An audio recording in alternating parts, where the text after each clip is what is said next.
I have 10 o'clock. I'll call the meeting to order. I'd like to introduce Lindsay Kam, new commissioner who's completing Anita Aquino's term for co-op.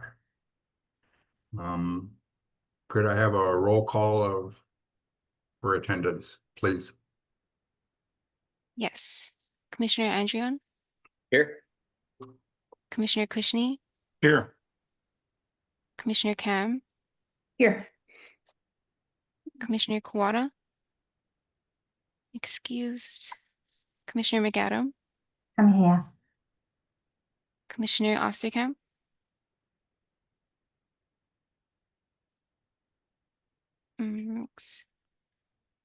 Excused for now. Commissioner Papalimu,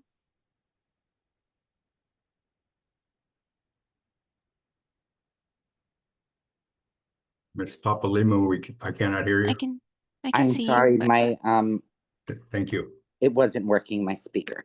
Okay, I can hear you now. Commissioner Young, I'm sorry, muting. I'm here, yes. Hello. hello. Chair Curtis, Here. there's a quorum. Thank you. Thank you. The next item on the agenda is the approval of the written minutes. Chair, I have a point of order. Yes, sir. Yes, there's two links on the agenda. And I believe that's confusing quite a few people. So there's a link to oral testimony and there's a link to view remote meeting. This has never been done before. And I believe that the people who are viewing remote meeting will not show up on testimony. So people are confused on why this is happening. And we've never done this before. So what is the reason for having two links and not people? The YouTube link is an active view for anybody to view, as well as the oral. They can sign into the workplace. So I'll entertain testimony on the agenda item, approval of the written minutes. If anybody would like to testify, please raise your hand on written minutes. And I'm going to limit you to talking about the agenda item at hand. So testimony must be limited to the written minutes as the agenda. Chair, I have a point of order. What People are going to try to testify. What rule am I not following? Well, people need to be able to be interactive with this meeting. They're able to. They're also able to live stream it. I'm taking Okay, Chair, testimony this now has on never written been done minutes. before, and I believe this is intentional. And people need to sign out of the view remote meeting and go to the remote oral testimony if they wish to have testimony. This is deliberate.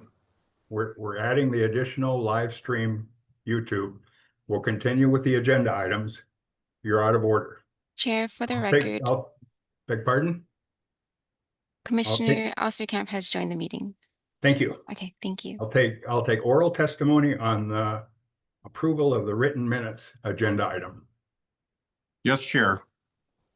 Yes, sir. I'd like to amend the minutes, please. We're taking testimony from the public right now. On the minutes? Yes. On that agenda item, we're taking oral testimony from the public on the agenda item, approval of the written minutes. Does the public have any testimony on the written minutes agenda item? Chair, I still have a point of order. People don't know that there's two links. And I've overruled that. The chair has overruled your point of order. Right now, we're on written minutes. Hearing no public testimony, I would entertain a motion to approve the written minutes as circulated, or you can amend them after that. Is there a motion to approve the written minutes? A point of information, Chair, please. Point of order or point of Chair, we have No, a testimony. A point of information, please. What is that? You're asking for public input in regards to the minutes. Am I correct? I'll take public testimony today on each item on the agenda. Yes, For the minutes, this is to approve the minutes. that's correct. That's the agenda item. But you're only taking it from the public and not from commissioners? Public first, and then the commission will take a motion and discuss it. Okay, I was, because you didn't ask for commissioner input, so thank you. Not yet. I'm asking for public testimony on each of the agenda items prior to the commission discussion. Okay, Yes, Chair, we have testifiers. If you would like to Thanks. testify, please click raise hand under reactions on Zoom. If you are Zoom. joining us by phone, press *9 when you are recognized. Please unmute your microphone before speaking. You may also turn on your video at this time. For the record, please state your first and last name. To ensure we will have sufficient time to hear all the testimony, each testifier will have 3 minutes to testify. Once your time has expired, you'll be asked to conclude your remarks. The first testifier is Ohana Unity Party, followed by Jamie Detweiler. And we'll have a 3-minute timer, please. Thank you. Aloha, everyone. Haven't seen you guys since March. We've seen the correspondence. I went over the testimonials. I sent you multiple testimonies writing all the broken laws, statutes, laws, We're rules, talking about the regulations. written minutes. If you Well, can the stay written minutes on are written corrupt minutes, because we couldn't agree on the minutes last time, and I'm frustrated just like the board. And it's not making sense to anybody. We have all this correspondence, and now, Chair Curtis, I like how you are answering our questions. You say thank you, and we move on. Right, so thank you for the testimony, and then we're moving on. But we went through this hundreds of times. The last time we addressed these issues was March. We're talking about the PIG, the PIG. You're we're supposed to talking have the about chain of written custody minutes. and all sir. these things. Well, the minutes are corrupt because it doesn't get through. Stick to And the board members stick are to the just as subject. frustrated as the public. So I don't approve the minutes. I don't agree with the minutes. I agree with the public's testimony and their complaints, but we haven't had a regular meeting since March. So how do we address the past complaints before we can get to the new complaints? And I don't agree with the minutes. I can't approve the minutes, besides what we said in testimony. And that's what I have to tell you guys. And you can go to the next testifier. We got a long day. Thank you.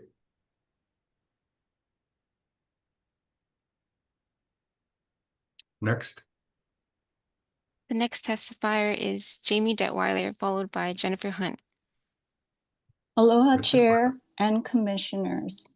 Before I proceed with my testimony, I just have a clarifying question. Are we being asked to testify on the minutes or asked to testify on a specific agenda item?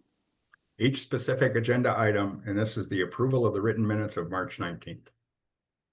That's the agenda item we're receiving testimony on. Okay, so you're not on agenda item Roman numeral 6A yet, is that correct? Not yet, that's correct. We'll get to that. All right, sir, I'll wait for that time. Thank you. Thank you, Ms. Detweiler. Next speaker. The next testifier is Jamie Hunt, followed by Tara Rojas. Ms. Hunt. You need to unmute.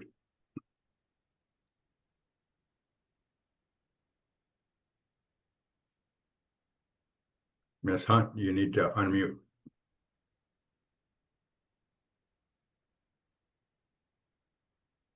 Next speaker.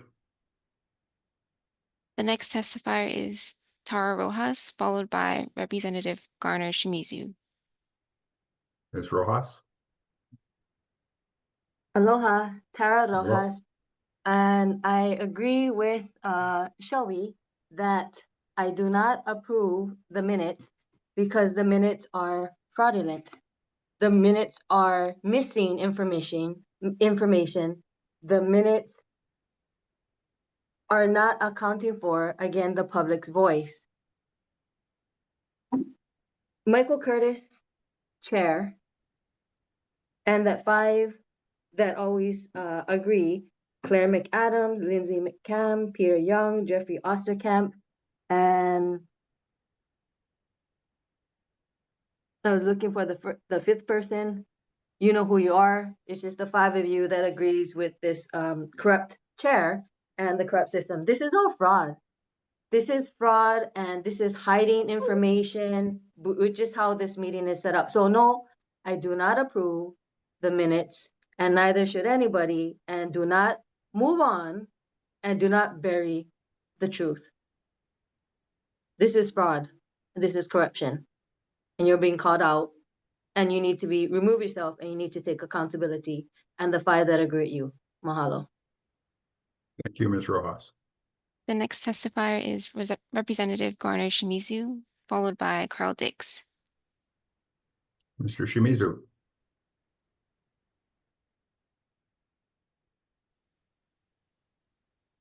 Can't hear you. Chair, I move that you enable chat so that people who cannot be unmuted, and this happened in the last meeting, at least they can put their questions or testimony in chat. Mr. Shimizu. Can you hear me? Yes, now we can. Can hear you now. Okay. Thank you for your patience. Glad to be here, and I am interested in the happenings of this elections commission, which I believe is a very important part of our democratic process. I appreciate you, Chair, for serving, and all the other volunteers that are serving on the commission, as well as all the concerned citizens who are signed on. I do acknowledge the previous 2 testifiers with concerns that I believe are rather serious in nature, and I'd like to have a clear, transparent discussion about how we get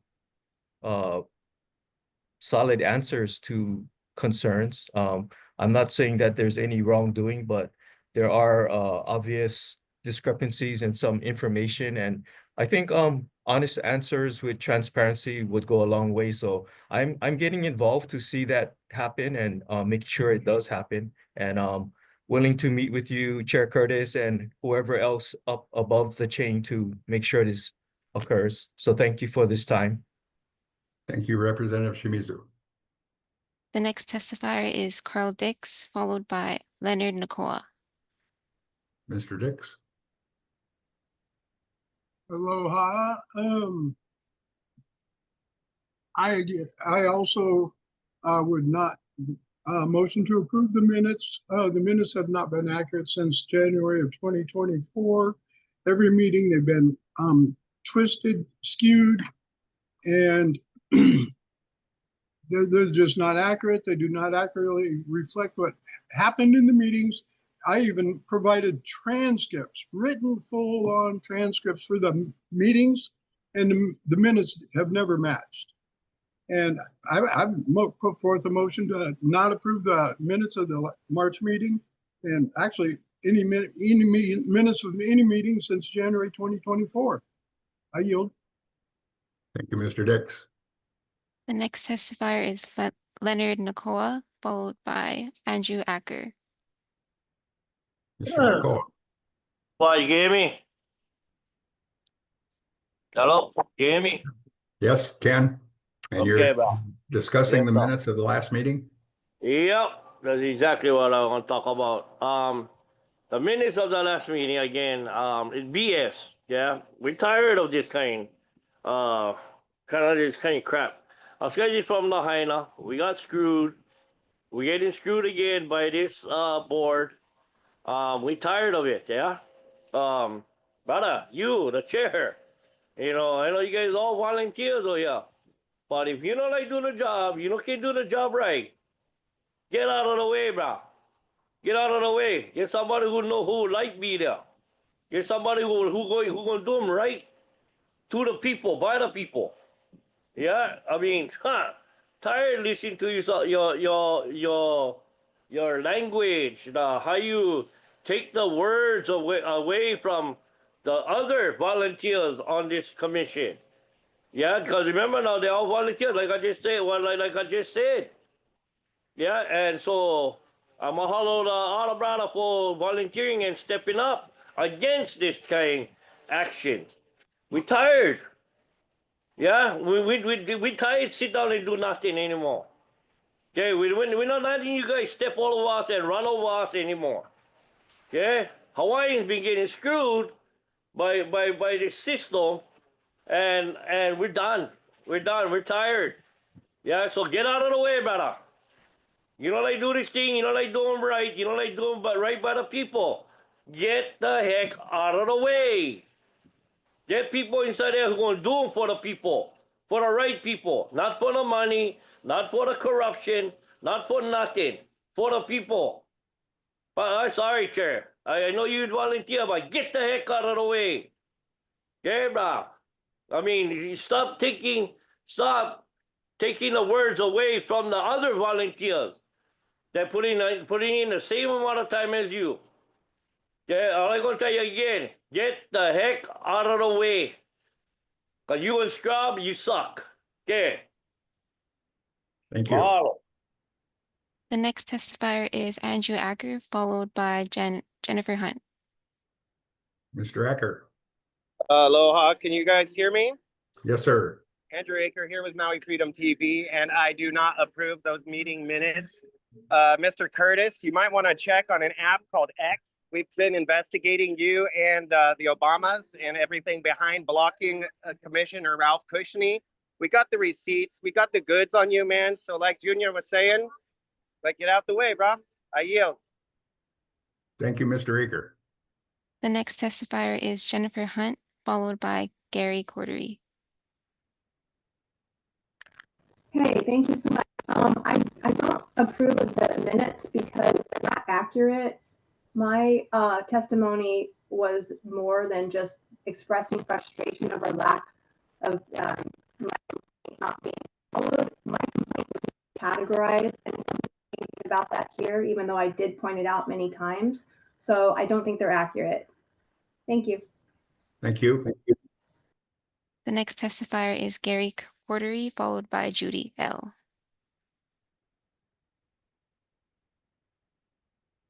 Mr. Cordery, unmute. Thank you. I had a pop-up that said the chair had to open up the opportunity. I agree with the previous testifiers and oppose the approval of these minutes. I regularly host owner, architect, contractor meetings. These meetings are designed to provide clarity and a clear pathway forward. They depend on a conversation about if there's any inconsistencies or incongruencies in the minutes. In this case, it appears that you're asking us for our opinion, whether we should approve these minutes. I don't know that the people have a voice, but I can tell you, the previous minutes are not accurate. They do not include the option for debate to clarify inaccurate information. Therefore, they're useless in moving forward. If you were to approve these minutes as stated, then they provide context for how the board is to move forward. They should provide an opportunity for discussion and clarification on previous promises made by the board, commitments made by the board, answers provided by members of the board, the commission. So I find it unconscionable that you're going to ask the people to approve minutes that nobody's reviewed or discussed. This is against common sense and honor. So I cannot say in a stronger way that these minutes, they're not minutes. They're actually declarations. So I oppose this process in its entirety. Mahalo. I yield. Thank you, Mr. Cordery. The next testifier is Judy L. Aloha, can you hear me? Oh, yes. So I too cannot approve these minutes. I haven't studied them, but I've been a Maui citizen for 16 years. And a couple of us went downtown 2 years ago we took quite a while to get an appointment with Miss Moana Luti, who's our registrar of voters. And she looked us right in the eye and lied to us that they purge the voting rolls every day. My friends got 26 ballots at their house for the last election. Most of those people were already gone. So there's no purging. And it doesn't sound like there's too much honesty going on. And, you know, you guys are representing our democracy. I'm 77 years old, and this is so disturbing to see what has happened in our beautiful governments. And sadly, Hawaii has the reputation of being the most corrupt state in our country. And we actually know that it's actually technically legally not a state. So that's a whole other conversation. But we can't have faith in our government if you people aren't even providing us accurate minutes for meetings. I'm part of the Hawaii State General Jural Assembly, and we are dealing with these issues on a regular basis, and we're watching you. And we are very angry, and we're not going to put up with this BS for much longer. You're going to all get replaced. And this is really sad that in the United States of America, we have come down to this level of corruption. I'm fighting because I have grandchildren that I want to have grow up in our beautiful, magnificent, unique country of freedom and independence and free speech, and it's being chipped away. And I'm sorry that you people are contributing to that effort instead of actually representing the people. Our founding fathers put it in the Constitution that should your elected officials ever break their oath to the people or abuse their power, this is how you recall them. So we are in process of working on recalling many of you. And I don't know what our enforcement is going to be because you don't let us have an elected county sheriff. And we've looked into trying to change that. You've got it all locked up. So the system is broken, people, and it's really sad that you're there and that we're paying, I guess, Representative Curtis for this nonsense. And I'm very angry about it. And I'm not going to shut up. And I see I have 25 seconds left to tell you how sad I am that we've come to this place. So I don't know how you people sleep at night being deceptive this way. So hopefully your conscience will kick in and maybe you'll get down to the truth. So no, we will not approve fraudulent minutes. Thank you so much. Mahalo. Thank you, Judy. The next testifier is Jen C. Hi, this is Jennifer Kawan. We just want to put in my agreement with the previous testifiers and do not approve of the previous meeting minutes. I've been testifying in front of this commission since 2020, and ever since then, there's been no action, no follow-up, no real solutions, and it's just very disappointing. So I just want to just put in my testimony to not approve the minutes. I yield. Thank you, Jen.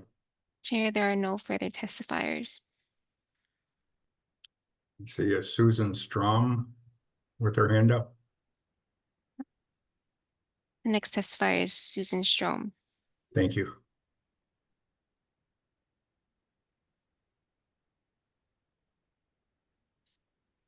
Aloha, can you hear me? Yes, aloha. Aloha, this is Susan Strom.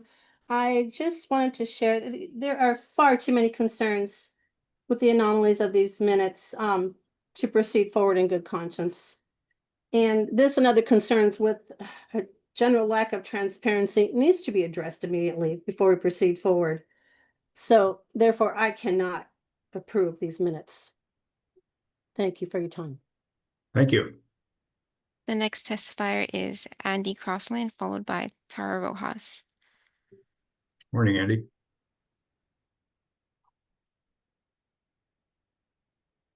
Andy, if you could unmute. Thank you. Yeah, it took a while for me to get the option to unmute. So as many of the previous speakers have stated, there are some inconsistencies with these minutes and past minutes as well, but sticking to the agenda item here of the minutes for the last meeting, I'm going to defer to Ralph Kushney's input on corrections that need to be made to the minutes, because I know that there are definitely some corrections that need to be made. I yield. Thank you, Andy. The next testifier is Tara Rojas, followed by Blanca. Aloha, Tara Rojas. I want to state that I do not approve these minutes. And again, yes, let Ralph's input make the corrections. And I want to remind you all, even though you're all volunteers, the maximum of law, no one is above the law. Again, maximum of law, no one is above the law. This election committee you're violating your own duties clearly, transparently, and blatantly.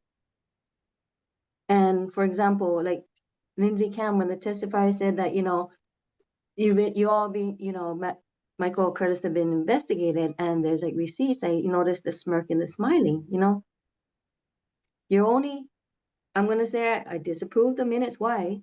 Because your only hidden agenda, so blatantly obvious, is to block Ralph Kushney and silence him and remove him, even with the threat of arrest, and to stop the meetings. That's how every single meeting has been. Is that in the minutes? No, right? And then you have your 4 or 5 agreeers to overrule him, Papalimu, and Dylan.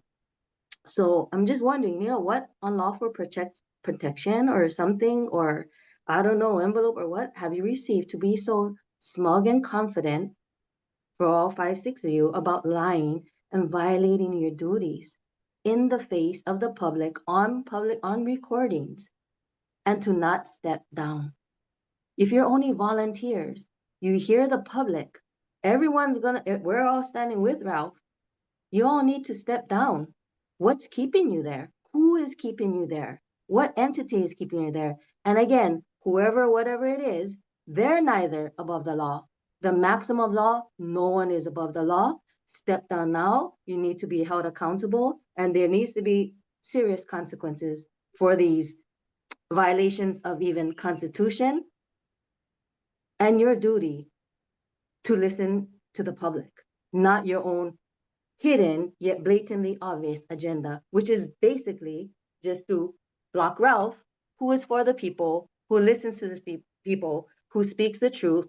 That's all the meeting is going to be. So everybody just watch what happens, watch what he says, and that's the minutes that's going to be hidden in the next minutes. But we do not approve these minutes. Mahalo. Thank you, Ms. Rojas. The next testifier is Blanca, followed by Jarek. Aloha, mahalo, Chair. I just want to repeat what the previous, Tara Rojas has said. I oppose the meetings, and I would like to request of you guys to maybe appoint a different committee. The Office of Election is total corrupted, and we need change. I don't need to tell you the story. You know everything. The most corrupted agency in the state of Hawaii. Mahalo, Aio. Thank you, Blanca. The next testifier is Jarek, followed by Jamie Detweiler. Can you hear me? Yes. Okay.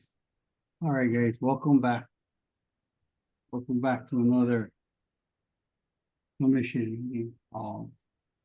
I was really hoping that today's meeting would be somewhat of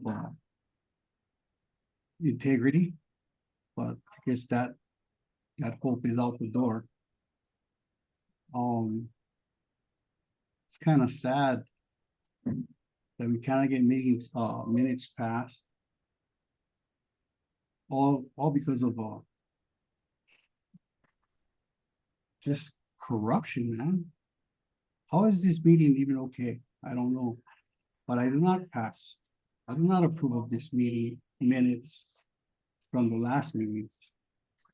I hope I'm wrong. I hope today's meeting goes good. I hope everybody on the commission vote the way it should. Because, hey man, Hawaii, it's a special place for me, man. I'm sure it's special for a lot of families.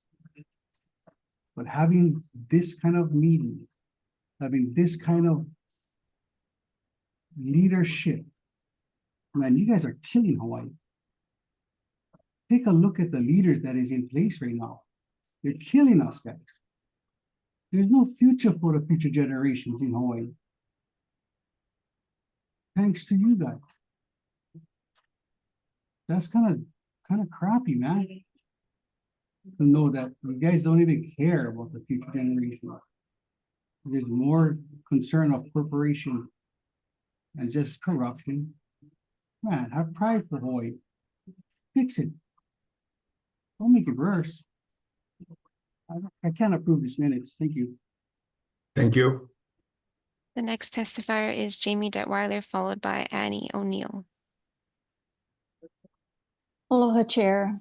Thanks for Aloha. letting me come back on. I understand now about the minutes. I've had time to review the minutes, and I want to say for the record, again, this is Jamie Detweiler. I say for the record, I disagree with the minutes as submitted to all of us, and I would recommend that Commissioner Kushney and other like-minded commissioners add to the brevity and truth of those minutes. I yield. Thank you.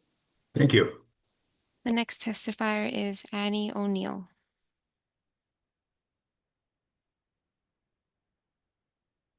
Hello, Commissioner. Hello, Aloha. Chair.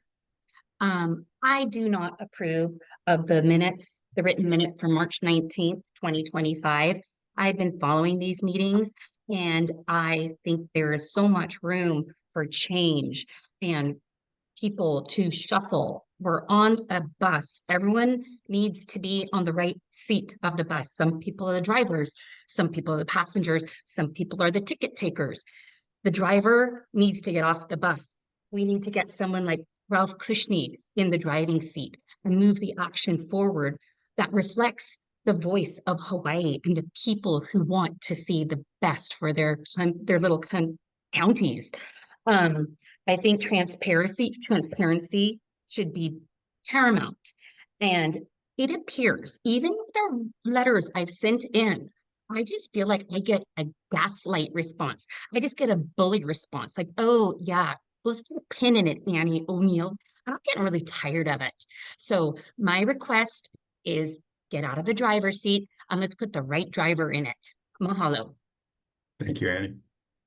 The next testifier is Andy Crosslin, followed by Annie's iPhone.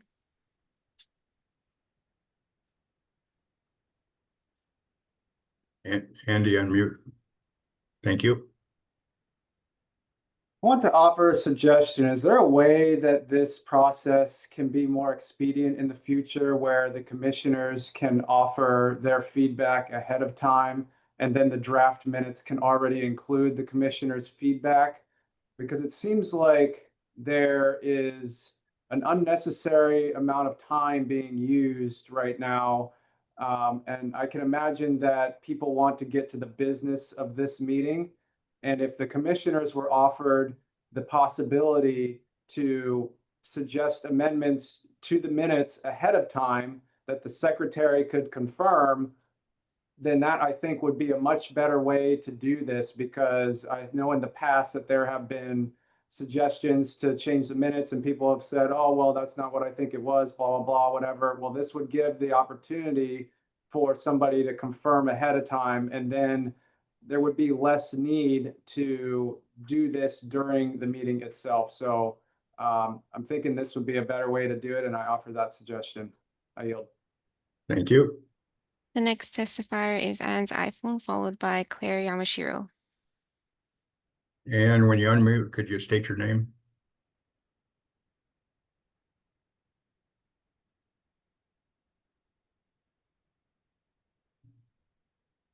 How do you unmute an iPhone?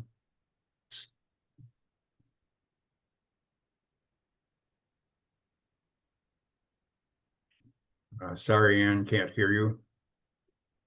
Next. The next testifier is Claire Yamashiro, followed by Painkillers. Ms. Yamashiro, could you unmute your mic? Thank you. Oh, thank you. I concur with everyone who has testified against this. Oh, excuse me, I can't see. For the minutes from March 19th, 2025 meeting. And I agree with Dylan Andrian and what he had said. Thank you. Thank you, Ms. Yamashiro. The next testifier is Painkillers. Could you state your full name, please, when you unmute?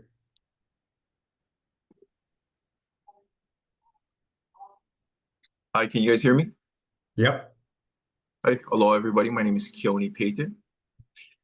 And I am here, I'm here again, actually.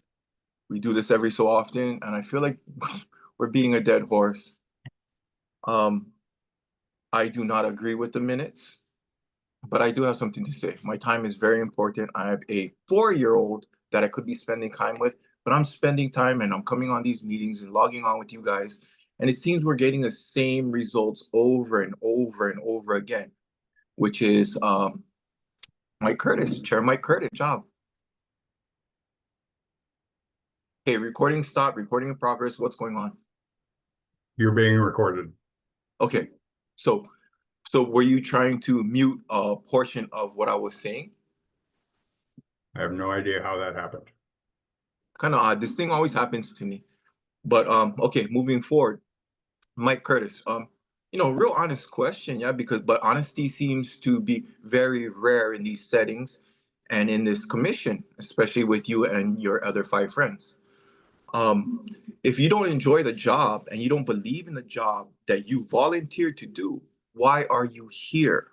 And the only reason why any of us will come to the conclusion is that you are here for some kind of financial benefits, or you wouldn't be here. You don't believe in the system, which is why you keep on trying to silence Ralph Cushnie. Every time he tries to speak, bring up a point, and there is a few of you other good committee members that will co-sign and will kind of let Ralph speak and are curious and want Ralph's voice to be heard. That is not you. That's not your 5 little cohorts. But so what is it going to take, man? What is it going to take for you to just step down? Oh, Mike? This is your time. This is my time. Okay, well, I don't approve of these minutes. I don't appreciate you guys taking up my time. And we need a roadmap to fix the things that are wrong with this commission. I don't see why that's a problem. I don't understand why that would be a problem. And you know, I was born and raised here. I love this place. My kids, their grandparents, this is getting tired, bro. Cut that shit on, man. Step down, take your little minions, your 5 little minions with you, man, and make Hawaii great again. I yield. Thank you, Keone. The next testifier is Anne's iPhone.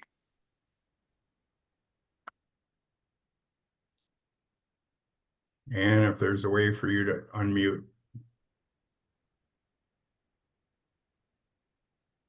Who knows how to unmute an iPhone?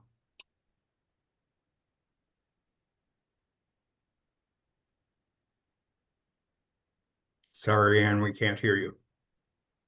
I would entertain a motion to approve the minutes or approve in amended minutes, and I would offer the floor to Ralph. Thank you, Chair. I agree with the public.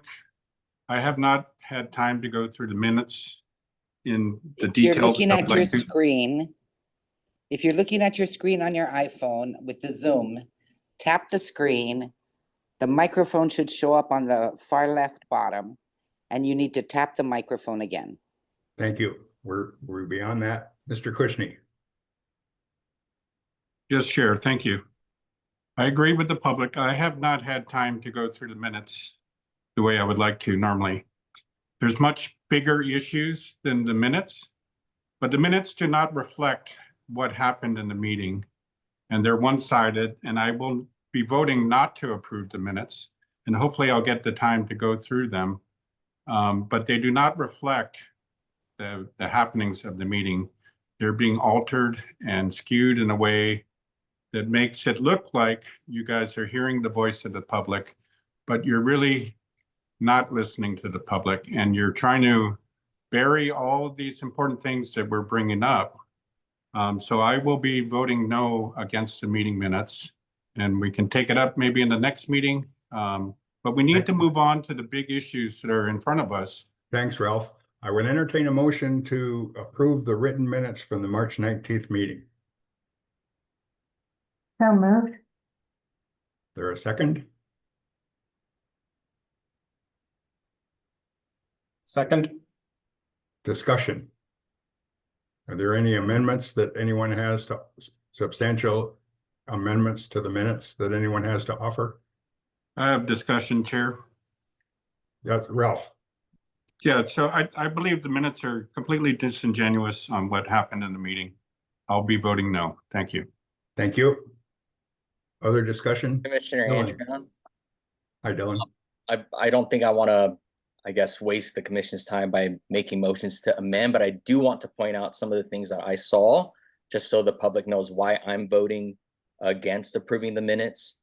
For example, on page 2, I would have included that Commissioner Cushney during the agenda item number 4 stated that all commission approved motions must be followed through, and the chair declined to recognize that motion, and it was formally stated, seconded, and discussed at length, but none of that is a part of the draft minutes.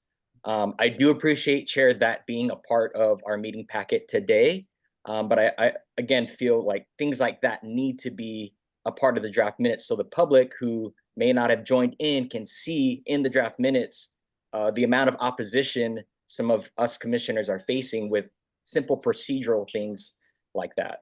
Also, I would have included in the minutes your refusal when it came to acknowledging, hold on, let me see my notes here. Commissioner Cushing and Commissioner Quino, concerning your refusal to allow certain motions. Even though these concerns were raised clearly and repeatedly, they should have been recorded in the minutes as well. And then lastly, we had a discussion about the secretary for the commission, and you stated to us commissioners that we're not allowed to approach her for any reason, and we had to go through you because she only answers to you and Scott Nago. And so I think that information should be a part of the draft minutes too. But and all that to say, I'll be voting against approving the minutes for today. Thank you, Chair. Thanks, Dylan.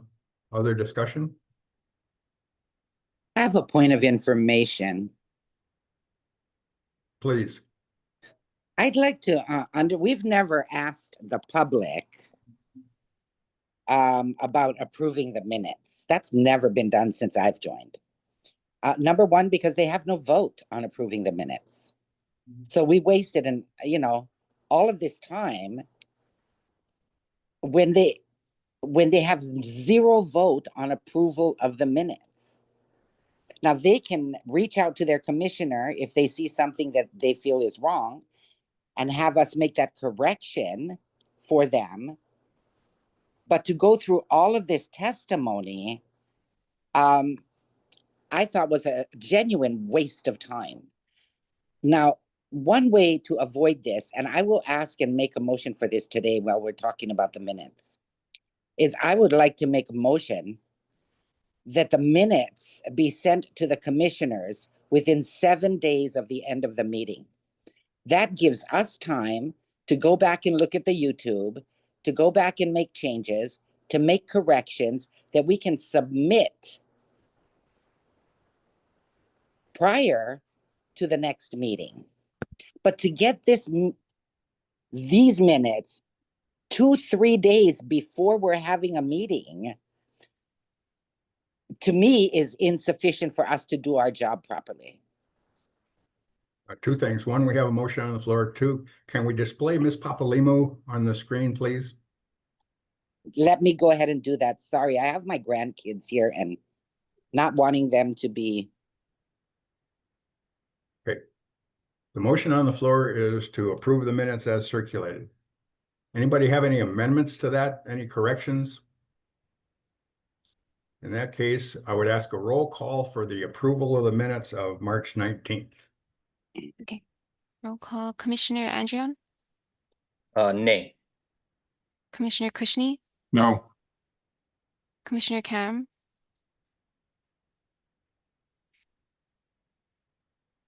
Lindsay, you're muted.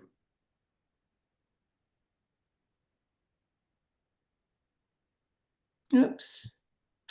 No. Commissioner Kawada still excused. Commissioner McAdam? Aye. Commissioner Osterkamp, Yes. Commissioner Papalimu, No.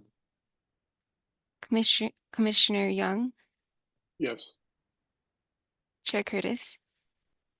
Motion fails. We have 4 ayes, requires 5. The motion does not pass. Next agenda item, I believe, Mr. Chair, is 5, communications and correspondence. I Mr. would Chair. entertain a motion to receive the communications and correspondence for the record. Mr. Chair, Yes, Chair Mr. Young. Curtis. Actually, Commissioner Papalimu's suggestion about getting it earlier as opposed to late, I actually like a lot. I concur. Can we discuss that at some point? Because I think that it's pertinent to just overall meetings, our meeting minutes and so forth. I also kind of just jam through the minutes, you know, and I was a little bit disappointed, but I like what she was saying. So anyway, I just wanted to voice my opinion on that. Thank I you, Commissioner concur. Papolino. I move, Can I we move ask, to can get we ask minutes. staff to provide the draft minutes within 3 days of the meeting? Is that a reasonable request? Yes. Thank I'll you. make a motion to that effect. Chair, I don't think that it's quite fair to impose such a short time period on staff because we don't know what else staff might be doing. I think it is reasonable to set some sort of a time period. But I don't think it's necessary that it be done within 3 days of the end of the meeting. I think 2 weeks would be a more reasonable time period. That's still going to leave the commissioners plenty of time to review the minutes. Okay. Could we defer to staff as to have them come back to us with a reasonable time that they could get back to us with minutes? Yes. We'll ask staff to do that. They will know. And they'll be able, they're the ones that have to perform. Yep. I would entertain a motion to receive the communications and correspondence for the record. Chair, I have a motion. The agenda item is communication and correspondence received for the Yes, record. Chair, I have a Anything? motion on that agenda item. Okay, I move that the Elections Commission refer the complaints listed under communication and correspondence on today's agenda to the Office of Elections for a written response as required by HAR 3-170-8. I second. discussion. Yes, Chair. Yes. So this is a deliberate attempt to do exactly what the public is asking you not to do. By receiving these for the record, you're going to bury these 14 complaints that are here and not address the issues. The public has asked that you address these issues, and how can you have any credibility by receiving these for the record and then never addressing these issues? HAR 3-170-8 clearly lays out how the commission is supposed to deal with these complaints. And that is by giving them to Mr. Nago to answer in writing. And then it comes back to the commission for us to discuss both his answer and the complaint. So I ask the commissioners to vote with me to follow the administrative rule that's already laid out before us and to address these complaints according to the law. Thank you. There a second? Second. Discussion. I'll discuss this. I think it's very much under the purview of Mr. Nago in his position that we have continuously reappointed him for, that written responses to these complaints that we send to him be sent back to the commissioners. As oversight, I am much better at being able to read a written response and comprehend that than to sit in a 6-hour meeting and just going back and forth verbally. So I appreciate that that rule is written in there. I am absolutely going to vote to follow the rules And so Ralph, I appreciate your motion and I second that. And I don't understand how we could not follow the administrative rule laid down for us. So thank you. Other discussion? Yes, Yes, Dylan. Chair. Dylan. Chair, I believe we still do need to allow public testimony for this agenda item though, correct? Yes. Okay, the first testifier is Andy Crossland, followed by Blanca. Mr. Crossland.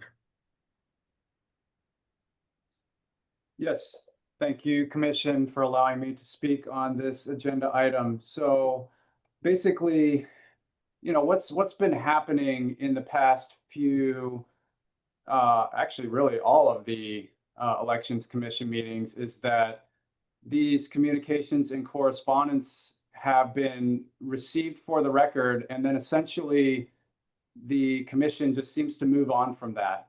And it seems to be that this is being covered up in a way. And so, you know, this is something that particularly the communications and correspondence for this meeting and the last meeting, there have been very specific complaints raised in accordance with Hawaii revised statutes and Hawaii administrative rules that are requesting investigations. And so it's not proper for this commission to just receive this communications and correspondence for the record and then move on.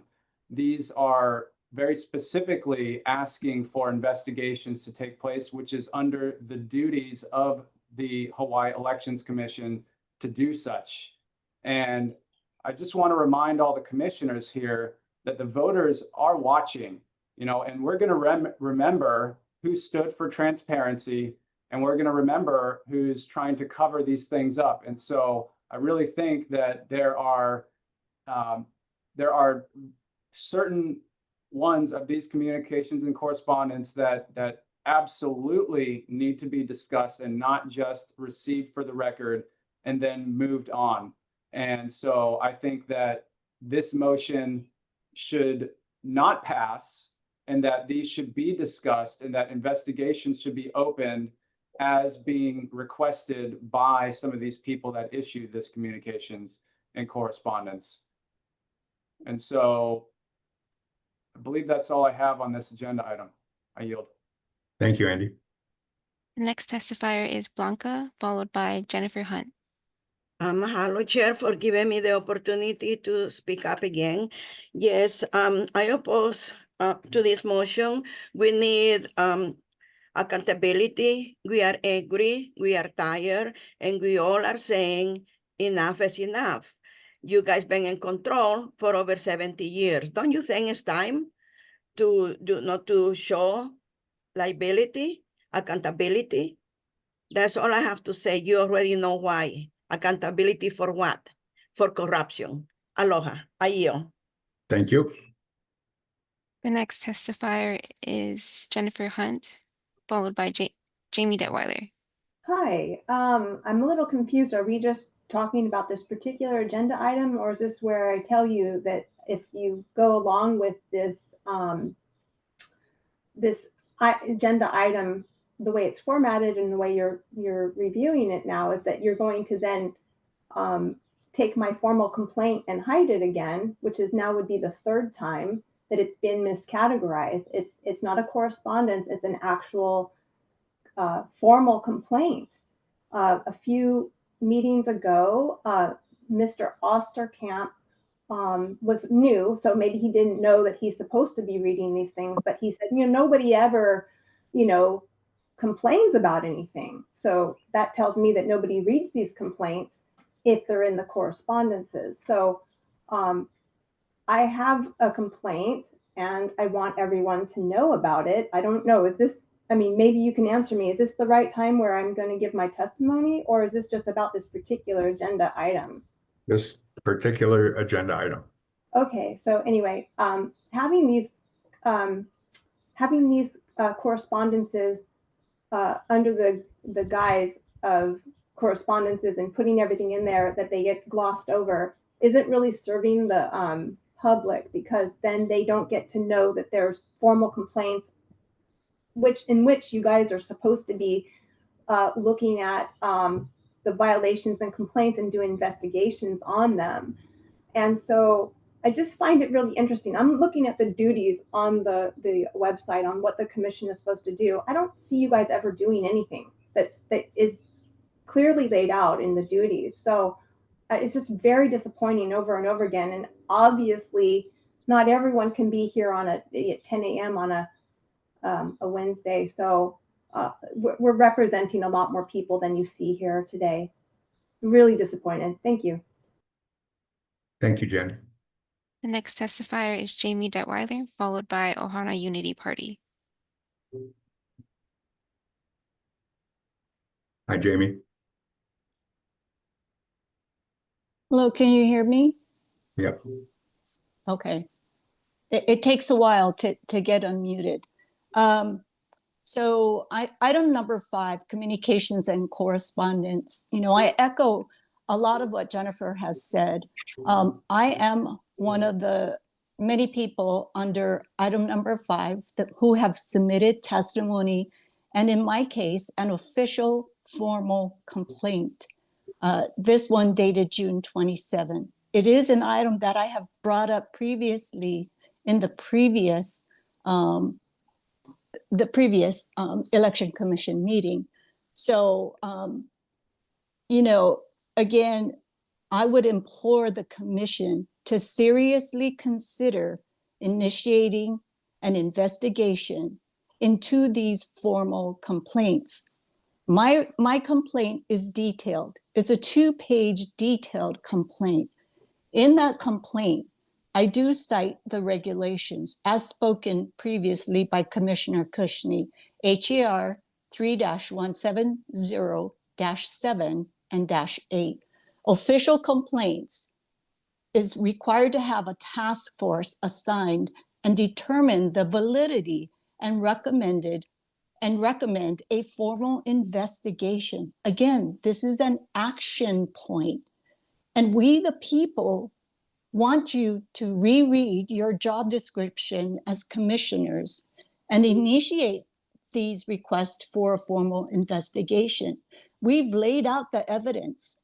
Serving as a 2024 official election observer, as well as my employment background, I have the credentials and the validity to implore this commission to do so. I served in the federal government for over 23 years and a total of 33 years as a healthcare social worker, as well as an administrator. And I just want to let you know that as a mom, as a grandmother, as a Kanaka, Hawaii born and raised, and someone who believes in the legacy of handing down a righteous legacy, a pono legacy to my children and my grandchildren is important to many people on this call and many people who are working right now, who can't be on this call, but echo the same sentiments as many of us on this call. I will continue to advocate for our people, the people of Hawaii, people who call Hawaii home, who want to leave a legacy. So please, commission, do your job. Mahalo. Thank you, Jamie. The next testifier is Ohana Unity Party, followed by Tara Rojas. Aloha, Pikachu, Shelby Billionaire here, chairman of the Ohana Unity Party. So I'm going over the correspondence. It's right here on my laptop. So we'll go over it together since we got 3 minutes to maximize this time. So you can count how many people actually sent a testimony, you know, and Ralph Kushti is #1. So shout out to Ralph. My testimony, when you click on it, if people don't follow the agenda, you can click and I can read over people's agenda. Mine went under billionaires, April 7, 2025. And I'm complaining, when's the next meeting? And we didn't get no respondents besides we got your correspondence. So according to the Coconut Wireless and the other current testifiers, you just plan to take the input and do nothing with it. And that's a total POS and piece of shit because then we can't see and know what other people are talking about until the agenda comes out.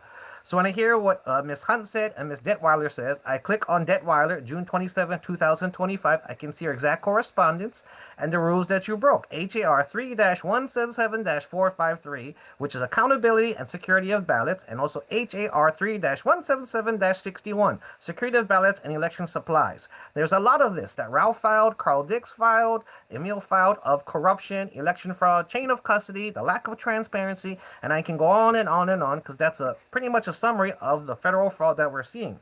Now, to let you all know, I already submitted a complaint to the Honolulu Police Commission, and that meeting is today at 2 o'clock. I already sent something to the FBI.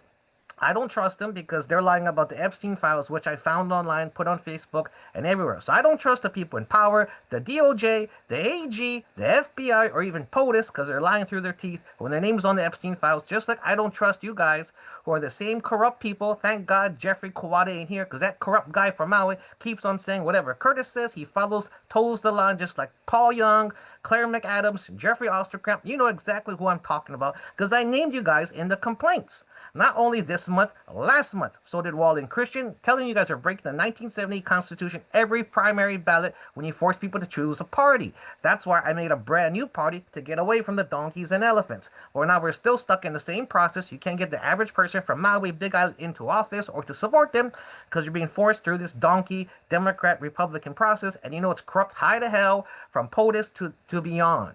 And so with this correspondence, I have no idea what you're going to do with it, but I hope there's a real investigation, not a PIG, a pig. You know, we eat pigs for breakfast here. That's luau. That's a laulau.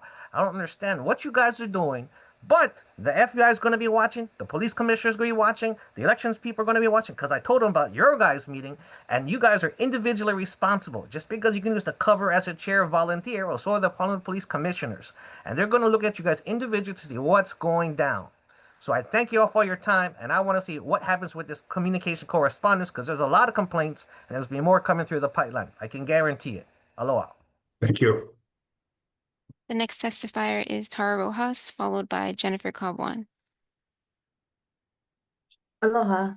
Yeah, so I agree that what Ralph has brought up, that these complaints, and you heard it loud and clear, that you found a loophole to hide them. No more. Today, July 16, 2025, Wednesday, is when Pono prevails. You will hear the people's voice. You will adhere to your duties, which are to investigate and hold hearings for receiving evidence of any violations and complaints right on your website.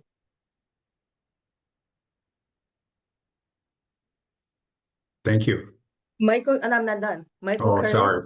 Yeah, Michael Curtis, Claire McAdams, representing Hawaii Island, Jeffrey Kawada, not present right now, representing Maui, Lindsay Kam, representing Kauai, Peter Young, representing Oahu, and Jeffrey Osterkamp, representing Oahu. And your terms are up June 30th, 2026, but also today, you should all consider just stepping down and have today be your last day of service, because let's see what the conversation will be after, you know, the hands up to testify, what the discussion will be. And if you chair plus 1, 2, 3, 4, so if the 5 of you will overrule this non-hiding of formal complaints, which is violating your direct duty to investigate and hold hearings for receiving evidence of violations and complaints. Let's see if you try to pull what you've been pulling every meeting, that you don't have to adhere to rules. They can just violate at your own free will. No one is above the law. If you're not going to follow the rules, step down. Again, you need to uphold your duties and your main duty to not just silence Ralph and the other commissioners who are hearing the people. The people are speaking. Make decision accordingly or step down. Mahalo. Thank you. The next testifier is Tara Rojas. Wait, the next testifier is Jennifer Cobb-Wan, followed by Keone Payton.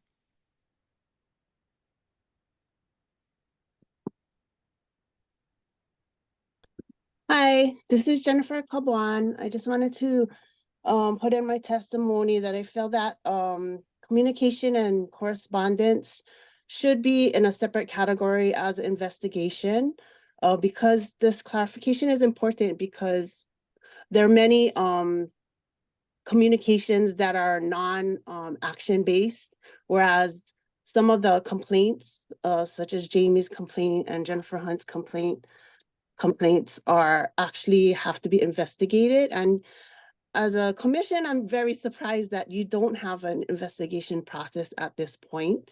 It's very simple to do. If you put into category, organize it, put somebody on the investigation team and follow through on it. I believe that's your job.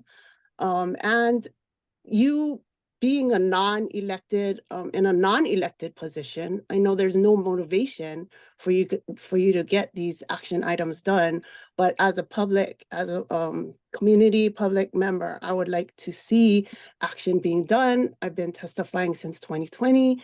We testified on a voter named, what is her name? Honolulu, Hawaii, or something like that. But there's districts that had 9 residents and 14 votes. There, I believe Jennifer Hunt was able to, she voted and she wasn't here. My dad voted and he had a brain hemorrhage. There's so many things that need to be investigated, and the basics have not even been covered. So I'd appreciate it if you would streamline this process and make it so that the people actually get answers when they have concerns and questions, and then correspondence might not need an answer, but investigations definitely need an answer and some kind of action process. I yield. Thank you. The next testifier is Keone Payton, followed by Carl Dix. Hey, hello, everybody. Me again. All right, so what I noticed here in this meeting is that Chair Curtis has a 100% disapproval rating. Other than your 5 little monkeys that vote for you on everything you say, nobody is in line with the things that you want or what you say. You are the dictator of this commission. So moving forward, I like to say, okay, I like to use this analogy, okay? The kingdom does exist, first off, but also, even though it does exist, I like to, when I'm trying to help people understand what's going on here in Hawaii, I say we live in a fishbowl, yeah? Hawaii's a fishbowl. And now the kingdom does exist, but while we're forced to live in this fishbowl called the United States, we still, Kanaka like myself, still want to maintain an orderly, in fact, keep a nice, clean environment.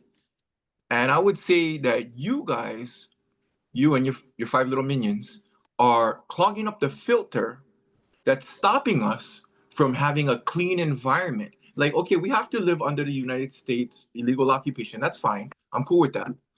But how do we better our system? How do we better our communities with you guys standing in the way and stopping us from doing so? You know, that's time. I yield. Thank you. The next testifier is Carl Dix, followed by Representative Garner Shimizu. Mr. Dix. Mr. Chair again, I can provide a little bit of history on this. In 2020, I filed one of the original complaints and requests for investigation. And to date, there's never been a single investigation of any of the complaints by anybody on anything. We don't have elections here in Hawaii, and Hawaii is the most corrupt state in the nation because we don't have elections. This is just a dog and pony show. It's been this way since 2020. It's not just these guys. It was the predecessors before these guys. It's corrupt to the core. It's all rigged from the bottom to the top, from the top to the bottom. They select who they want. We don't have elections. And until we get elections, we will have no peace, we will have no Ohana, we will have no state, we will have we will have nothing. We are fifth world in Hawaii at best because we have no elections. I yield. Thank you, Mr. Dix. The next testifier is Representative Garner Shimizu, followed by Susan Strom.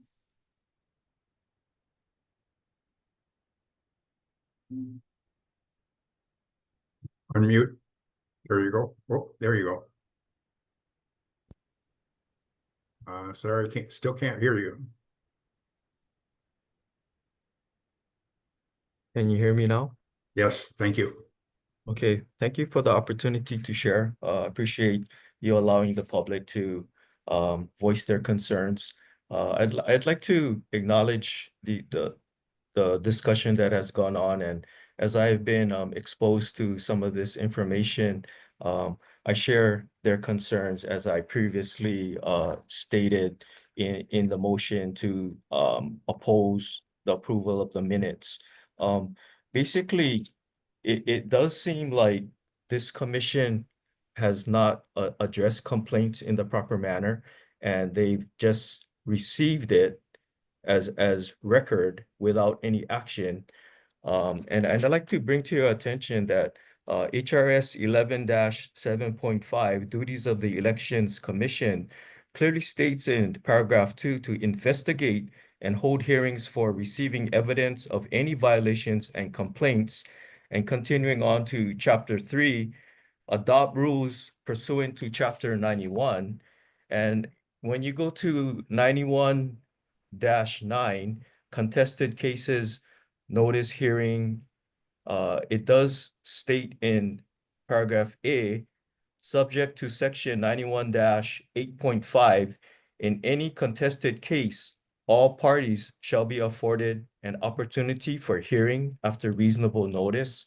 And dropping down to paragraph D, as in dog, opportunities shall be afforded all parties to present evidence and argument on all issues involved. And based on my brief exposure to this situation, and I apologize that this is my initial meeting attendance, and I haven't been as diligent as many of these other people that have just beautifully followed the process and been advocates for the public. I really see that because of this lack of action, that the motion on the floor that Ralph Kushner has made to circumvent this non-action and move that these correspondence, which are really the complaints, be forwarded to the Office of Elections for proper review, hearing, and process to get answers. And I'd like to see this happen, and I wouldn't mind meeting with you, Chair, to find out, well, what are the things that has prevented this from happening? And I intend to make sure that this does happen, and willing to again speak with you, Chair, Attorney General's office, Speaker of the House, Senate President, and all the way up to the governor, so that this matters because it's plural will be addressed properly. Thank you. Thank you, Representative Shimizu. We will talk. The next testifier is Susan Strom. Aloha. I think this agenda item needs a complete overhaul. And I echo the sentiments of the other constituents here. If you're just sweeping, concerns, complaints, and issues under the carpet with no investigation, discussion, analysis, remedies, then we're just looking at a commission shrouded in fog. And that doesn't bode well for public trust. And we shouldn't even have to insist that these actions, remedies, disclosures, discussions, remedies should be taking place. They should already be taking place. And why they aren't doesn't look well. Doesn't look well for you. And if you can't go by line items and address them with transparency, then why are you here? Because like I said, this shouldn't even be up for discussion. This should already be happening. So, apparently this has been going on a regular basis. And, I think it's time to either step down or show some complete transparency, because what we're asking for is not unreasonable. It's something that should be a given. Thank you. Thank you. There are no further testifiers, Chair. Could you reread the motion, please? Yes. Motion to have the Election Commission refer the complaints listed under communication and correspondence on today's agenda to the Office of Elections for a written response as required by HAR 3-170-8. Is there any discussion among the commissioners? Yes, Chair, there's more to that, and to be taken up in the next meeting after those, after the complaints have been addressed in writing by the Chief Elections Officer, and then we will take these complaints up in the next meeting. That was the motion. Other discussion? Yes, Chair, I have discussion. Yes, Ralph. Yes, so this is what I was talking about. This is a clear example of how you personally are trying to hide these complaints, and you're actively engaged in a cover-up. These are serious complaints. There are huge ballot discrepancies. There, to date, we have not received any chain of custody documentation that complies with the law. And by you doing this, you are personally involved in the cover-up. So you and the other commissioners, I hope that everybody votes yes on my motion to hear these things properly. Thank you. Is Ms. Papalimo still with us? Any other discussion on the motion? Yes, I Chair. just want to clarify, the motion was made by Commissioner Krishney and seconded by Commissioner Papalimo. Thank you. Is Ms. Yes, okay. Papalimo still with us? I am. I have not gone anywhere. I only turn off my screen because my grandchildren are here. Please keep your screen on. Thank you. Dylan, you had something? That was me, Chair. Oh, I'm sorry, Jeffrey. Yeah, so I think it's important to be clear as to what the administrative rules say. And we certainly shouldn't be voting on anything that mischaracterizes what the rules say. So HAR 3-170-8 states, all complaints will be forwarded to the Office of Elections, and the Office of Elections will be given the opportunity to respond to the complaint in writing. The response to the complaint shall be addressed to the complainant with a copy of the response sent to the Elections Commission. So the words will be given the opportunity are in that rule. It does not require the Office of Elections to respond. But again, it does provide for that opportunity.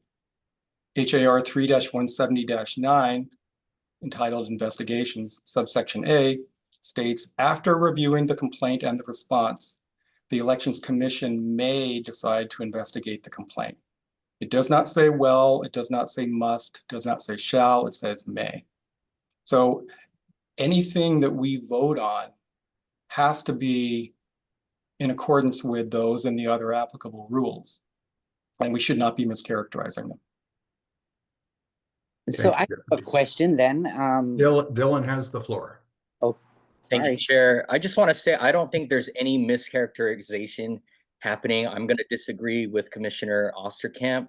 It's pretty black and white for me. The public is just asking that we respond to their complaints and that we discuss it and not bury it behind, we're just going to file it away. There's no mischaracterization here. This is not a convoluted thing of semantics. For me, it's black and white. And I would encourage all of our commissioners to vote yes, because voting no is clearly telling the public that you're okay with bearing this and not discussing any of it.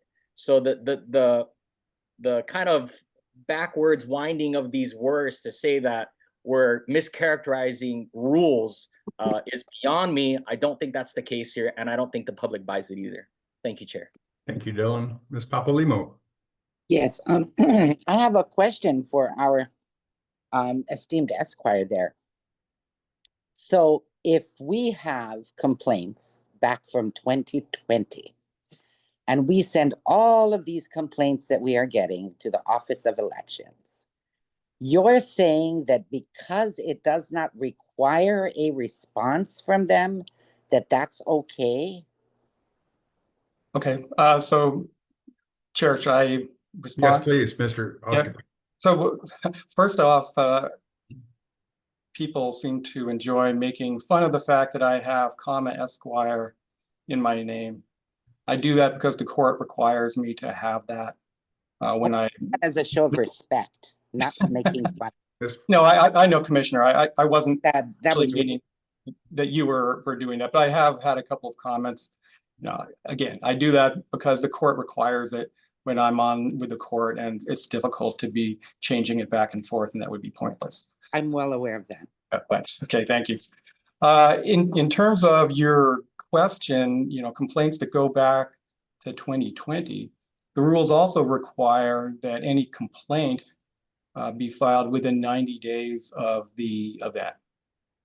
And so, as to whether I say it, and specifically HAR 3-170-7, form of complaints, it says complaints shall be made in writing and must be filed within 90 days from the date of the incident or occurrence. And do you realize that this complaint that Jeremy Detweiler is talking about has been within 90 days and for 4 years has never been addressed by Scott Nagel? I have a couple comments I need to insert. Just a minute, I'll be done in a minute. And so this is my concern. I understand what you're saying, and this is why laws are written this way. This is why rules are written this way, because it allows people to say, well, I don't have to. But if we're going to hold the person in charge of our elections accountable to the people, then it is our job as commissioners to say you must start to respond to these things.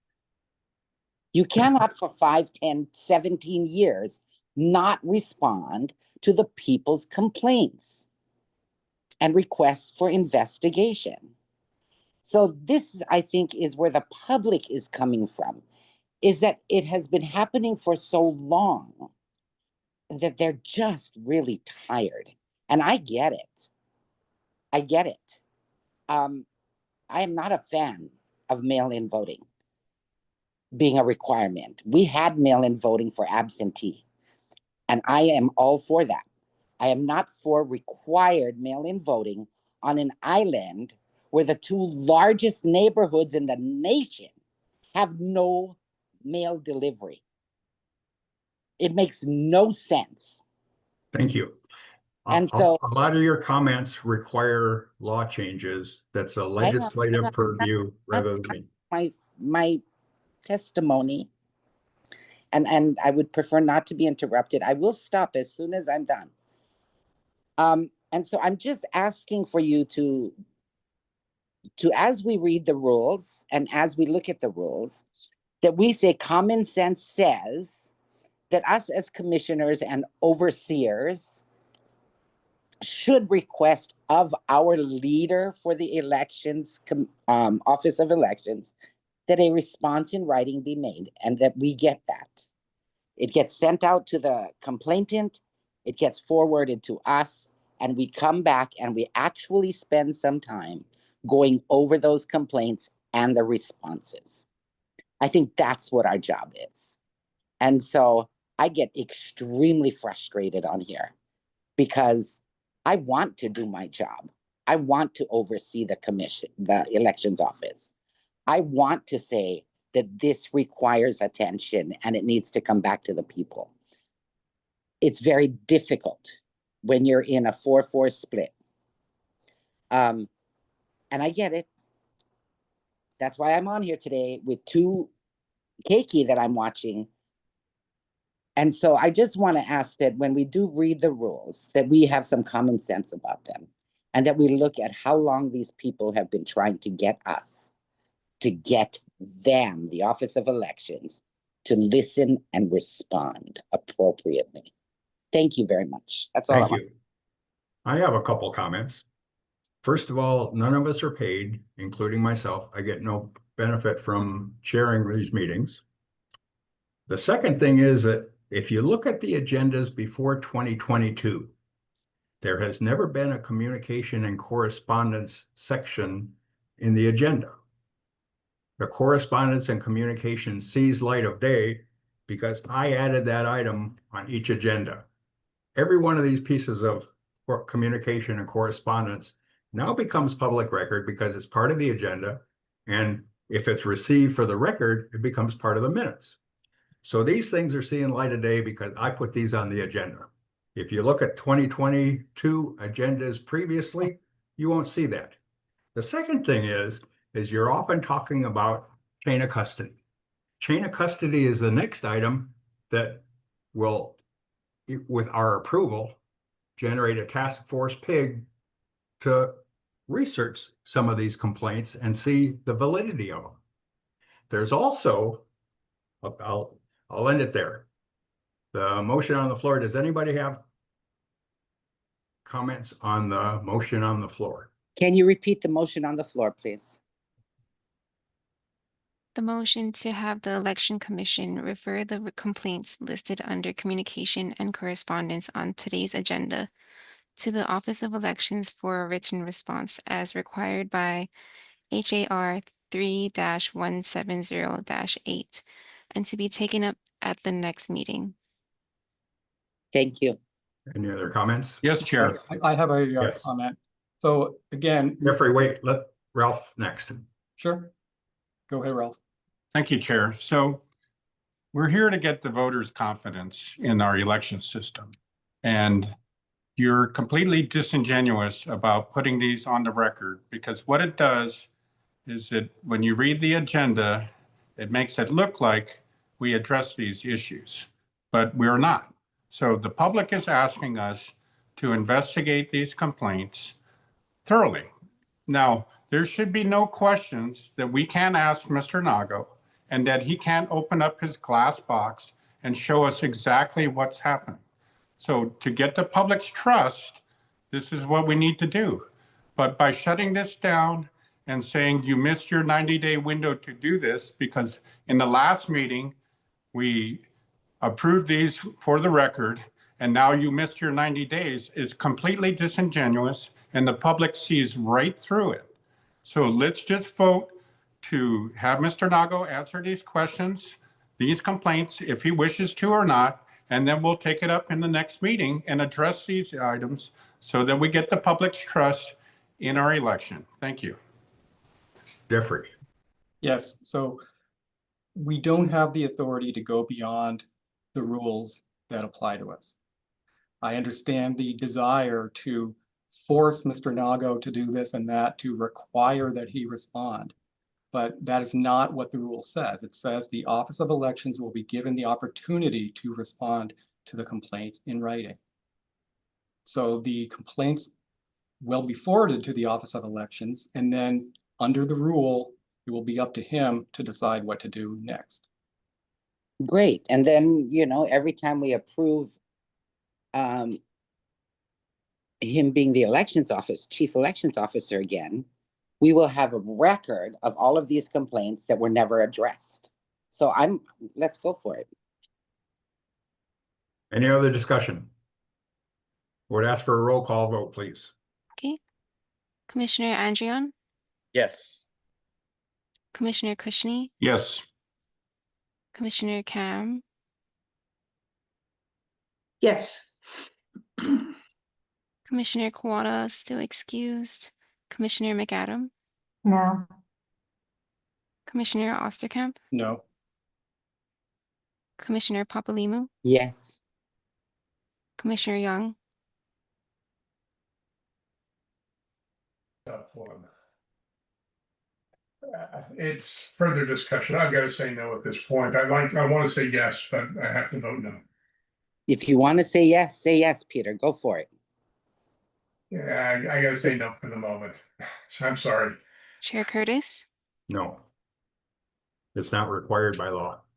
as This stated motion in the does not motion. pass. Thank you. Mr. Chair. Next agenda item Mr. is Chair. item 6. Point of Mr. order, Chair. Chair. Point of What- order, Chair. What rule am I not following?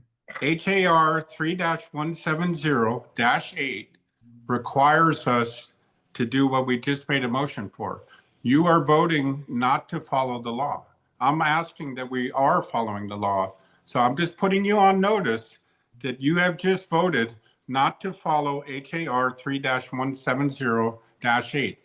Everybody who voted. The agenda item now is item 6, relating to chain of custody complaints and concerns. I'm with sorry, Mr. Young. the commission approval, establish a permitted interaction group for the purposes of investigating complaints relating to chain of custody of election ballots in the Kauai County Council member race in 2024. Point of order, Chair. Point of We're order, on Chair. Item 6. What rule am I not following? You're not going in order. You skipped the item. 5 to 6. No, we're not on 5. We just finished 5, communications and correspondence. No, Chair. Number 6 is relating to chain of custody complaints. Want to form a task force. I'm going to ask Dylan to chair this, by the way. A task force to investigate chain of custody complaints that we received numerous items on, that a task force to investigate. Is there a motion to form this task force permitted interaction group? Chair, would Complaints you relating to restate chain what of you're saying, custody please? and claims of intentional malfeasance by county. It's been alleged that the election's corrupt. There's chain of custody questions, and then there's been allegations that there have been staff, paid staff, that are not following the rules. If there's intentional malfeasance or complaints against chain of custody, I'd like to ask for a task force to be formed to investigate those complaints. Would entertain a motion to that effect. I'd like to discuss this further, Chair. I'd like to discuss these court cases that you have. Chair Curtis, we have testifiers. Okay, but I'd like to, we're on item 6. I would Item entertain testifiers for item 6 on the agenda. Go ahead, please. Okay. The first testifier is Jennifer Hunt. Yes, please.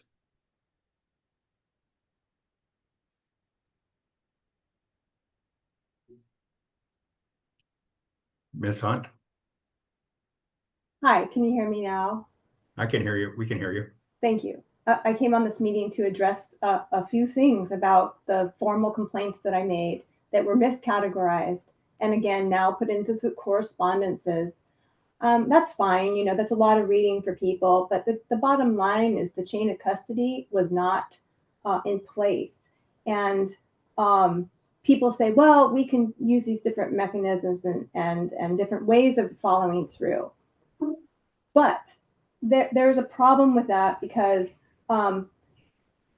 these forms, which are supposed to track these ballots, are actually a rule. It's a rule that is supposed to be followed by the chief election officer. And I don't have any problem personally with anybody doing these jobs, but this is how the accountability is happening, so you can compare those numbers. The required ballot transfer forms are missing, and it is said on the record in the last meeting's follow-up material by Mr. Nago that those forms do actually do not exist. Okay, so talking about human error in this letter, human error. I'm sorry, but a clerk's job is to handle all of the election paperwork. That's kind of the point. There's also no observers. There's no observers during any of this pickup, nor in the supposed way of tracking these ballots through the signature verification. There isn't any observers present. Some other counties do have observers, but Maui does not. I asked about it and was told that that's not part of what we do. There's a law 11-154 that says there must be officials observers during any time those ballots are handled. But that is not the case for Maui. Whether it be pick up at the drop boxes, there's no record of who picks them up, how many ballots, and so on. That's really important to have. Then when these complaints are going out and wanting to be addressed by the election office, there's an internal correspondences between Michael Curtis and Scott Nago. And I want to read it here. It says, what we need to do is continue to support the state's Office of Elections and the county clerk's Office of Elections. Well, I believe that you're supposed to be supporting the people as the liaison between the Office of Election and we, the people. Also, it's been dismissive, the irrelevant. It says here, please share with your staff and contemporaries that the noise we're hearing is mostly insubstantial, irrelevant, and in the minority. Like we mentioned before, these people, a lot of people cannot be here to voice their concerns. They work. I do want to mention one more thing, that the transparency and chain of custody are legal requirements under state and federal executive orders on election integrity. Missing records, blocked observation, and dismissive responses erode trust. I really do urge the commissions to be looking at these complaints as they are important. They, you know, it's something that it's been ignored for a long time, obviously since 2020. These things are important, and I will yield my time. Thank you for attention to this matter. Thank you, Jen. I'd like to acknowledge that Commissioner Cam has her hand raised. Yes, let her testify. Okay, thank you. I just have a question about the purpose for investigating complaints relating to chain of custody and so on, not the B part, but just the A part. I was one of the 3 people assigned to the permitted whatever interaction group, and we have a report on the agenda coming up hopefully in a little bit, which that's exactly what we investigated. It seems like it would be you know, a repeat, a duplicate of what we have already done. So I just wanted to point that out. Thank you. Thank you. The next testifier is Adriel Lamb, followed by Andy Crossland.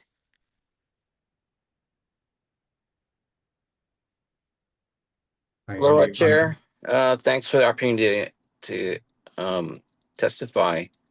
I testify in support of, having a permanent interaction group for investigating chain of custody complaints. I think you recall that back in 2022, when we first had brought up the issue of the voter rolls, of actually a voter named by the name of United States Hawaii in the voter rolls, who voted by mail in the 2020 general election. But as I come to find out, this person registered in my neighborhood, did not actually live there. And there's actually no one by the name of United States Hawaii that resided at that address in my neighborhood.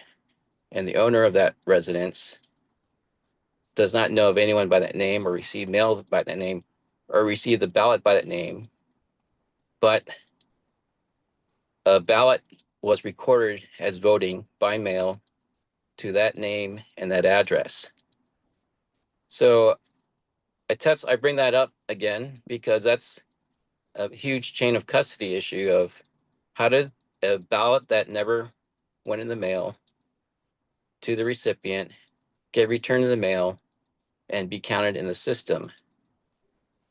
Where is the records of that ballot being passed through the mail to the recipient and back in the mail into the system to be counted?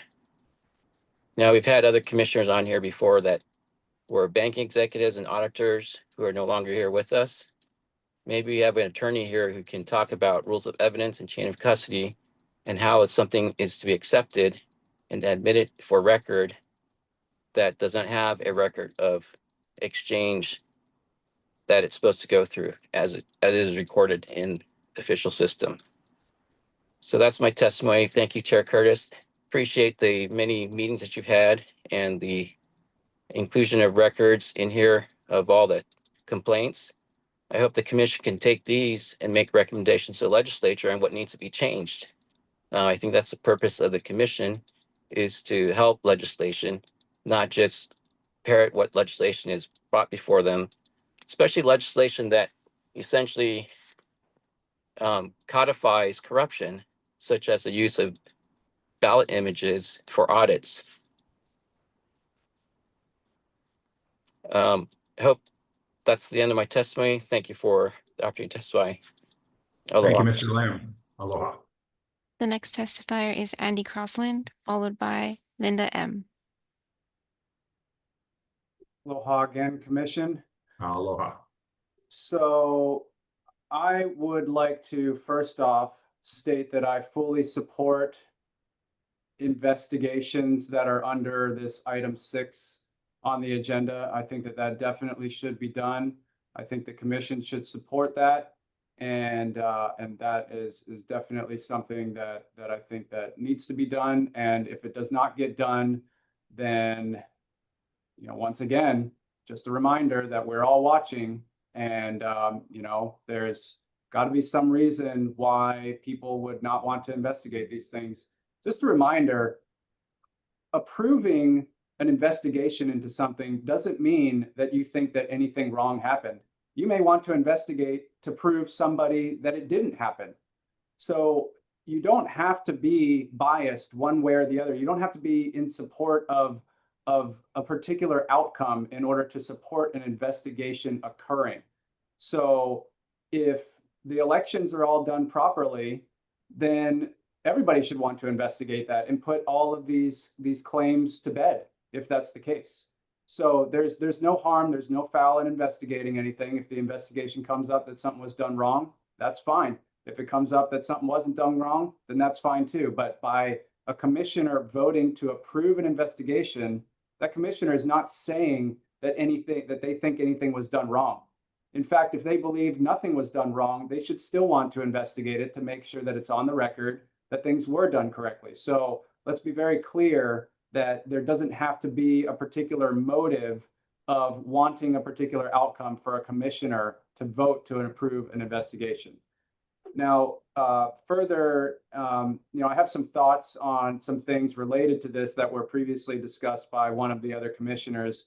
You know, we do have a licensed attorney on the commission, and if anything sounds like I'm questioning the motives of this individual, then I would like to apologize in advance, because that is not what I'm intending to do. And I know that's not proper with Robert's Rules of Order to question individuals' motives. However, this person appears to be selectively picking parts of the Hawaii administrative rules that support the position that he was stating earlier, where, you know, if complaints are not filed within 90 days, then basically you can ignore it. Well, I want to bring to the attention of the commission chapter 170, section 3, 170-9, subsection B.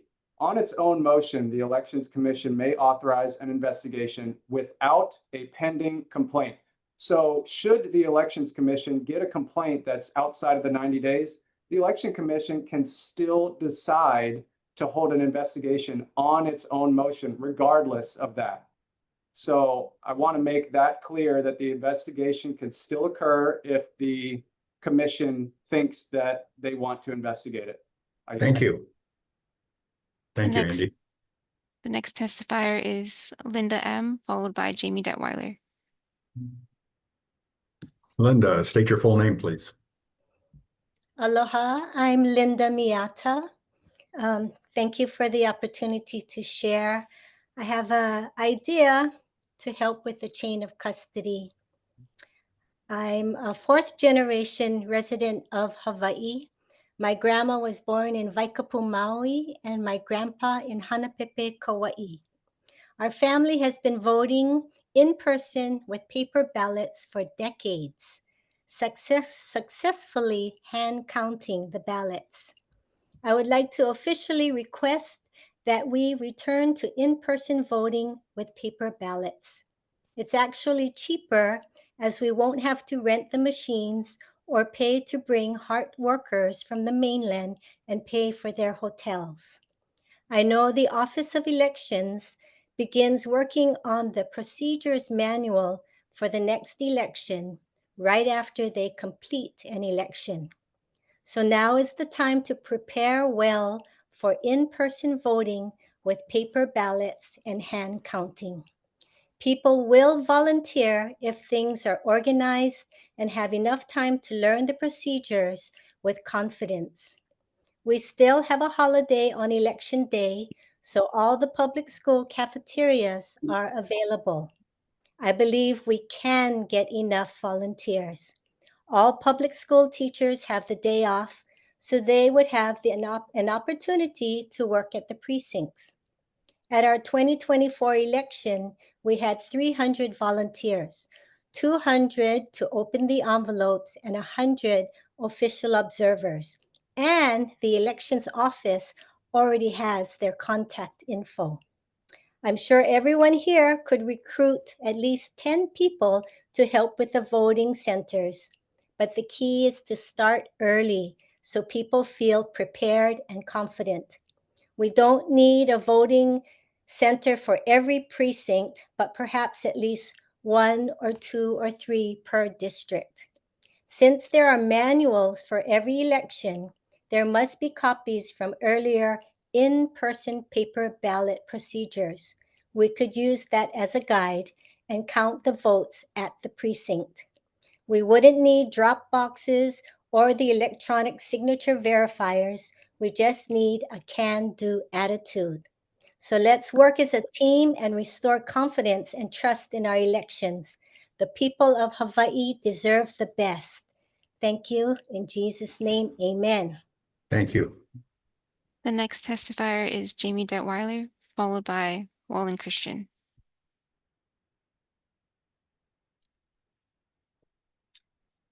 Hi, Jamie. Hi, thanks. It takes a while to get unmuted.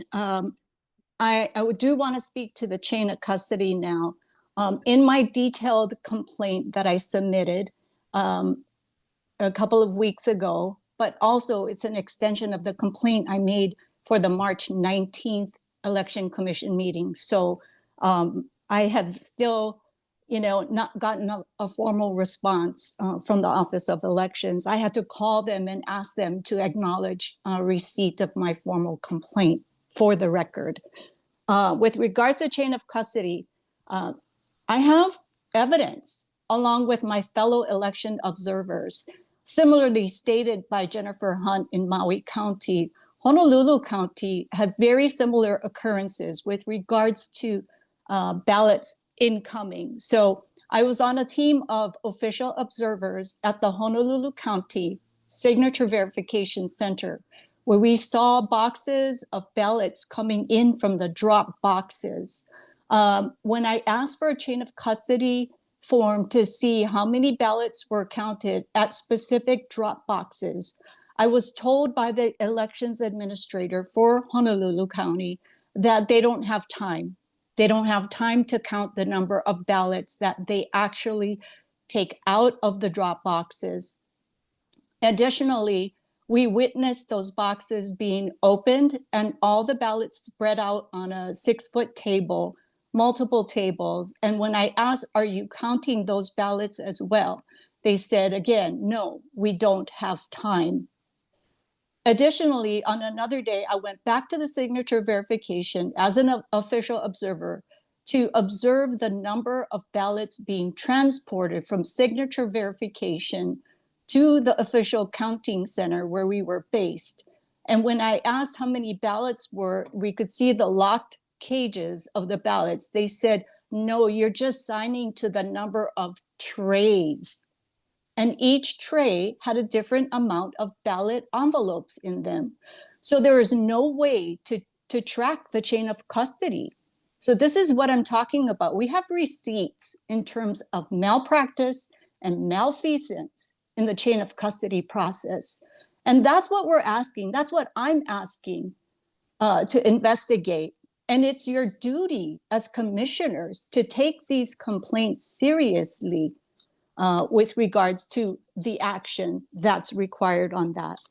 And for the record, with regards to Commissioner Osterkamp's earlier statement, it took 18 months for the commission to acknowledge my complaint back in 2022, 18 months.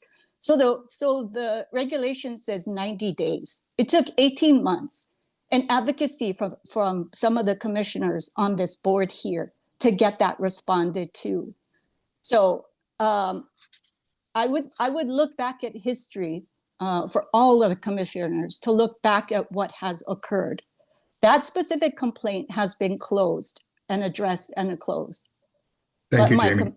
Yes, I'm still waiting for a solution on my March 19th complaint, followed by this complaint.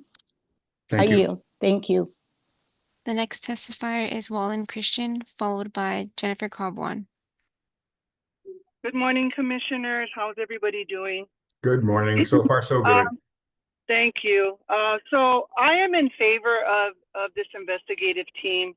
And the reason why I say that is because on election day, I was driving around just to see all the boxes. And there were some boxes that I had passed. There were actually 2 that I had passed close to 7 p.m. and nobody was there to pick it up. Now, from my understanding, it was a 7 p.m. deadline for anyone to drop off any type of ballots that they had, and then it would be collected. Now, whether or not they came in after 7 p.m. or not, I was not there to witness that. But that puts into question the validity of everyone picking up, volunteers picking up the ballots at every box. The mail-in ballots and the drop-off ballots really causes questionability because of the fact that we don't have that chain of custody. I do know personally several friends who said that their dead loved ones voted this year and they're gone. So really we should get rid of mail-in, drop-off. We need to do in-person. I remember at 18 years old, I'm now 57. At 18 years old, I was so excited to go and vote for the first time, and I've never missed it unless I was off island when I moved to the mainland. We do need to go back to in-person because now you have a valid photo ID that you do have to verify this person with. And once they are done in that district, then there's no more ballots that can come in for that specific person.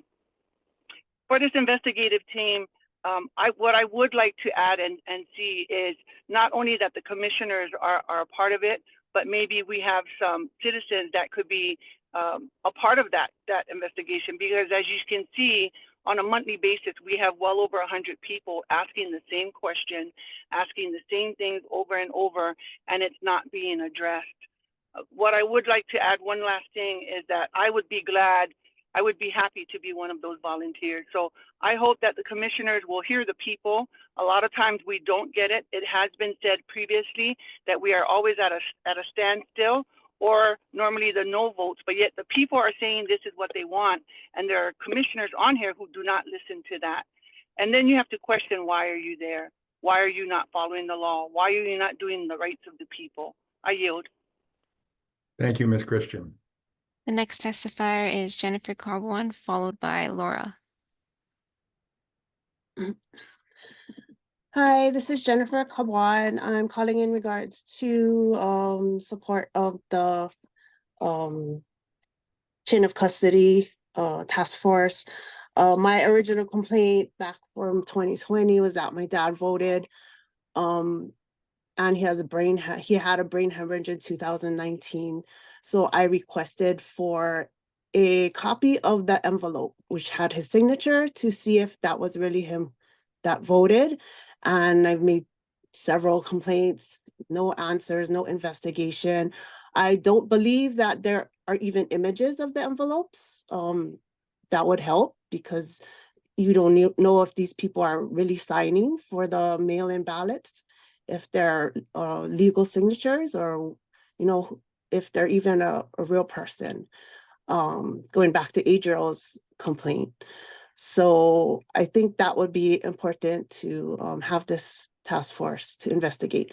And my second point, moving forward, we're going to have a federal election that does not, I think President Trump is going to require voter ID for the federal election. I hope you guys are looking forward to the next election, because it's going to be very different from our past elections.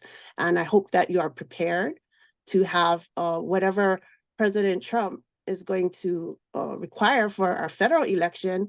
I hope you will match it at the state level, or I'm not sure if you're planning to have a paper ballot just for the federal election, and all the state positions are going to be electronic.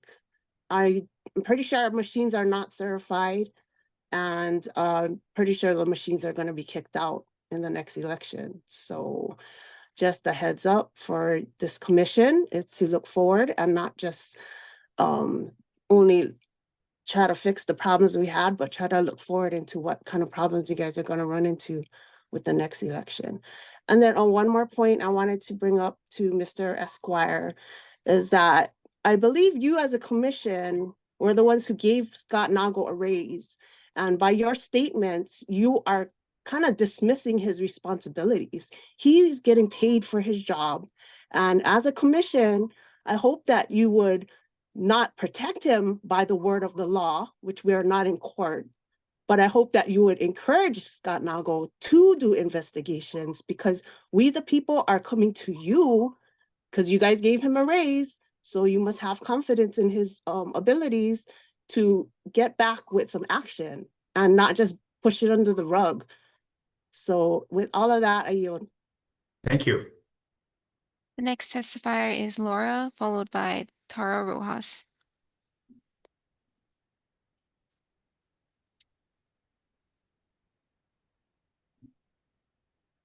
Thank you. I just wanted to address the commission on a couple of things. First and foremost, I know that we have in question right now whether or not you folks will conduct a hearing, and I want to remind everybody that the duties of the Elections Commission provided under 11.7.5, the Hawaii Revised Statute, includes not just holding public hearings like you folks are doing today, and I thank you for that. And I thank all of you commissioners for the work that you're doing, the volunteer effort that you're making here today, and the service that you're providing. But beyond holding public hearings, the very second bullet point in your responsibilities, the reason that you were elected to these seats is to investigate and hold hearings for receiving evidence of any violations and complaints. And then if you kind of scroll all down, you should be advising the chief elections officer on these matters relating to elections. So we know that you also submit reports on a regular basis to the legislature. And we expect that those reports would include not just the challenges that you're being presented with here today, not just the problems and the concerns, but the solutions and the alternative legislation that you would propose to address the pukas, the gaps, the failings, where we need to shore up our elections, that you would include those suggestions to our legislative bodies so that they can then make laws that improve on the process. We are here as citizens and as voters talking with you folks who are here as commissioners, elections commissioners, to improve our elections process. And Scott Nagle should be very vested in doing everything that he can to improve the elections process in Hawaii. As you're well aware, the integrity of our elections is a critical matter. This isn't a partisan issue. All voters deserve to know that their ballots are being counted, and only those ballots that have been completed by a legally registered Hawaii voter are being counted. In partisan terms, the Republican Party is a party of law and order, and I don't have to tell you by the folks that you see here on this call, including the chair of our party, Arthur Hanneman, the veracity of our elections is of the utmost importance to the Hawaii Republican Party. And as inferred by Ms. Jen Caban, it is also of the utmost importance to our president. He is focused on what is going on across the states, and there are a lot of lawsuits already in play across the country. The RNC is engaging in that directly. We are already engaged here as a state party with the RNC on the issues that continue to plague our state. I would encourage you to do all that you can do to answer the questions that have been brought to you, investigate what you're being asked to look into, and avoid things like litigation and lawsuits and wasted time and money, and just kind of get to the matter of trying to answer back to a Jamie Detweiler when she reaches out to understand what happened in her election, 4 years ago now, or three years ago now. But she has another question before the body, and I would just implore and encourage you all to respond in a timely manner so that you do gain the confidence of those of us that are here trying to make this a better process. Thank you, Laura. Thank you, Mike. Thanks, Mr. Curtis, Chair Curtis. The next testifier is Tara Rojas, followed by Arthur Hanneman.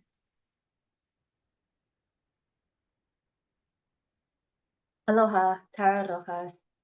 Okay, in regards to agenda item 6, the chain of custody, I agree with the testifiers who are saying we got to go back to in-person voting. Just plain and simple, got to go back to in-person voting. Now, I was there when Scott Nago, who I noticed is on this Zoom call, was, before legislature. And again, just hearing what was said then, hearing what's said now, we need in-person voting. For example, how can the results have been given, people were cheering while I was still in line? We were past right about 11, between 11 and midnight, because Brenton Awal was behind me. I was second to last, he was the last voter. And the results were being read while we hadn't even gone into vote.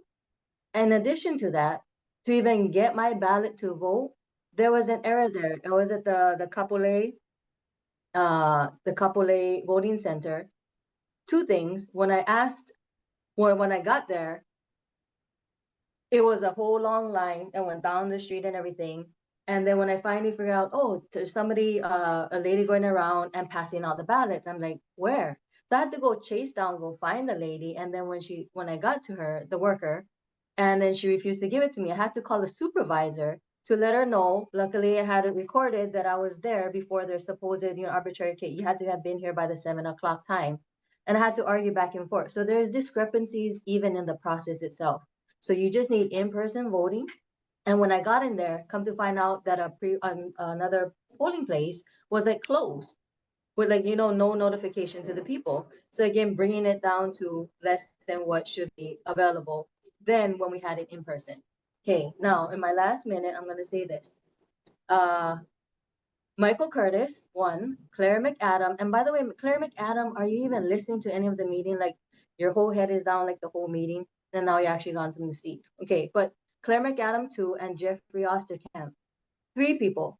Ralph Kushney, 1, Kahiolani Papalimu, 2, and Dylan Andrian, 3. And mahalo nui for speaking up and just speaking what the people want to say, and then you're saying it for us.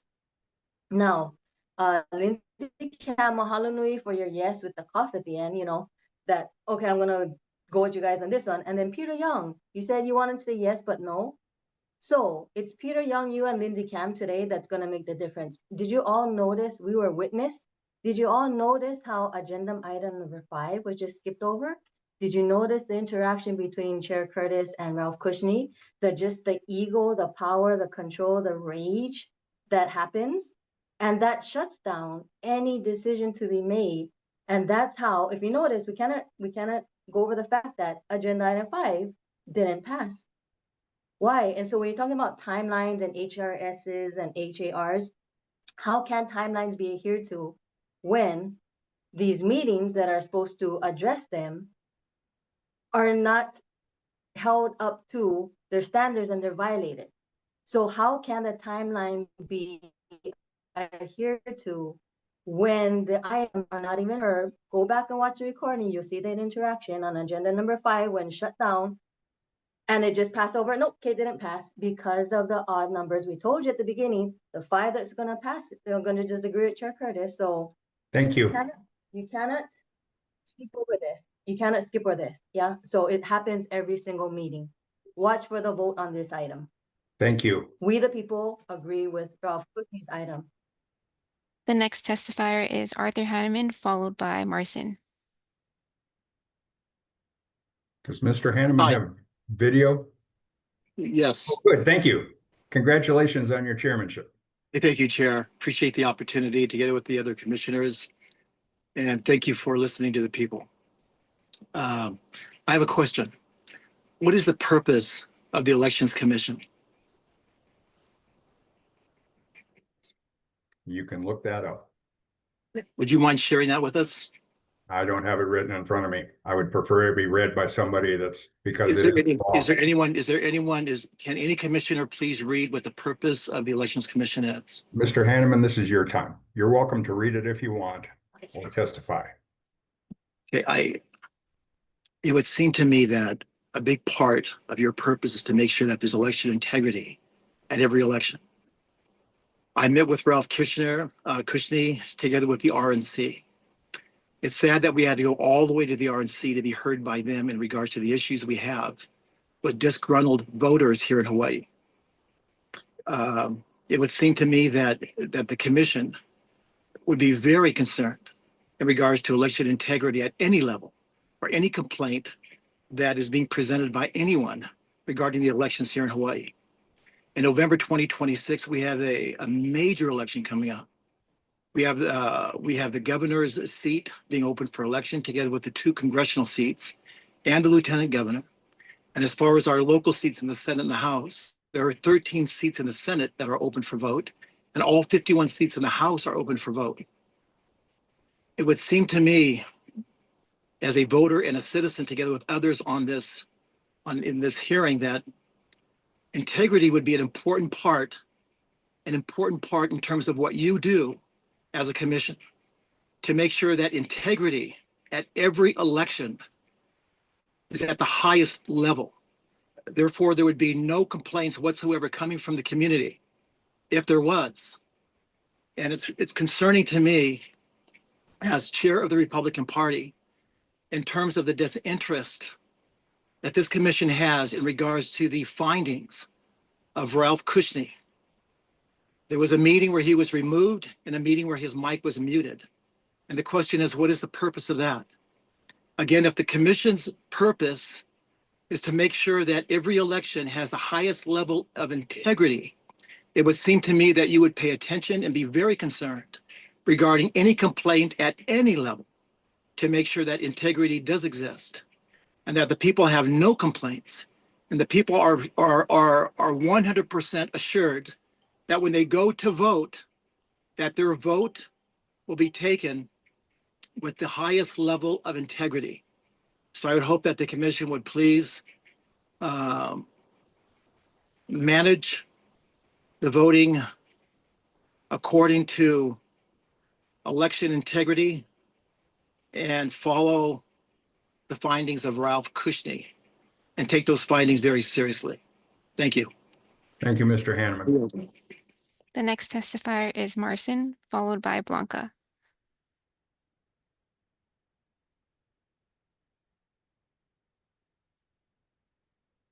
Marcin, good morning. Wait, it's afternoon. Unmute.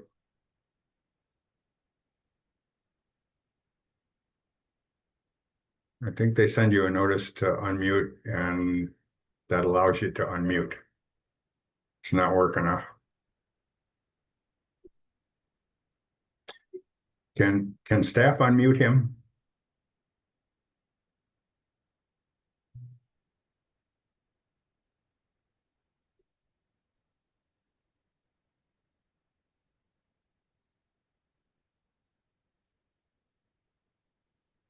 Sorry, Marcin, I don't know what's happening. We are currently sending a request.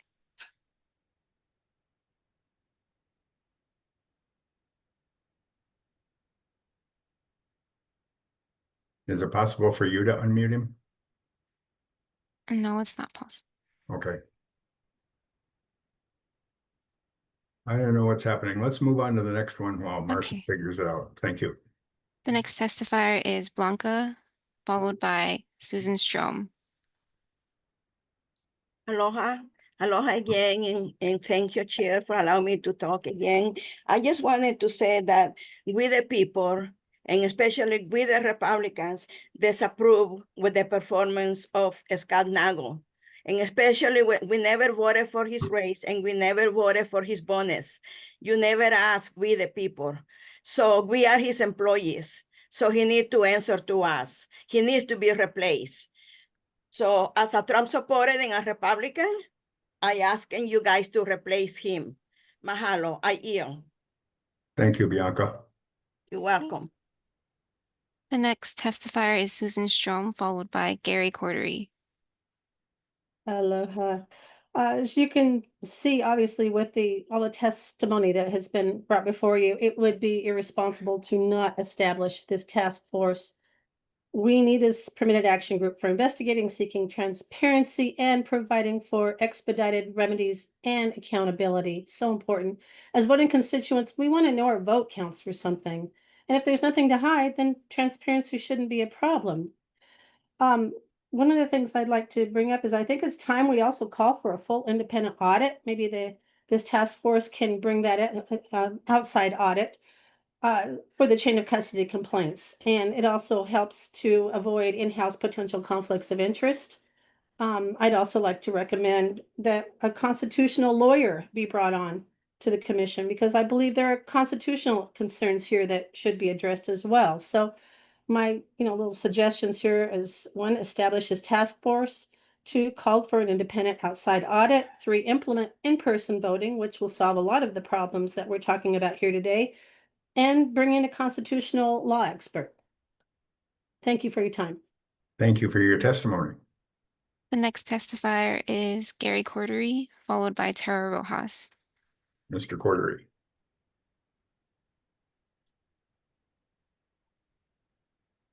You're mute, please. Thank you. There you go. Okay. Now you're muted again. I don't know why. I can't hear you, Gary.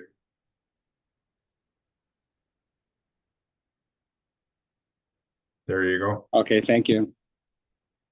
I just want to affirm the numerous testimonies given regarding this subject matter. I have questions similar to Art Hanneman's questions. And it's really a question of conscience. Is the commission, I asked all of you commissioners, all of you, is the commission committed to solutions? It's not really a profound question, but it goes to the essence of the way the meeting is actually functioning. My experience of the meetings, not just this one, but the previous meetings as well, is it's all about not looking for solutions rather than let's just cover it over and move on. The people of this state, I spoke to thousands of them in 22 and I said, are you voting? They said, no, why would we bother to vote? There's so much corruption, our vote doesn't matter, so I don't vote anymore. Now 60% of the people of the state do not vote. I'm not suggesting that that's a personal reflection of this commission, but I can say, I assert that this commission's mandate is to ensure that the public's trust is held in the highest regard. My request is that the commission would stop looking at what they shouldn't do and start looking for solutions. And I believe there was a testifier, young lady named Linda, who talked about paper ballots. The promise was made by Director Scott Nago that the electronic balloting was going to raise voter turnout, was going to cost less, have proved to be false. There's a simple, verifiable method for elected public officials. It's called the paper ballot, one-day vote with an ID. It'll remove all of this pilikia that we see on this call. I guarantee you that if we go there, you'll no longer have a public outrage to whether or not the vote is accurate, whether there's been mishandling of ballots, miscounting. Everything that we've seen over the last year and a half on these commission meetings and from the 2020 elections will go away. Is that not a solution? I ask you as commissioners to exercise your authority. You've been given the authority by being selected to this commission to speak into the voting process that ensures every vote counts. This is your mandate. There may be technical issues that you can speak to or allude to, or that's not your responsibility. May I just say it's your responsibility? If you do a simple tasks of solving the problems rather than excusing the behavior, you'll sleep better at night. And the people will have integrity and once again engage in the political process. I yield. Thank you, Mr. Cordery. The next testifier is Tara Rojas, followed by Carl Dix.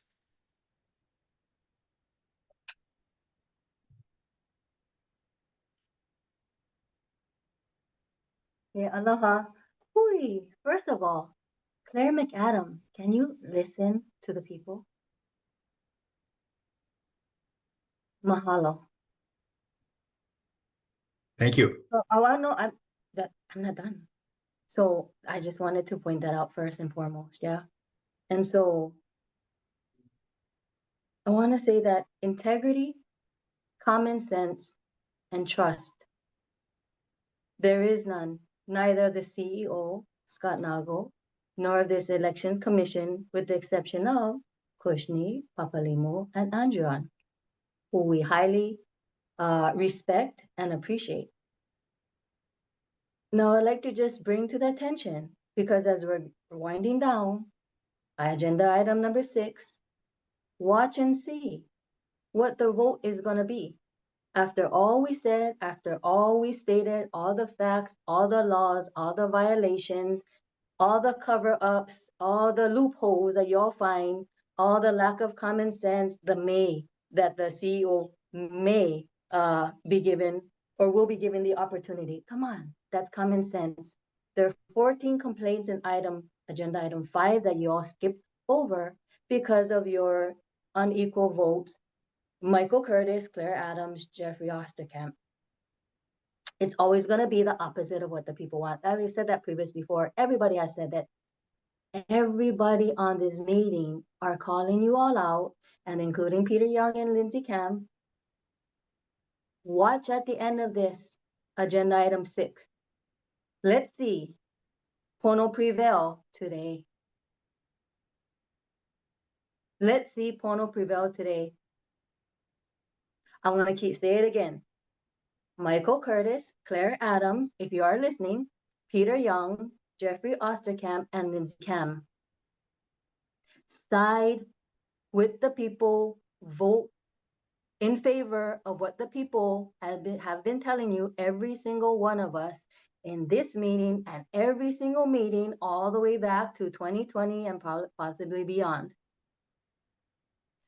Mahalo nui Ralph Kushni, Kahoilani Papalimo, and Dylan Andrian. We know you're hearing us, the people. You're gonna vote for what we, the people, want you to vote for.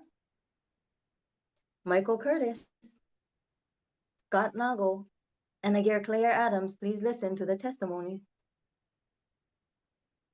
In my 18 seconds left, watch what the vote's gonna be. This is a given at every single meeting that you go against the people. I don't know if you guys are text chatting each other that, yep, we're just gonna go, we're just gonna listen, we're gonna like, you're just making like a farce that you're listening. Listen to the people and show it by your action, by your vote in favor of agenda item number 6. If not, Thank you. clear corruption. Mahalo. The next testifier is Carl Dix, followed by Walk on Fire 108. Mr. Dix. Aloha again. I know many of you see me at these meetings, and I don't come here with great pleasure, and I don't come here to present malice. I come here to save my family and my community. And this is, we the people, I was in one of the first election commission meetings in 2020. There was 3 people. Look how this is groundswell and swollen to over 80 people. And there's been times there's been 200 people at these meetings. People, this is the chain of command. The people bring it to the commissions. The commissions hopefully will do their job and represent the people to the higher up courts.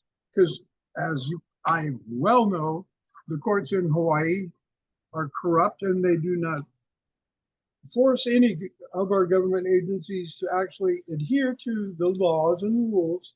So possibly if we could get a commission to do their due diligence as volunteer citizens of our community, and I would assume that that's why you guys volunteer to sit on this commission, is to support and defend and represent your community and the families of Hawaii, and bring this to the courts and get the courts to do their job. We the people, this has grown from 3 people to over 80 and sometimes over 200. This is a movement, and it's not going to get smaller, folks. If you think it is, you're sadly mistaken. This is a movement from the bottom to the top. And it's your responsibility and your duty as a volunteer. You think I get paid to do this? I've lost hundreds of millions of dollars probably on fighting this since 2020. You have no idea how many hours I've invested in this personally, more than my lifetime. I don't do this for fun. I do it because it needs to be done.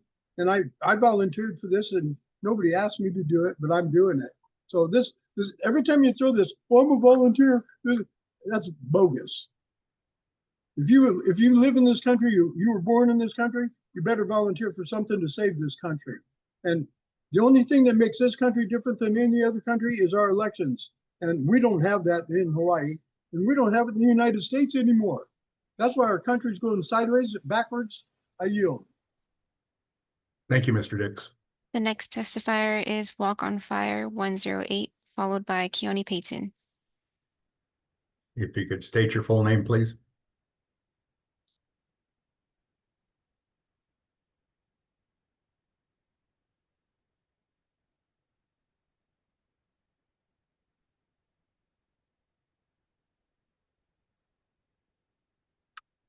If you could state your full name, unmute, etc.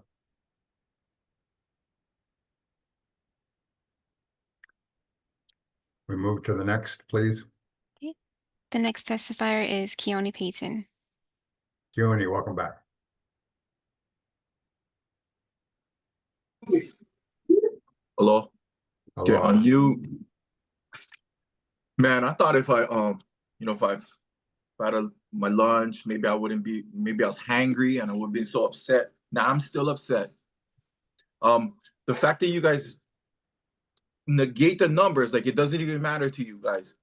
In Hawaii Island, Curtis, how many unaccounted votes were there?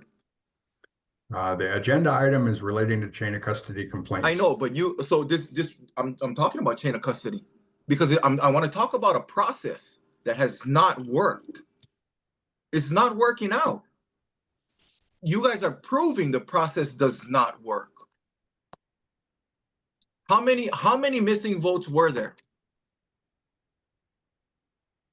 You're the chair. You guys are part of this election committee. How many missing votes were on this moku? Over 19,000. Overnight? Hey, Papa Limo, how are you? How are you? Thank you. Hey, Uncle Joe is real good friends with my Papa Ralph Irvine. Yeah. So, but so over 19,000 votes. 19,000 votes allows you guys to handpick. That number allows you guys to handpick for every single position across the board who you guys want to win, not who the people are voting for, not who the community is voting for. Junior Tupai, when he ran for lieutenant governor, he had 22,000 votes. He should have walked right in. He's a household name out here on our island. He should have walked right in. So it's disgusting to see the perversion that you guys are using and cheating us on a system that you guys are setting forth. You guys are setting forth this system, at least play by your guys' own rules. That's all we're asking. The chain of custody, either John is lying or the United States Postal Service is lying. It's one or the other. I call for investigation on both John Hendricks and the USPS. Let's see how come the numbers aren't adding up. This should be this is federal. This should be a federal investigation. I think Chair Curtis, you should be indicted federally. Crickets, huh? That's my time. Thank you. The next testifier is Representative Garner Shimizu. I'm glad you're here, Representative, because some of these address the laws. Can't hear you.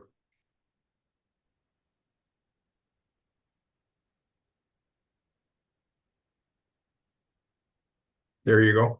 You know, thank you, Chair. Thank you, commissioners, for your service.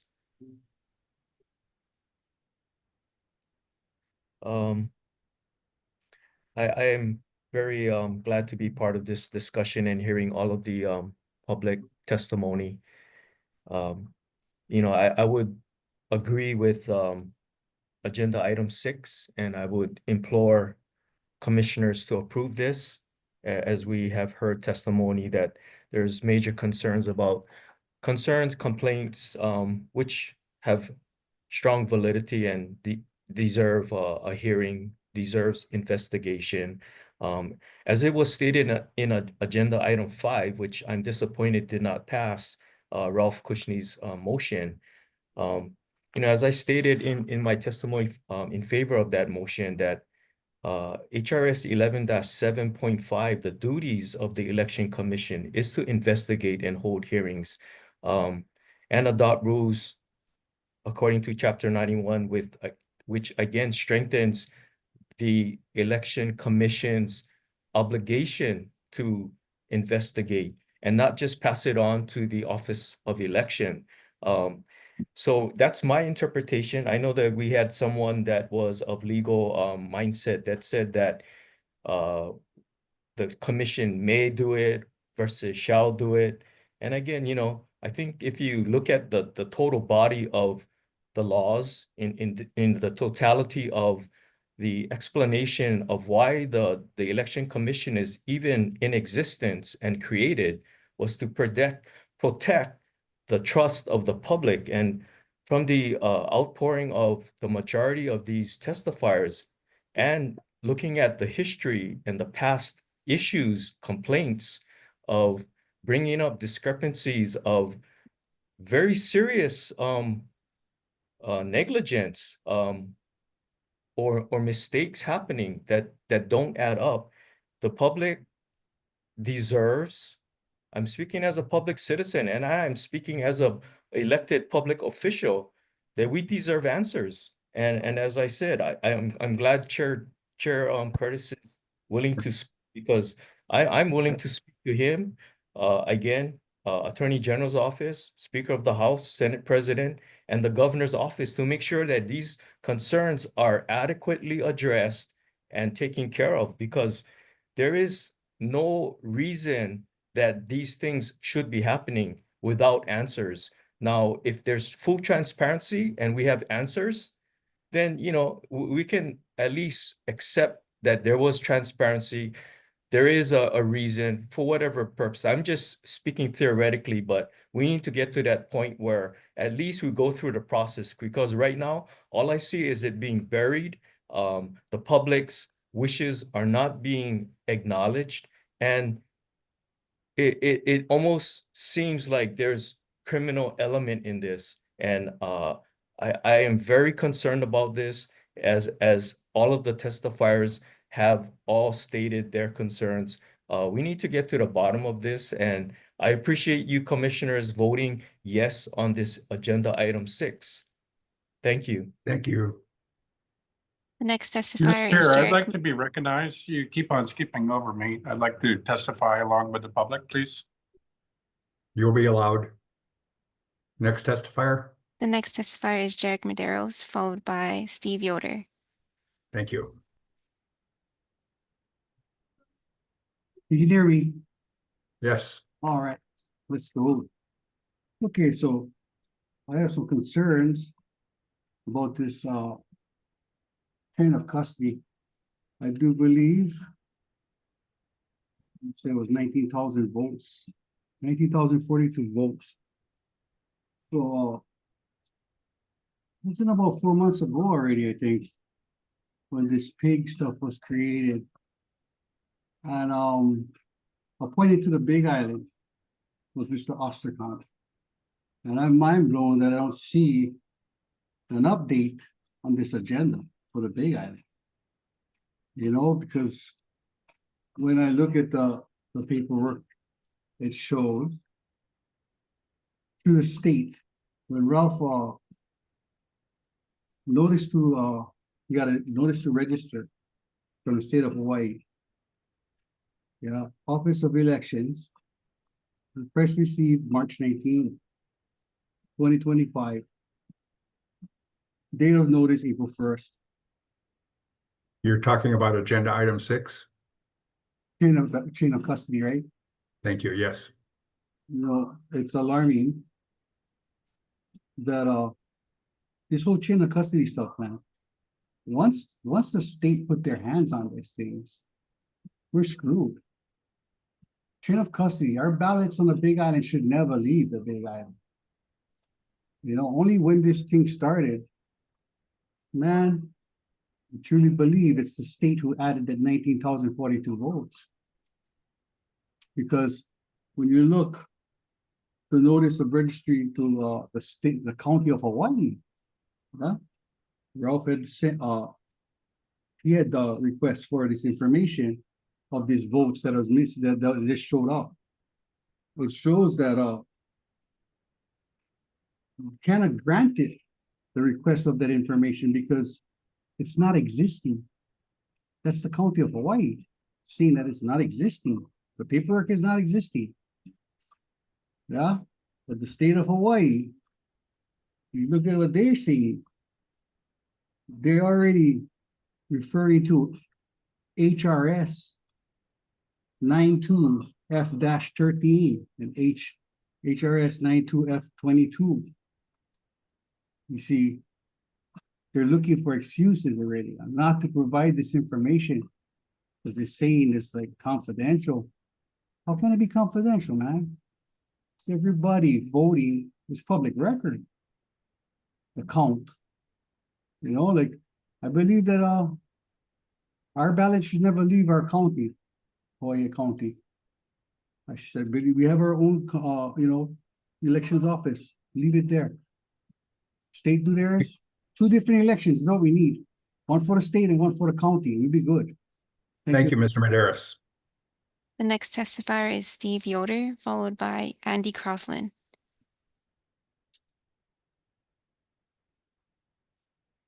Okay, I gather that you can hear me. And see you. Thank you. Thank you. Mike, good afternoon to you and everybody who's listening.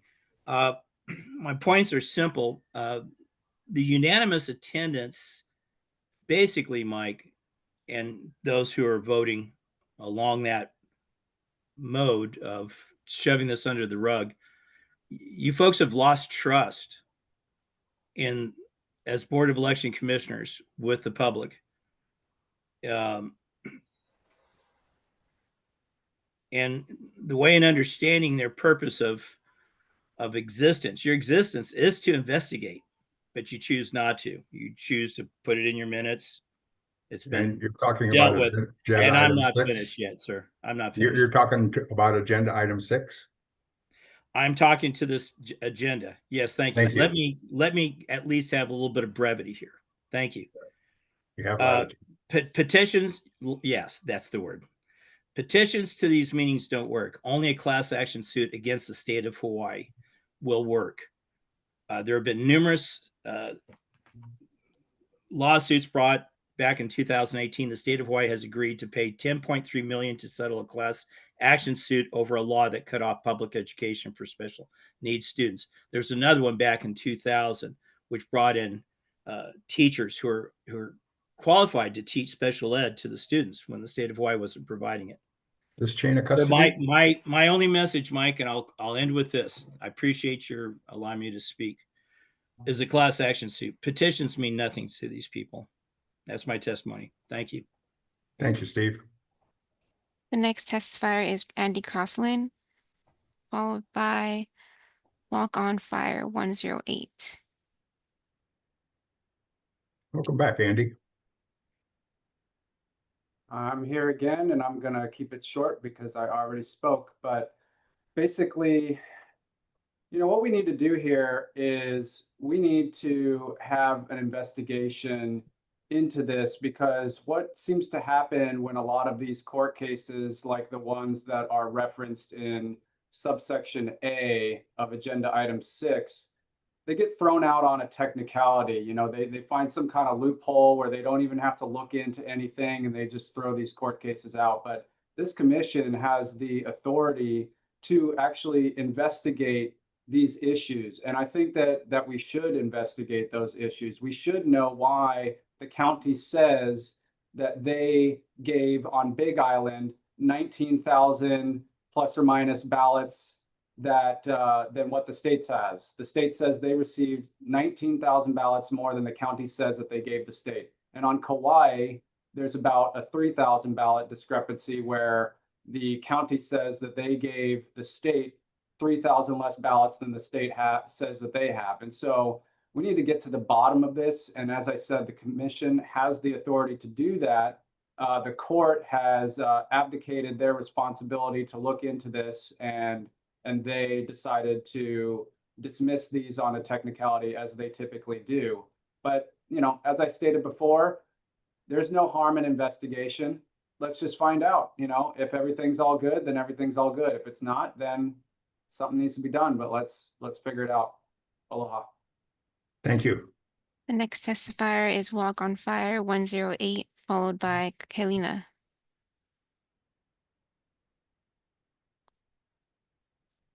Walk on Fire, can you get unmuted? If you can, would like your full name.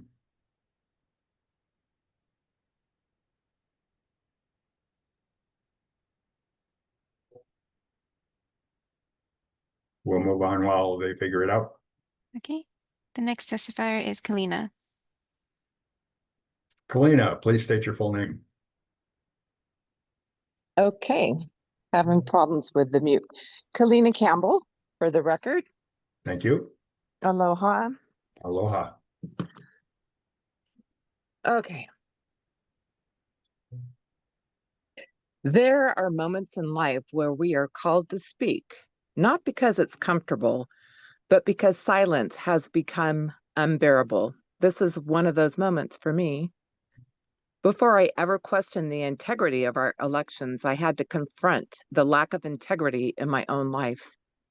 I confessed to years, decades, looking away, of participating in systems without understanding them, or giving consent with my silence, or going through motions while my spirit knew better. I obeyed when I should have inquired. I complied when I should have stood. And if I'm honest, and I must be, I did it because it was easier. Because confronting broken systems meant confronting my own brokenness first. That was my failure, and it cost me. It cost me trust, truth, clarity. And now, as I look over a nation cracking beneath the weight of deception, I see that I was not the only one who traded courage for convenience. We all did, in one way or another. We cannot talk about election integrity if we're too proud to show our own chain of accountability. And I say this with all the love I have in me. If a single ballot can change a future, then every single ballot demands a visible, traceable, and verifiable chain of custody. If I can stand here and admit to the cracks in my own character, then surely this commission can face the possibility that the system you oversee may not be sound, as we've all been told.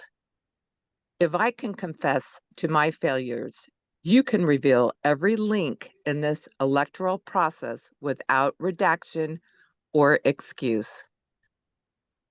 I am not here to perform, I am here to plead. Please do what I did. Look inward and then look outward with new eyes. Demand what is right, not because the law says so, but because your soul knows it must be done.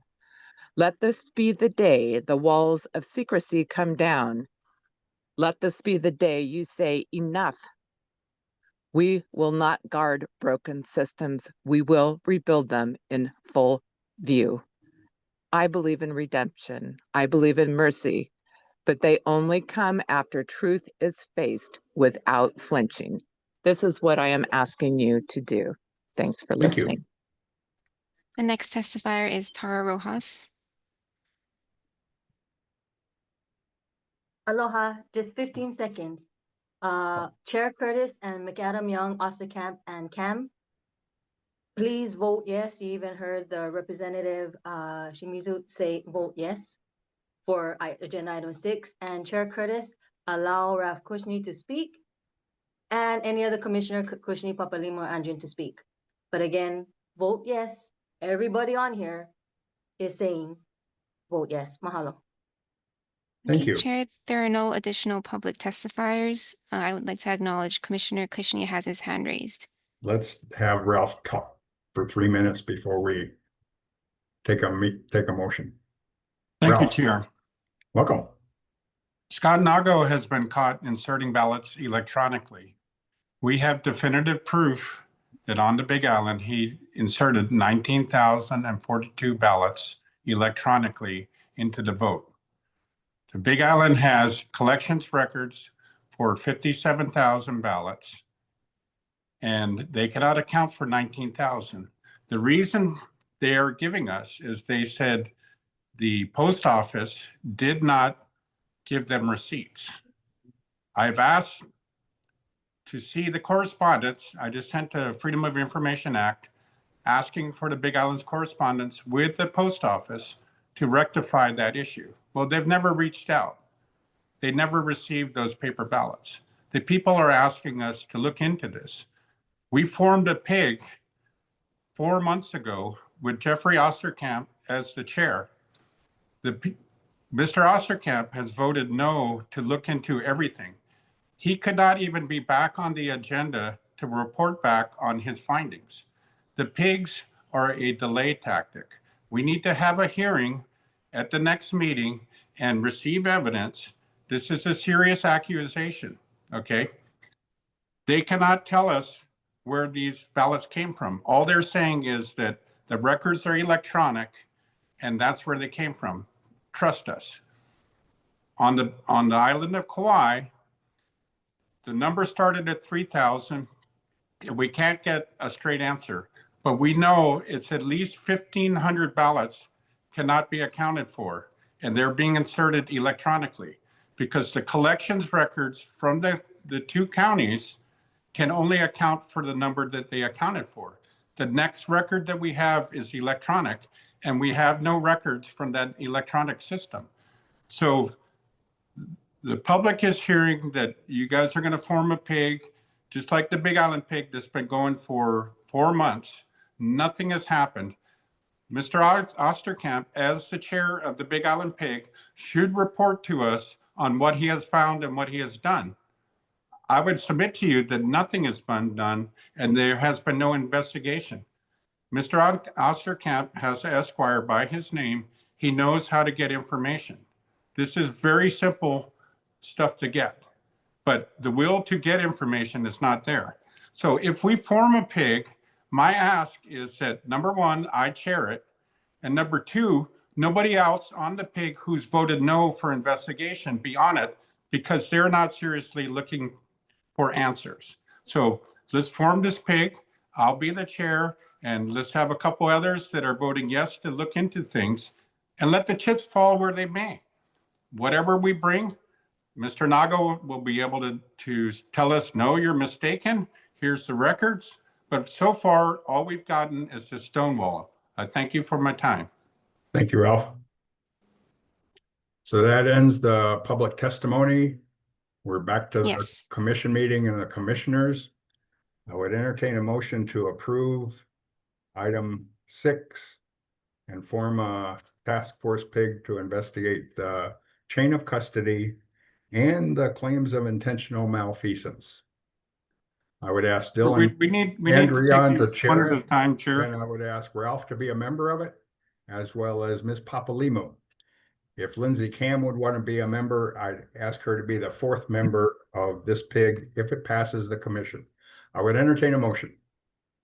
Yes, Chair. I move. Yes. So move to form this PIG as described. Oh, I'm sorry. I will have to take my name off of this PIG. I will be on the mainland for 4 months. Okay, but Ralph, that's who are the other members, Chair? Well, that's the motion to approve this. Who are the other members? I was gonna ask Dylan to chair it. And I would ask you and Ms. Papalimo to be members. Ms. Papalimo backed out. Lindsey, Anyone Cam, else and would Dylan? like to volunteer? Chair, can we make can we separate this and make a motion to? Yeah, no, it's Form it separate. first. The motion on the floor is to approve this pig. Is there a second? Yes. Second. You're the one that moved it, Ralph. Dylan seconded. Discussion. Yes, Chair. Okay, Ralph. I'm going to repeat myself. We have discovered that Scott Nago has inserted ballots electronically on Kauai and on the Big Island. How does that relate to this motion? We're forming a pig or not? I'm voting for it. So Okay. Is there other discussion? Chair, I got my Is there time. anybody that wants to oppose the motion? Chair, I'm allowed. Yes, I do, discuss and I would this like to so I discuss. can sway Mr. other people. Osterkamp, Yeah, Sir, so I'm allowed to give my discussion so that I can. you're sway allowed when you receive recognition from the chair. That's been denied. Mr. Osterkamp has the floor. yeah, so I'm voting against it because Mr. Cushney has stated, in my view, completely inappropriately, that Scott Nago has been caught inserting ballots electronically. We are proposing to put somebody on the committee who has already decided the issue. He's, in his mind, judge and jury. And, you know, he's effectively not only accusing Scott Nago of a crime, but he's convicting him in his mind of that. I don't think that Mr. Cushney should be on the committee. And I will be voting against the pig for that reason. Let's separate the two. Let's vote for or against the pig and the membership of this task force to be determined. So the motion on the floor is to approve this pig, this task force. Is there anyone that wants to vote against or Chair. discuss against it? Anyone want to oppose this motion? Chair, do you need to take Have alternating? discussion for this, possibly opposing. Go I'm ahead, Dylan. just confused as to why. So we have two pigs that have been formed investigating supposedly currently the complaints and discrepancies that were found on Kauai Island and on the Big Island. So it seems like this is overlapping, is it not? Or what's happening with those? Can I just get some clarification? The ballot outcomes were the function of the two other pigs. The chain of custody and claims of intentional malfeasance, which is apparently what Ralph has charged Scott Nago of. This allows this task force to investigate. So I'll just point out, Chair, in our board packet, under the list of motions that were made, it explicitly says motion to appoint Commissioner Young, Aquino, and Lindsey Cam to the pig investigation for chain of custody complaints and any other irregularities on Kauai. Does that not? I think it was the specific differential vote count. And again, this is why minutes are so important to this body. Concur. Further down, the last item on the agenda is to receive Peter Young's pig report for discussion in the next 2 weeks. Lindsay, did you have something? Sorry, I can't remember. Yeah, you raised your hand. Okay. Any other discussion on this motion? Yes, Chair. Yes, Ralph. So I'm in favor of this motion. And again, Mr. Osterkamp has had this for 4 months and he has not done anything. Not this pig. We're talking about this pig. I have the evidence and Do you want this having pig or the not, evidence Ralph? to be precluded. We're talking about this pig. Do you want it or not? Yes, I'm voting for, Okay, I'm good. giving, let me state my reason so I might persuade some of the others who may vote no on this. Okay, you got your shot. Okay, you keep on about this talking pig. over me. So we have the evidence. We have the collections evidence from the Big Island. We have their chain of custody documentation. We have receipts from the post office. And then we have how many ballots the state reported counting. They are off by 19,042. We're talking about enacting this pig or not. I am. No, you're not. You're talking about another pig. No, this is the Big Island. We're talking about the pig on chain of custody. Please let me We're finish. talking about that. Do you want to form this pig or not? Yes, let me finish. Okay, no. I'm You're giving a talking- reason you're why. talking about other I can pigs. wrap this up quickly if you let me speak. If you So- got 1 minute. The difference between the number of ballots that the Big Island collected and the number that the state reported is 19,042. We have all the receipts, we have the postal receipts, and we have the collections data. It's How very does that simple, relate to this pig? because I'm for it, because we're Okay, going to good. present this Is there evidence. anybody against this motion? Besides Mr. Osterkamp? Otherwise, I'll take a roll call vote, please. Okay. Commissioner Andrion, Yes. Commissioner Kushney, Yes. Commissioner Cam, Yes. Commissioner Kawada still excused, Commissioner McAdam, Yes. Commissioner Osterkamp, No. Commissioner Papalimu, Yes. Commissioner Young, Yes. Chair Curtis. Yes. This motion passes. And Dylan, would you be willing to chair this? I would be, but I would prefer for Ralph Kushney to chair this. He's been an integral part and has. He's already prejudiced on this. I would allow him to be a member of the committee. I don't but think I he's would- prejudiced. He's presenting facts and data that's been submitted equally by the public. I think the public would like to see Ralph chair this commission. I think Ralph would be able, this pig.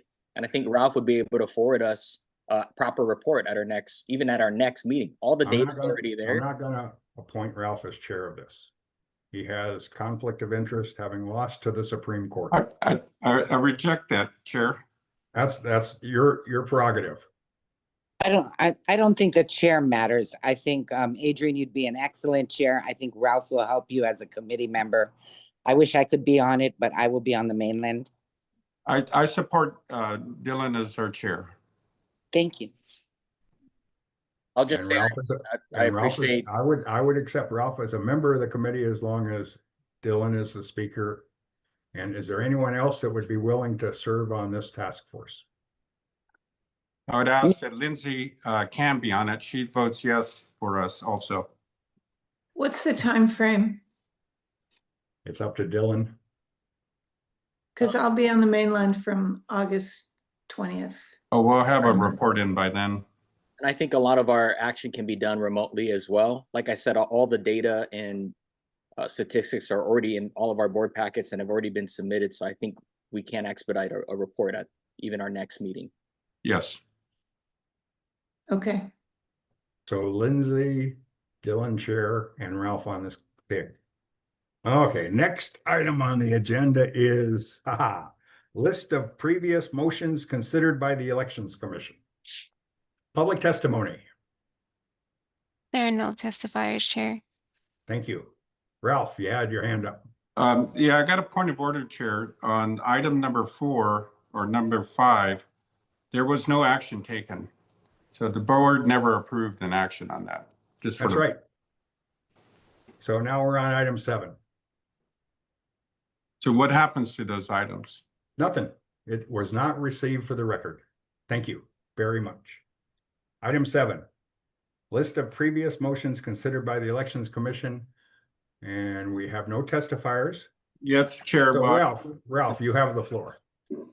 I move to discuss the status of motions that we've previously made and adopted. I move that we discuss those and not the ones that were not adopted, just the ones that were adopted. Do I have a second? You don't get a second, I get a second. Is there a second to the motion of discussion of the Sorry, Chair Curtis. previously We have a few considered testifiers Elections now. Commission? Okay. We'd Okay. like to ask the testifiers to testify on item number 7, a list of previous motions considered by the Elections Commission. Yes. The first testifier is Andy Crossland, followed by Tara Rojas. Andy, welcome again. Yes, hello, Commission. I'd like to start out by saying that I believe that there was an incorrect statement earlier by the secretary. It appeared that people's hands were being removed, mine included. There absolutely were people waiting to testify. And so I'm not sure what happened or how that happened, but it appears that there was an incorrect statement made. So I'll continue with my testimony on this item now. So the motion that was actually passed on June 19th, 2024, this is 1 year ago, just about 3 days short of 1 year ago, on June 19th, was that the status of motions would be included in the agenda. Now, what we have here is we have a list of motions and the result of the vote on those motions, but the column is incorrectly titled status. The status of a motion is who's taking charge of it, at what point of completion is it still pending, who's working on it, how close are they to getting done with that motion? This is not a status. This is a list of motions that says if it was passed or failed, that's the voting result. That is not the status of the motion. Now, this list needs to be the status of the motion. At what point is each of these motions that was passed, has that been completed? Is it still pending? We need answers to that. And that was the motion passed almost 1 year ago. So this list is not what was passed. And I appreciate the list, but it needs to be updated to have the actual status of the motions. So I had a couple other notes here, but I'm very passionate about this particularly right now because I think that this was a very cut and dry, very clear thing that we've been asking for, and I'm appreciative that we are making progress on that motion. However, this is just a list of the motions and their voting result. This is not the status of motions. This board and the public deserves to know at what point has each of these motions been completed or not completed, and what is the actual progress that's being made on the motions. That is what status means, not the voting result. I yield. Thank you, Andy.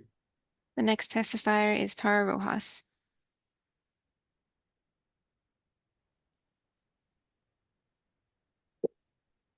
Aloha. Aloha. Hi. Oh, my goodness. There were hands all raised, and how can you say that there were no testifiers? I was lowering her to get your attention because you have the chat disabled. Now, I did see Palala Keone, Palala Jarek, I see Tita Wallen, and I think I even seen Tita Susan. We all had like about 5 or 6 of us had our hand raised. So I don't know if you all are still here, if you want to testify, raise your hand again, because now is the time. Figured it out. Your mode of operation, Chair Curtis. And I'm going to talk about this for this item, agenda item 7, motions from previous meetings, as Andy just said, that the public deserves to know the status of these motions, just as the public needs to hear like the complaints that you all denied. And the only reason you guys, and I appreciate that you all voted yes, is because we said vote yes, with the exception of Osterkamp, who for some reason is still going against the public on basing it on whatever legal, technicalities, as we heard. So I'm going to say this, the mode of operation, when I said, Chair Curtis, we see your rage. We see your mode of operation that you for the 3 minutes, you bite your tongue and you breathe and you wait until Commissioner Ralph Cushing wants to speak again. And then then here goes your ego, your power and control, your anger, rage, or something, and then you shut him down. And then you say, nope, you're only going to be recognized if I recognize you. What is that? Let him speak. He was waiting all this time. 3 minutes, and then the discussion. You shut down his discussion, and then you go into your rage, and then you shut it down, and then your others who support you vote with you, okay? But I'm going to say this. So we see your mode of operation. That's why I said at the previous one, let Ralph speak, let him discuss Put your ego aside. You're not in that seat for yourself. You're there, and you all are there on behalf of us, the people for whom you work for and for whom you represent. So Osterkamp, I'm not sure why you're the only one still saying no. Mahalo nui, Adam and Cam and Young for voting yes. And always, Papalimu, Kushni, and Adrian, mahalo nui. But even just denying Kushni to be chair, and then just, you want to talk about conflict of interest? That's like, like literally your position and all those who are voting against the public. So I just want to point that out, your mode of operation. People be aware, watch, and notice that people's hands were raised and there were testifiers, and you were about to skip over, and we had no recourse because the chat is disabled. So please open the chat for the next meeting, and please make sure that transparency, integrity continues, and stop your mode of operation, turn it off, or step down. Let Ralph speak. It's not you against Ralph. Thank you. Mahalo. If there are no additional public testifiers, I'd like to acknowledge Commissioners Kushni and Papalimu have their hands raised. Okay, Ralph?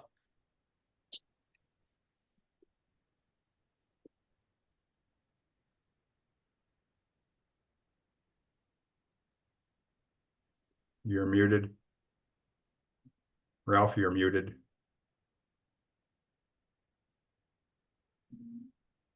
Thank you.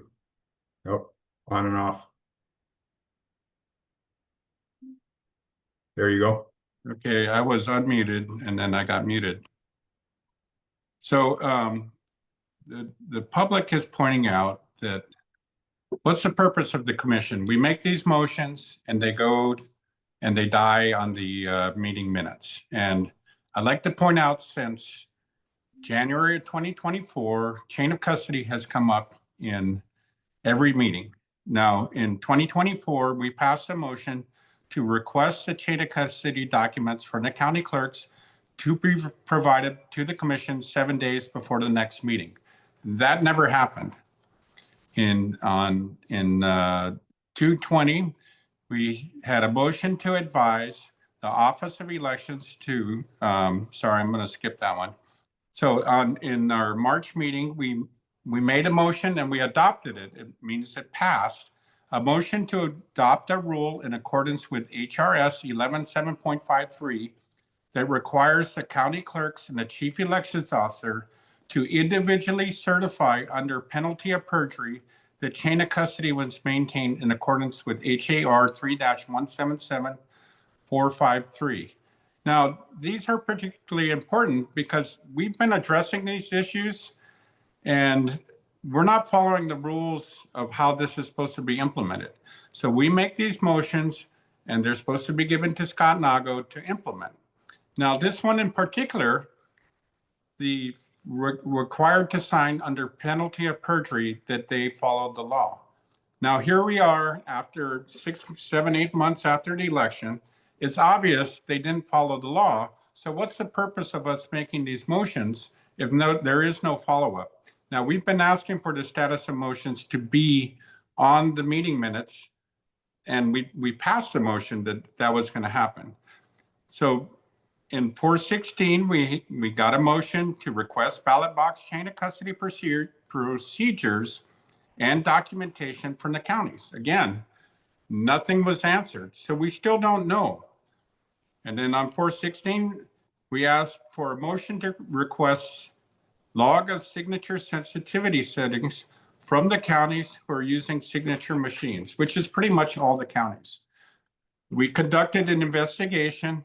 I sent out a letter to all the counties and I wrote a preliminary report on the signature settings. That report was buried.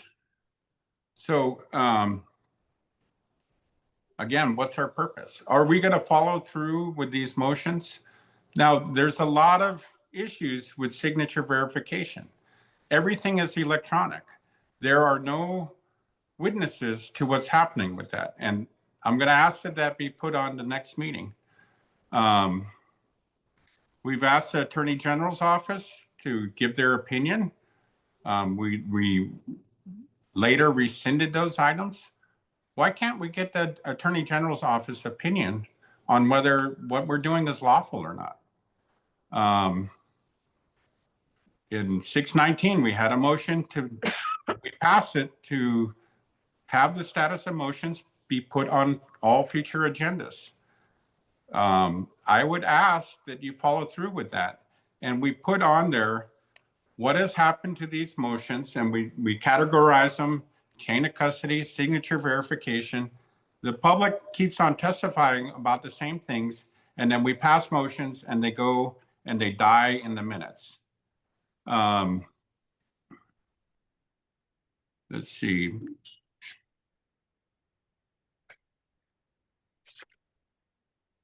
So I'm asking you, Chair, are we going to be following up with these motions and see to it that they get implemented? Is there a procedure? There's an administrative rule about this. I believe it's HAR 3-17010, where we follow up with the chief elections officer, and none of this stuff has happened. So I think we need to Thank you for your testimony. You'll have more time when the commission meets as a whole. There are other raised hands. The next testifier, please. The next testifier is Susan Strom, followed by Victoria Thompson. Susan, aloha. They're just trying to get unmuted. I just wanted to add 2 points quickly. And this first is directed particularly to Mr. Osterkamp, who had just a while back had smugly asserted that there was a loophole so they don't have to, disclose to us or do any research or investigation unless it's their privilege to do so. And I'd like to remind you that your positions here are a privilege. They're a position of trust and privilege, not an elitist prerogative. If you're looking to use those loopholes and to what we're trying to accomplish here by voting against something that it would be proactive and transparent, then what are you hiding? This reflects on you guys, not we the people, trying to provide transparency. Why is that such a hard thing? That's something that should be a given, like I said before. And to Mike Curtis, this conflict of interest you cite against Ralph is really only in your opinion, as you can't provide proof on that. So hence you're displaying the bias. Supreme Court case. So, not to mention muting Ralph at your discretion. You guys are just showing your true colors. I just want to point that out. And it's for all the world to see. Thank you. I yield. Thank you. Chair, I'd like to, you skipped over the Supreme Court case, and I think we should. Wait, no, the next testifier. The next testifier is Victoria Thompson, followed by Noella Vaughn. Thank you. Victoria, you're muted. There you go. Aloha. Aloha. Good afternoon, members of the Election Commission. My name is Victoria Thompson. I am a resident of the Big Island. I would respectfully suggest a motion that would significantly improve the transparency and efficiency of the elections process, and in consideration of the PIG that was just formed, I would move that the Elections Commission consider establishing a protocol where members of the community and the public would be able to volunteer and participate in that. And knowing that you guys are not paid, I believe it would serve as a benefit to you to have additional help in this process and relieve the commission's burden in getting help from the public. I would be honored to volunteer my time personally. I am located on the Big Island and I am willing to contribute to my community and the election integrity process. I don't know if that is a possibility, or if you have to be a member of the commission. I would entertain joining the commission on an official. Mr. Andrian could invite you to do that. Okay, Mr. Andrian, I would be more than happy to join your commission in helping you in this process. I yield. Thank you. The next testifier is Noella Vaughn, followed by Tara Rojas.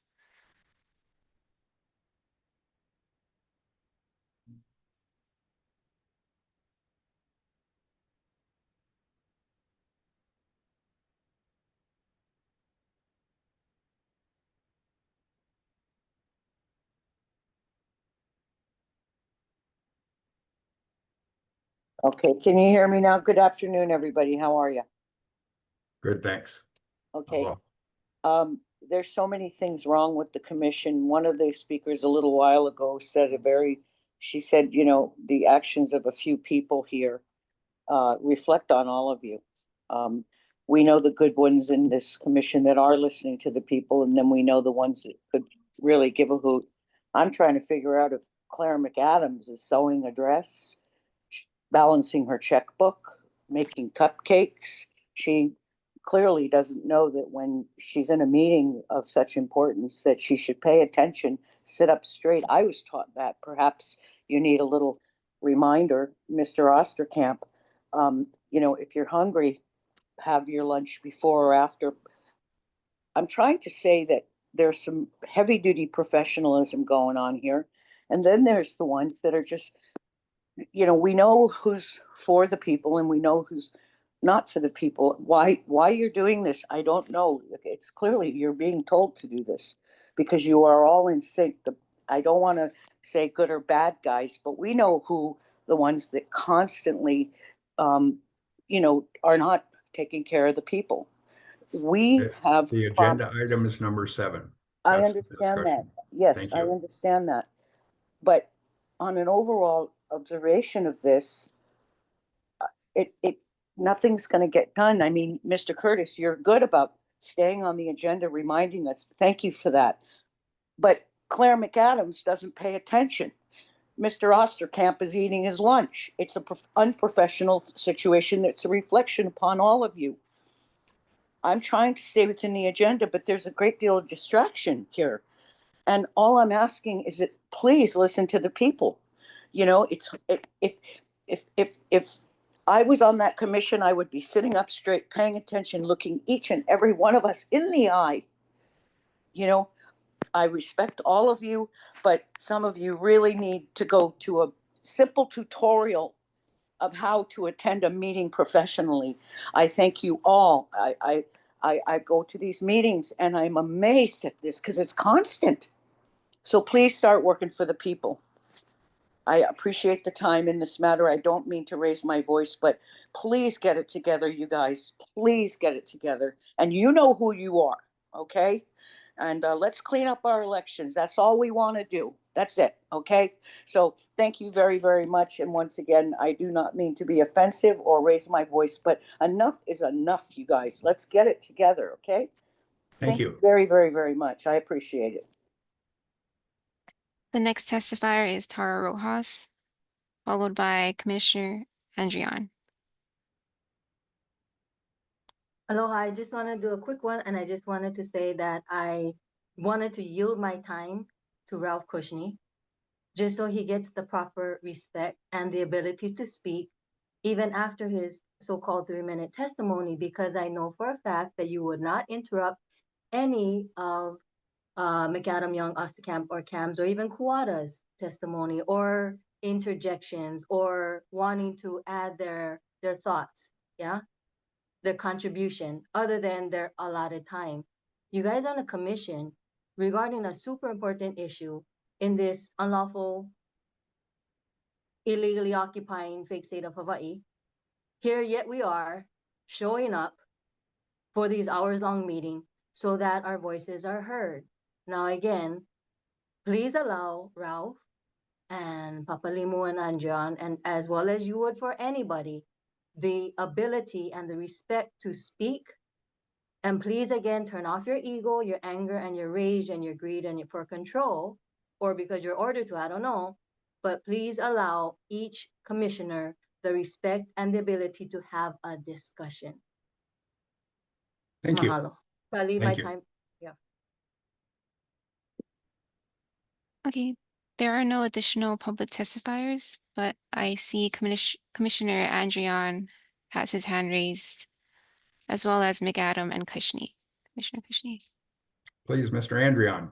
Thank you, Chair. First, I just wanted to say thank you for this list. I know it's something we've asked for a long time, so I appreciate it being seen. I think it's a step towards transparency and accountability, but to enhance accountability, I think it was Andy that gave this testimony, to make the distinction of the result of the vote and then where this motion actually is. What is the status of that motion? What has the commission done for follow through? As Commissioner Cushney pointed out, with that one motion, we didn't really see any action taken. So I think it would help us in our duties and being accountable to the public if we did have that distinction on the table in the future. And then, Chair, I think it might be prudent to maybe also get some guidance from the Deputy AG on what our PIG is permitted to do with members of the public involved with investigation. I can do that off on the side as well, but or Yeah, maybe it's better if it happens here in this meeting. And the definition of pigs kind of define that, but yes. Thank you, Dylan. Okay, up next, Commissioner McAdam. Oh, thanks so much for recognizing me. Yeah, I unfortunately I'm gonna have to leave. I have an appointment that I have to drive to at the moment. So I'm gonna be around for about 5 minutes and then I'm gonna have to leave. I just want to say I'm sorry Okay, about if you that. can give us 15, it'll help us. But Okay. thank you. Thank you, Claire. And additional speakers, Okay, up next, Commissioner Cushney. Ralph, what's up? You're still muted.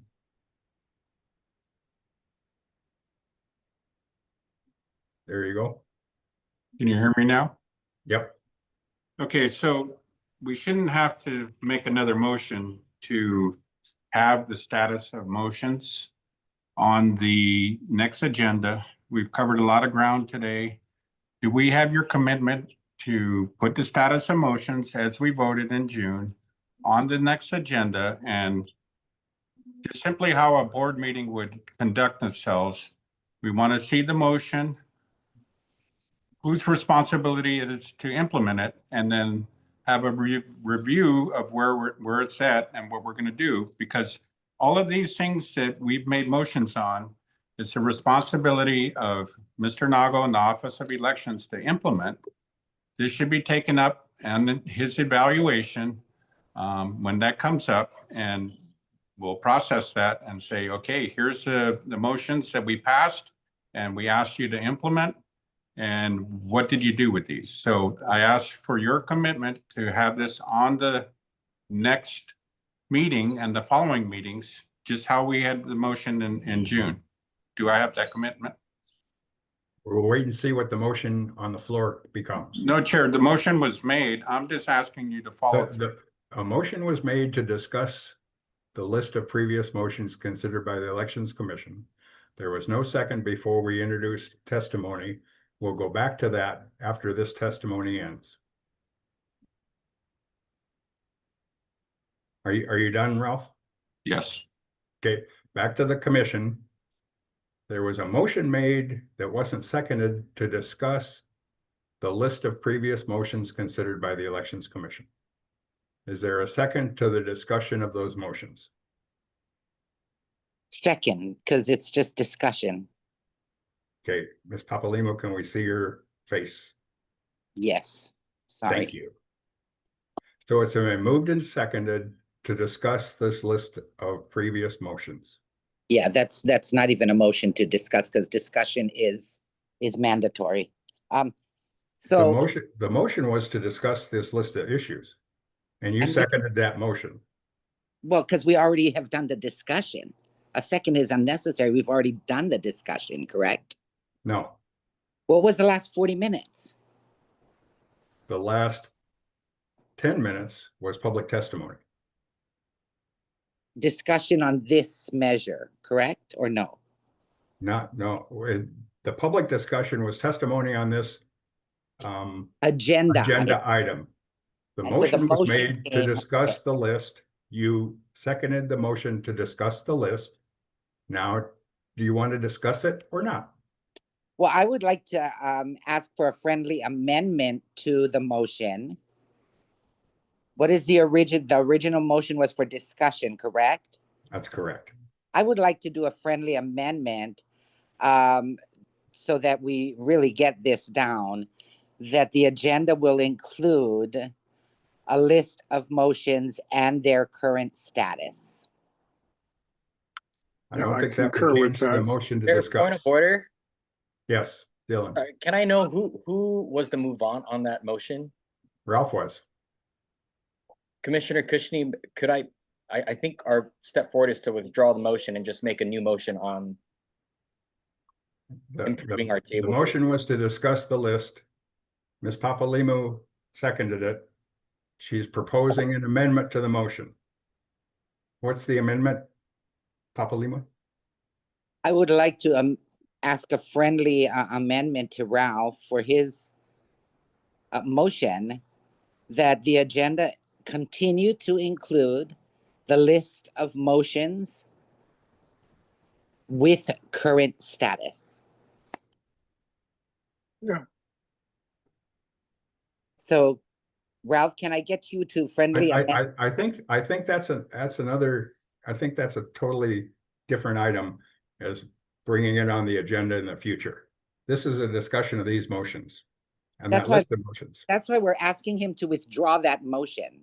He doesn't have the opportunity. It's on the floor now. It belongs to the commission. And now we're asking to amend it. So let's. Can you hear me now? Sorry. Yeah, we can hear you. I keep on getting muted by the host. So can you just leave my mic alone, please? Kahiolani, It's an you still improper have the motion. floor. The motion on, Kahiolani still has the floor. yeah, it's an improper motion. Okay, go ahead, Ralph.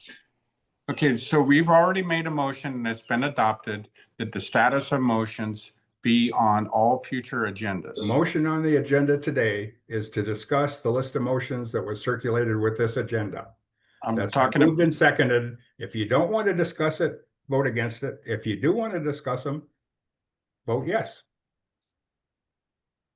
Or you can friendly amend your motion. You can amend the motion. As I have requested that we continue on the agenda to have the list of motions and to show its current status.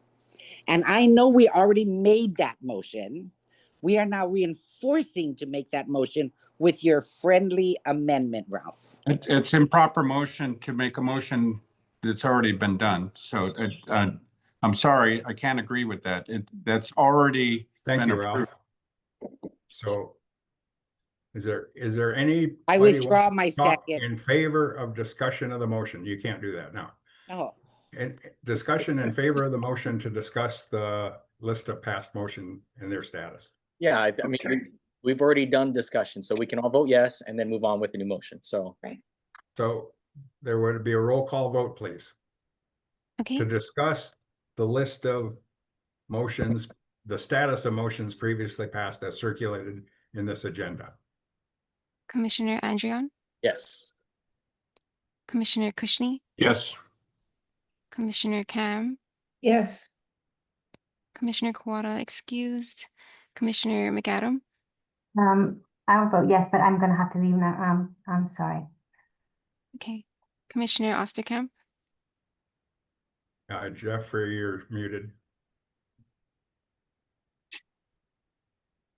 Yes. Commissioner Papalimu,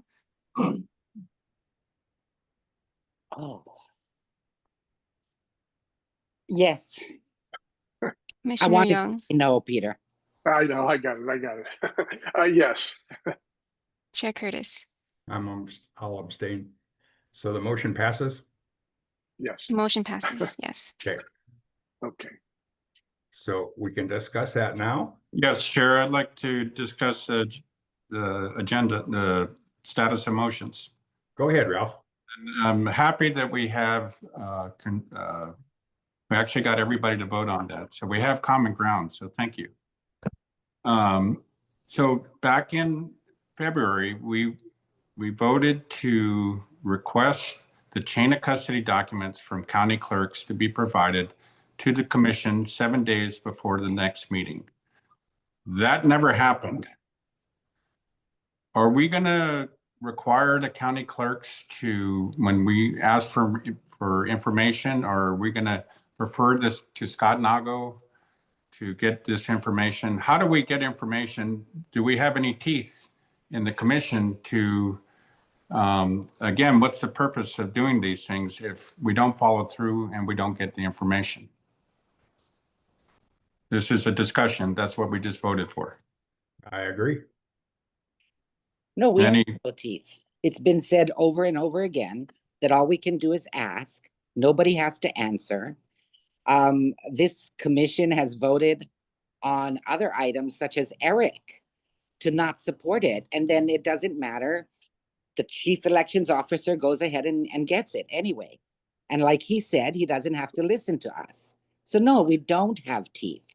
The only teeth that this commission has, and I'm going to be very, very clear, and it is in our rules, we employ the chief elections officer.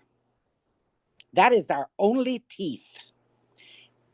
We are sitting here wasting hours and hours and hours of time on investigations that have no teeth because he can or cannot or doesn't have to reply. We hold nothing. Now, maybe the pig will give us a subpoena power. I don't know if it does or not. That's something Adrian will look into. But the only teeth that this commission has is we employ the executive chief of elections. I would like to. We can hire. That's what we do. It's stated very clearly, employ. So that's our teeth, guys. And it doesn't matter. And I'm sitting here after 2 years recognizing this. It does not matter. The only thing we can do is open up this before 3 to 4, 5 months or 6 months before renewal of Scott Nago's position, is to open it up to other people to apply and to actually interview people for the job and to find someone that we feel will listen to the people and will do what is right and has a concern and an ow that feels like he should answer people who are writing to him about complaints. We need to hire someone who feels the responsibility of one of our most precious rights in this country, the right to vote. That is the only teeth that we have. I'd like to intercede now and ask the commission permission to temporarily move to the last item of receiving the pig report from Peter Young. He has to leave shortly. I'd like to go, we can go back to the discussion of the past motions, but I would like to make sure that we move to receive Peter Young's pig report to allow us to discuss it at our next meeting. Peter sent me a PDF file on it. I haven't read it. Peter and Lindsay are the two that are aware of it. I'd like to receive it so that we could publish it on our draft minutes and on the next agenda. I think this report, receiving this report, is one of the most important things we have to do today. And I would like to do that before Peter vacates. So I will make a motion to veer off the agenda in order to accept Peter Young's PDF. The next agenda item. Is there a second? Yes. Discussion. Yes, Chair. Do you want to receive the report or not? Yes, Chair. And I would like to not only receive it, but I would like to have Peter give us a summary of what's in it, not to be discussed. It's going to be discussed at the next meeting, but I would like him to give us a summary of what's in it. We can't discuss it at this meeting, according to. We're not discussing it. He's just telling us what's in it. No discussion. Same thing. We'll receive the report and then we can discuss it and have Peter's opinion and Lindsay's too. And I think how their opinions may vary. So the motion's been made to receive Peter Young's pig report. Any more discussion? All those in favor say aye, or raise your hand. Aye. Aye. Is there anyone opposed? Are there any abstentions? Therefore, we will receive Peter Young's pig report. We'll distribute it this evening with our draft, or when our draft minutes come out, and on the agenda for the meeting in 2 weeks, where we'll discuss this issue. Want to give some context, Mr. Chair? Yes, sir. And maybe Lindsay, I kind of saw your hand kind of go up, and maybe she has some adding. Ralph, to your point, I don't think it's prudent right now because I wasn't primed to put together a summary statement. I apologize. I mean, I could do extemporaneously, but I don't think I could do justice. That said, I do want to point out the pig rules require that we receive it. Right. Discuss it at a future meeting, not less than 6 days away. Right. So we'll receive the report, and then we'll discuss it in 2 weeks when we have a meeting scheduled on the 30th. So let me just let everybody kind of know, especially for many of our participants that are online, that we, Lindsay Kim was our, if you will, civilian, our non-commissioner member. And so we encouraged this idea of kind of cross-pollination, which I thought was very, very helpful. I also want to state, as you're reading the report that you're going to get, that we had differing opinions, but that we definitely worked together and talked through all of the issues. So this was not one-sided. It was actually quite neutral in many cases. And I think that what you're going to see is something that can be debated, but should shed light on a situation that we've heard lots of commentary from both our citizens and commission members. So I just want to say that it was a very, very good process, and that it was there's no animosity, and I think all three of us would agree that we're better friends for it. Lindsay, do you want to kind of add anything to the commentary? I would just like to add that we not wait till the last minute to send out the text of it. If we're really going to have a meaningful discussion in 2 weeks, then I hope it can go out shortly. Yeah, that'll be the agenda item, and that document will be attached. I would entertain public testimony at this point on that subject. Oh, wait. The motion was only to accept his thing. Now we got to go back. To receive it. Right, Yes. now we got to go back where we were. And we did that. Now I'm asking for public testimony if there's anybody interested. Okay. On the pig? Testimony about what? I'm sorry. On the current agenda item of receiving your report. We already took the vote. Okay, then with Pal, we got to go back now to 5 or 6. with the commissioner's permission, we'll go back to item 7, the list of previous motions considered by the Elections Commission. Oh, okay. Thank you, everybody. Thanks for sticking around, Peter. No, I appreciate it. Yes, Chair. Can I continue? Yes, Ralph, go ahead. Okay, on the 20th of February in 2024, we made a motion to advise the Office of Elections to respond in writing to all written inquiries starting from the approval of the commission within 15 days in accordance with HAR 3-1704 and HAR 3-170-5. So the intent of this is that people send in complaints or inquiries and they get ghosted. Nobody replies.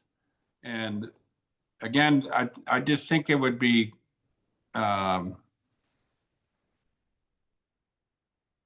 good for the public to get a reply, because when you don't reply, you're hiding things. And so I'd just like to encourage Scott Nago to look at this and to consider this, because this will be coming up in evaluation time. That the fact that when public sends stuff into the Office of Election, it goes into a black hole. Any discussion on that? Any other discussion on the motions? Other than that, our role is advisory to the chief election officer. Okay, next one. Any other discussion? Ralph, have- what you got? Chair I'm Curtis, sorry, we did have one somebody more else? hand raised from, I'm sorry, Lindsay, go ahead. Oh, no, this is commissioners. the next testifier is Steve Yoder. No, we don't, we've completed discussion on this topic. Now it's the commission's discussion. And Ralph, did you have another one?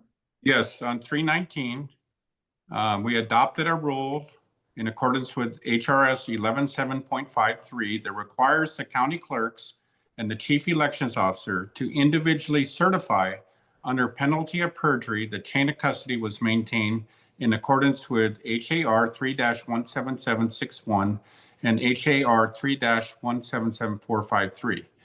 I'd like it to be the record that we have yet to receive any records complying with this after the election. And this is a big one. The county clerks and the chief elections officer, they're not giving the public the information. And we should be getting this information as it's coming in. So as the day progresses, so they mail out the envelopes. As the envelopes are received from the counties and the counties to collect them, they should post these every day. It should be on a website. We received X amount of envelopes from the ballot boxes, and we received this many envelopes from the post office, and just post it up online or post it on a board somewhere publicly. But hiding this stuff until well after the election does not build trust. Any discussion on that? Again, we're advisory. Yes, I'm just saying that the public cannot get chain of custody documentation out of the counties. It does not build trust for them to hide it. Okay, moving on. In April 16th of 2024, we made a motion to request ballot box chain of custody procedures and documentations from the counties.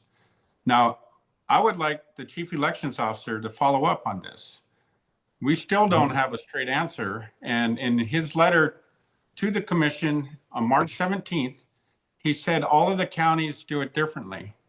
Well, the law says that this is supposed to be standardized.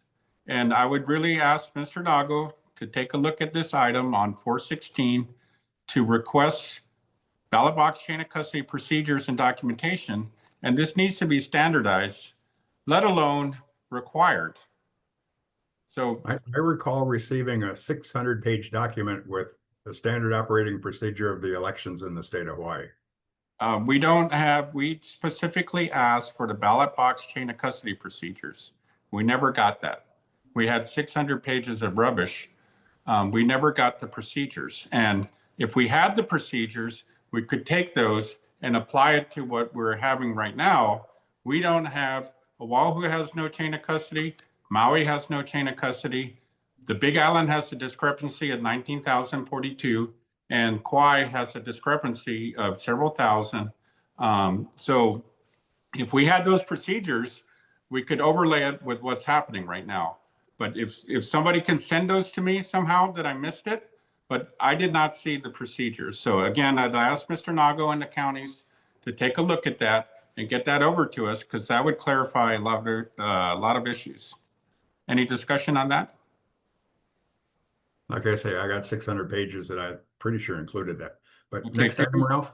Could you forward it to me when you find the procedures? Or somebody can forward it to me. Somebody can forward it to you. It's not in there. I read all I of that. guarantee you it's not 600 pages long. So it's a short procedure. The county of Kauai has a procedure. It's 14 pages long, but they're now telling us that that procedure is how they allocate manpower, and it's not chain of custody. So I want the procedures that are used in the documentation for the counties to collect chain of custody reports. Thank you. Next item, Ralph. Okay, so we had a motion to advise the chief elections officer to use voter verifiable paper audit trail to conduct all audits. So this is a big deal. Again, we're conducting audit with ballot images. There's a lot of information out there, the ballot images, and Mr. Chair, you admitted yourself that ballot images can be manipulated. The voters have no confidence if we're checking the vote and doing an audit and using ballot images, which is created by the electronic voting machine. So we're comparing a report by the electronic voting machine to a report of the electronic voting machine. We need to compare the voter verifiable paper audit trail, which is the paper ballot, to what they're telling us in the electronic voting machine.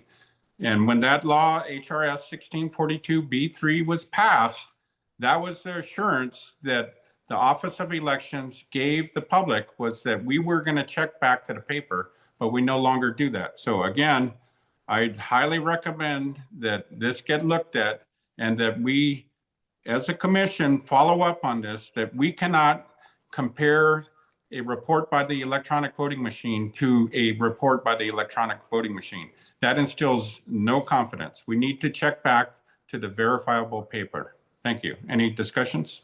Ralph, is that law still in effect? Yeah, and so the chief elections officer can do whatever he wants. The law allows him to use the ballot images, but he can use the actual paper if he chooses to.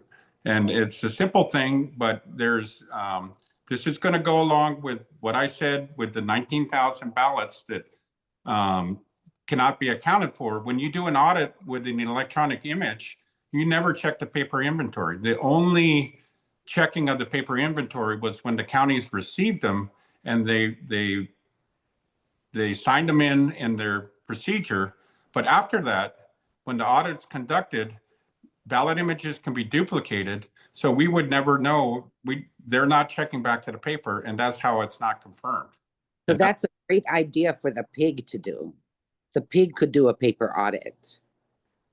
Yes, we'll come up with recommendations with that. And that would be, that would be in accordance with the law. They could use paper or the ballot one. So Yes. the PIG could go ahead and do an audit to the paper ballots. That would be great. That's excellent. Great idea. Put that on your guys' agenda for your PIG. Next, Ralph. So in April 16th, we had a motion to request the log of signature settings, sensitivity settings from the counties who are using signature machines. So it's my understanding that all the counties use signature verifying machines. I did an investigation. I wrote the counties.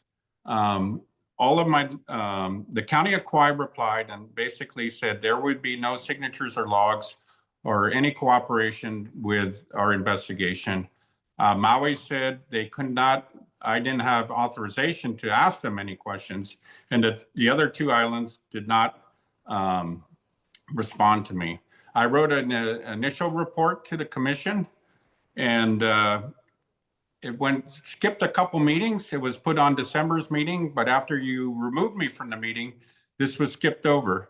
So we have no information on how this whole signature verification happens. We have no witnesses. There's supposed to be 2 observers that are present when the ballots are handled. Observers are not present. And this is a big deal. And this comes right back to the SVRS, where Scott Nago says that all the records, the chain of custody ballot records are kept in the SVRS. But there's nothing that's verifiable. So these are all electronic records. He's given us a 1-page printout, and he says, this is the record of, this is the record that shows that chain of custody was kept. And I have Kauai counties here somewhere. They sent me, it's a 1-line paper, I can't find it right now, that they're saying is Cruz chain of custody, is 1 line. And it can be, anything could be typed on there. There's nothing verifiable about it. We need to get to the bottom of this as a commission. Nobody knows what happens. And as we see on the Big Island, there's 19,042 ballots appear in the statewide voter registration system where the signature verification is being done, but we have no records. The collections records from the county have 19,000 fewer ballots, and voila, these appear. How can we as a commission let this go by?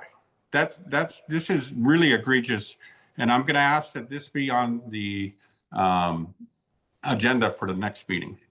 Any other discussion? Well, is that something that the PIG is going to be looking into also? Well, I've already done an investigation. It got skipped over. I'm going to ask that the commission take this up as an agenda item. And I've already turned in a preliminary report, and then not go on to receive for the record that we actually discussed this. And we cannot allow anything unverifiable. Everything in our elections should be verifiable by 2 observers. We have nothing in the signature verification. I'd just like to say that I share Ralph's concern with this. This came out in the research that we've done over the last 3 months, trying to understand the differences in the numbers. There are no numbers from the county that support the mail-in ballot total from the state. There's no way that things add up to 27,075 votes, which is what the state counted in mail-in ballots from the county of Kauai. We'll we discuss that asked in the for, next meeting. okay, I'm just saying, Yeah. what he's saying is true, and I share that concern. And I would love to get answers to those things, because we could not. Thank you, Commissioner Lindsay. Kushner, I think you should make a motion to formally agendize this item so it's not put off of the agenda for any reason next meeting.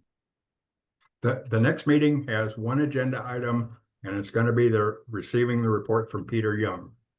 Additional agenda items will be at later meetings. This Sure. report- Where is the Big Island going to be? When are the pig? It'll be right, but it'll be right where it is now. When is the pig for the Big Island going to report? You'll have to ask Mr. Osterkamp. I'm putting no pressure on these pigs at their own pace. We received this report. That'll be the 1 agenda item at the next meeting in 2 weeks. We'll be able to look at that and discuss that in depth. Will that be posted for the public to read prior to Yes, yes.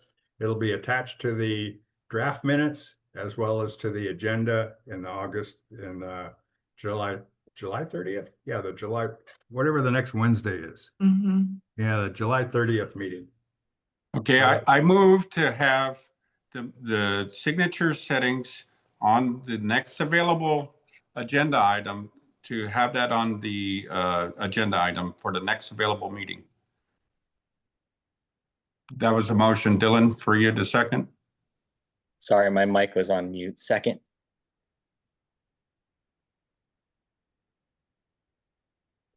Did we take a vote, Chair? Read the motion again. I move to have the signature sensitivity settings on the signature verification put on the agenda for the to be addressed by the commission on the next available meeting. Okay, and it moved and seconded. Discussion. So my report being put on the that I already sent in, put on the agenda. Other discussion? No, I agree. I would entertain public testimony.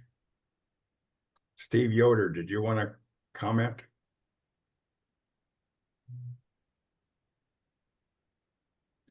Actually, this is a motion to include voter sensitivity and stuff like that in the next meeting, next available meeting agenda. We'll entertain testimony from the public. Does that? The next testifier is Steve Yoder, followed by Tara Rojas. And this item is voter sensitivity at the next meeting agenda. Okay, you've let me in now. Thank you. I tried several times. I just want to make one suggestion, Mike, that you guys get a parliamentarian into this meetings because you guys are going haphazard and you're conflicting with each other. And as far as Robert's Rules of Order, I don't know Robert's Rules of Order. This is as well as regarding you do, but I can see it. voter That's my only suggestion. sensitivity is what we're talking about. I understand. That's the motion I just on the wanted to get floor. that in. I'm glad Thank I you got for it this. in. Thank you for the suggestion. Consider it. Thank you. Next testifier, The next testifier is Tara Rojas, followed by Jennifer Hunt. Ms. Rojas.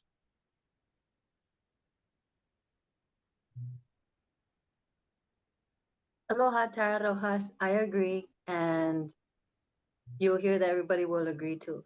So vote according to the public and do not abstain, Chair. Vote with the public for whom you work. Mahalo. Thank you. Next testifier, The next testifier is Jennifer Hunt, followed by Jennifer Cobwan. thank you.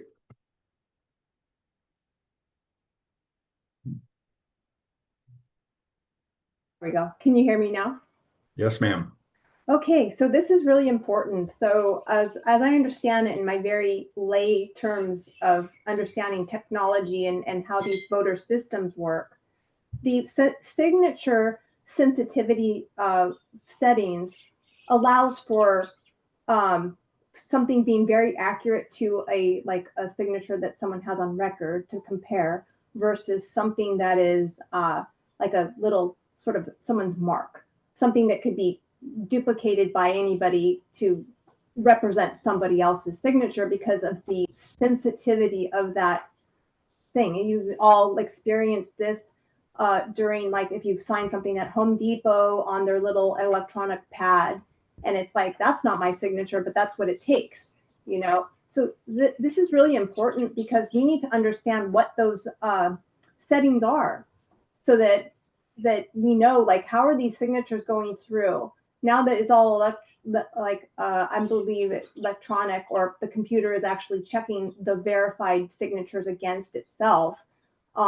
It's even more important because you don't have humans looking at it. But if humans were looking at it, the humans would be like, that signature does not match that one. But the computer just is going to let it go through because the computer is told this is your sensitivity setting. So that, I mean, you know, like I said, I don't understand exactly how these things work, but I understand it enough to know that that's important, that that's a big key thing that we need to understand. And I might add, it would be really nice if some official observers could be in the room and watch it, because they're supposed to be, you know, anytime a ballot is handled, and an official observer needs to be there, and we're not allowed. I asked well before the beginning of the primary election and was told, nope, sorry. Anyway, thank you very much. Thank you, Jen. The next testifier is Jennifer Cobwan, followed by April 154.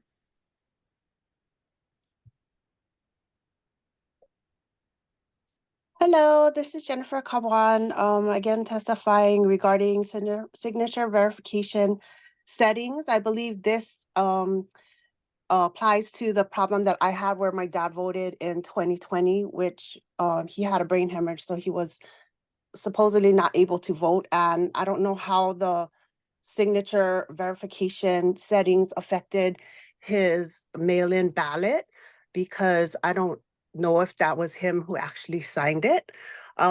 They also found about 4 weeks ago, I believe, Kash Patel turned in an FBI report saying that about 20,000 fake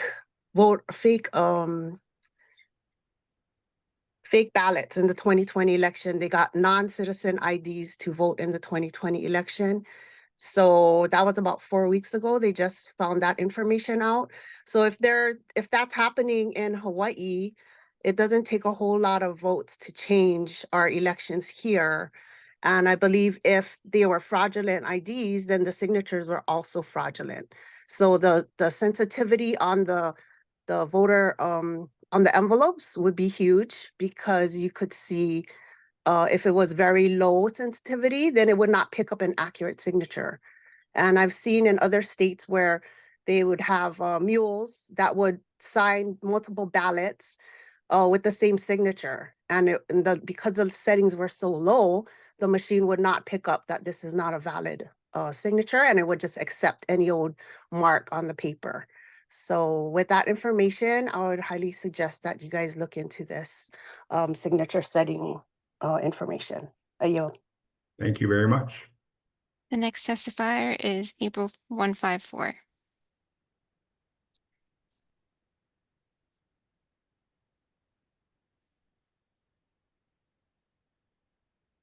Still muted. I'm unmuted now. You can Okay, hear me? there yeah? you go. There you go. Gotcha. I think that if we went to hand counting and in person, it would alleviate a lot of this issue. But if you guys are unwilling to do that, I think it would be advantageous to encourage the county clerk's office that we, the voter, can actually have access to our voting history. I attempted to get that myself and was told that it was confidential, even to me. My vote should be my vote. That's all I have to say. Thank you. The next testifier is Jamie Detweiler, followed by Commissioner Cushney. Ms. Detweiler. As an official election observer for the 2024 election cycle, I was part of a six-person team of observers who signed up with the Honolulu City and County Signature Verification Center. We had to make appointments to do this, to go to the Signature Verification Center to observe. Upon arrival, we were told we could not see it. They were not actively scanning any ballot envelopes for signatures. We were then told that if we wanted to come back, we would have to make an appointment. And if we did come back, we were seated in a separate closed circuit room under closed circuit TV. So all of that was stonewalling, and we could not ever observe signature verification. When we asked about signature verification settings, we were also gaslighted and told we didn't need to know that. That was just too technical for us to know.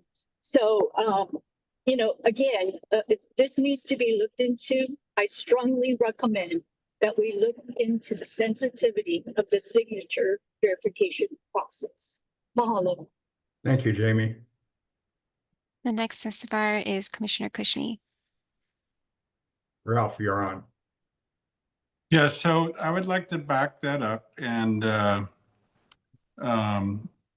play a short video. The premise of the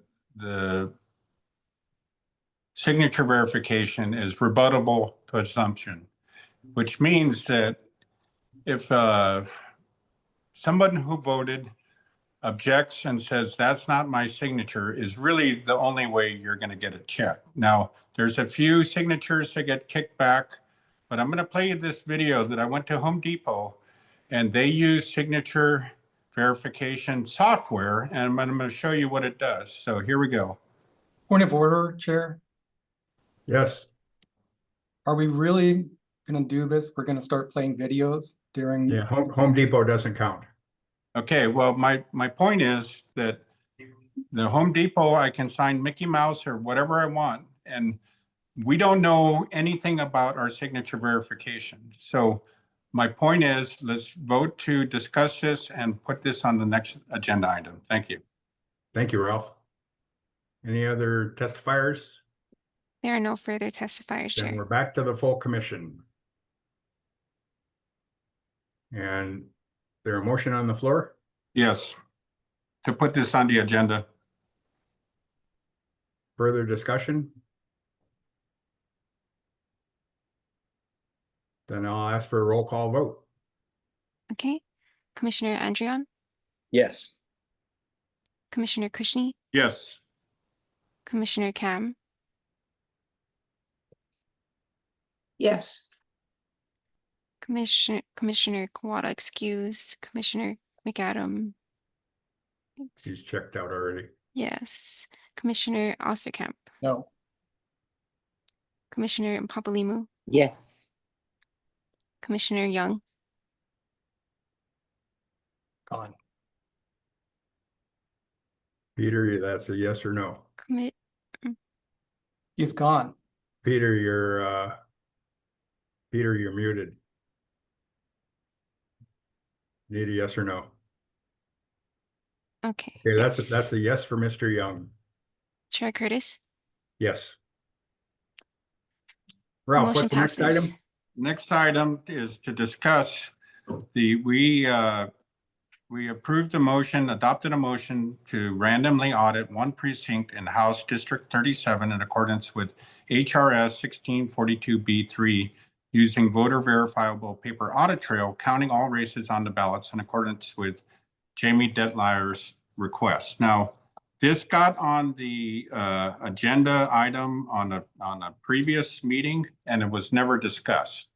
So we had 9 months between when we voted for the audit and when we did the audit. The report was put on there, but I have some issues with this audit.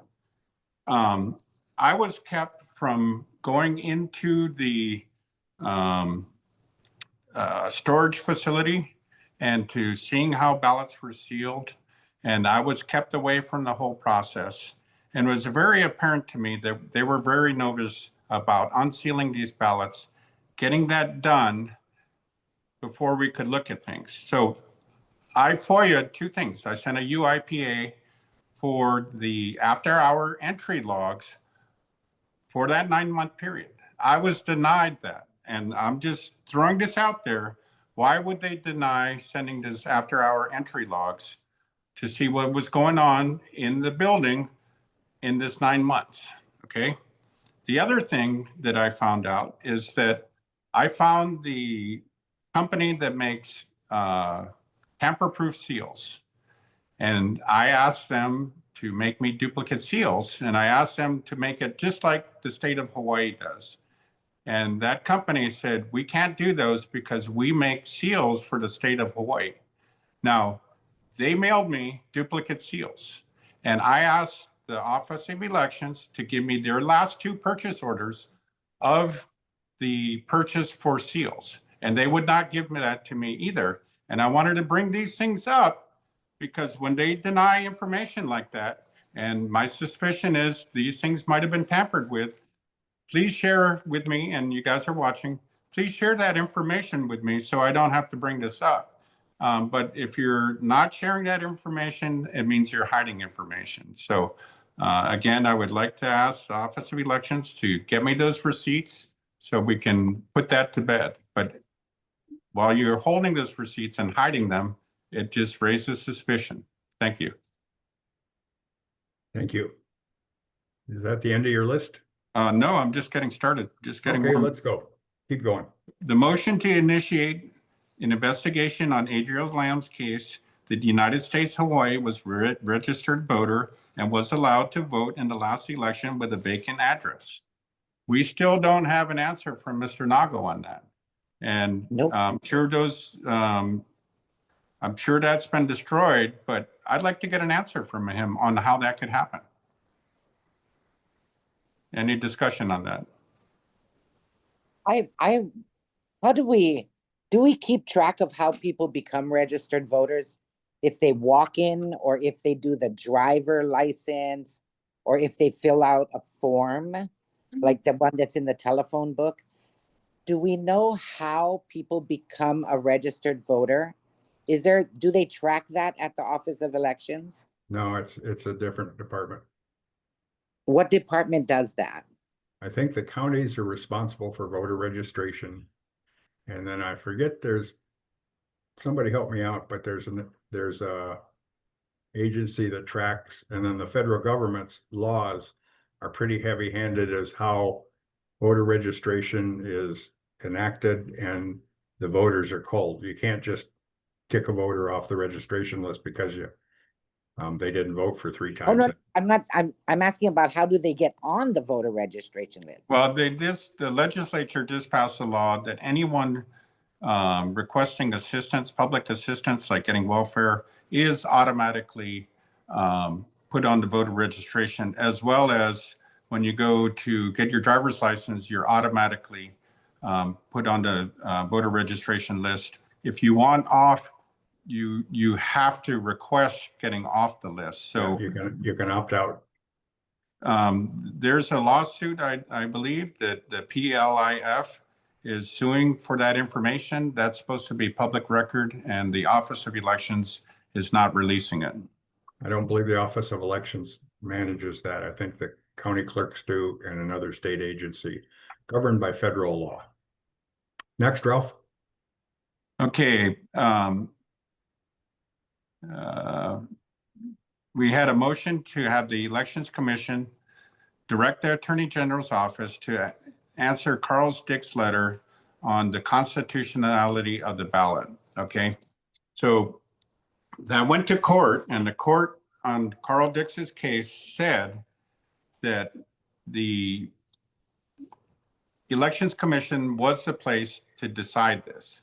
And the chair has told us that the court decided this issue. We never got that decided. So we still have the issue of whether or not the primary ballot is constitutional or not, because the Constitution says that you should not be required to list a party preference as a condition of voting.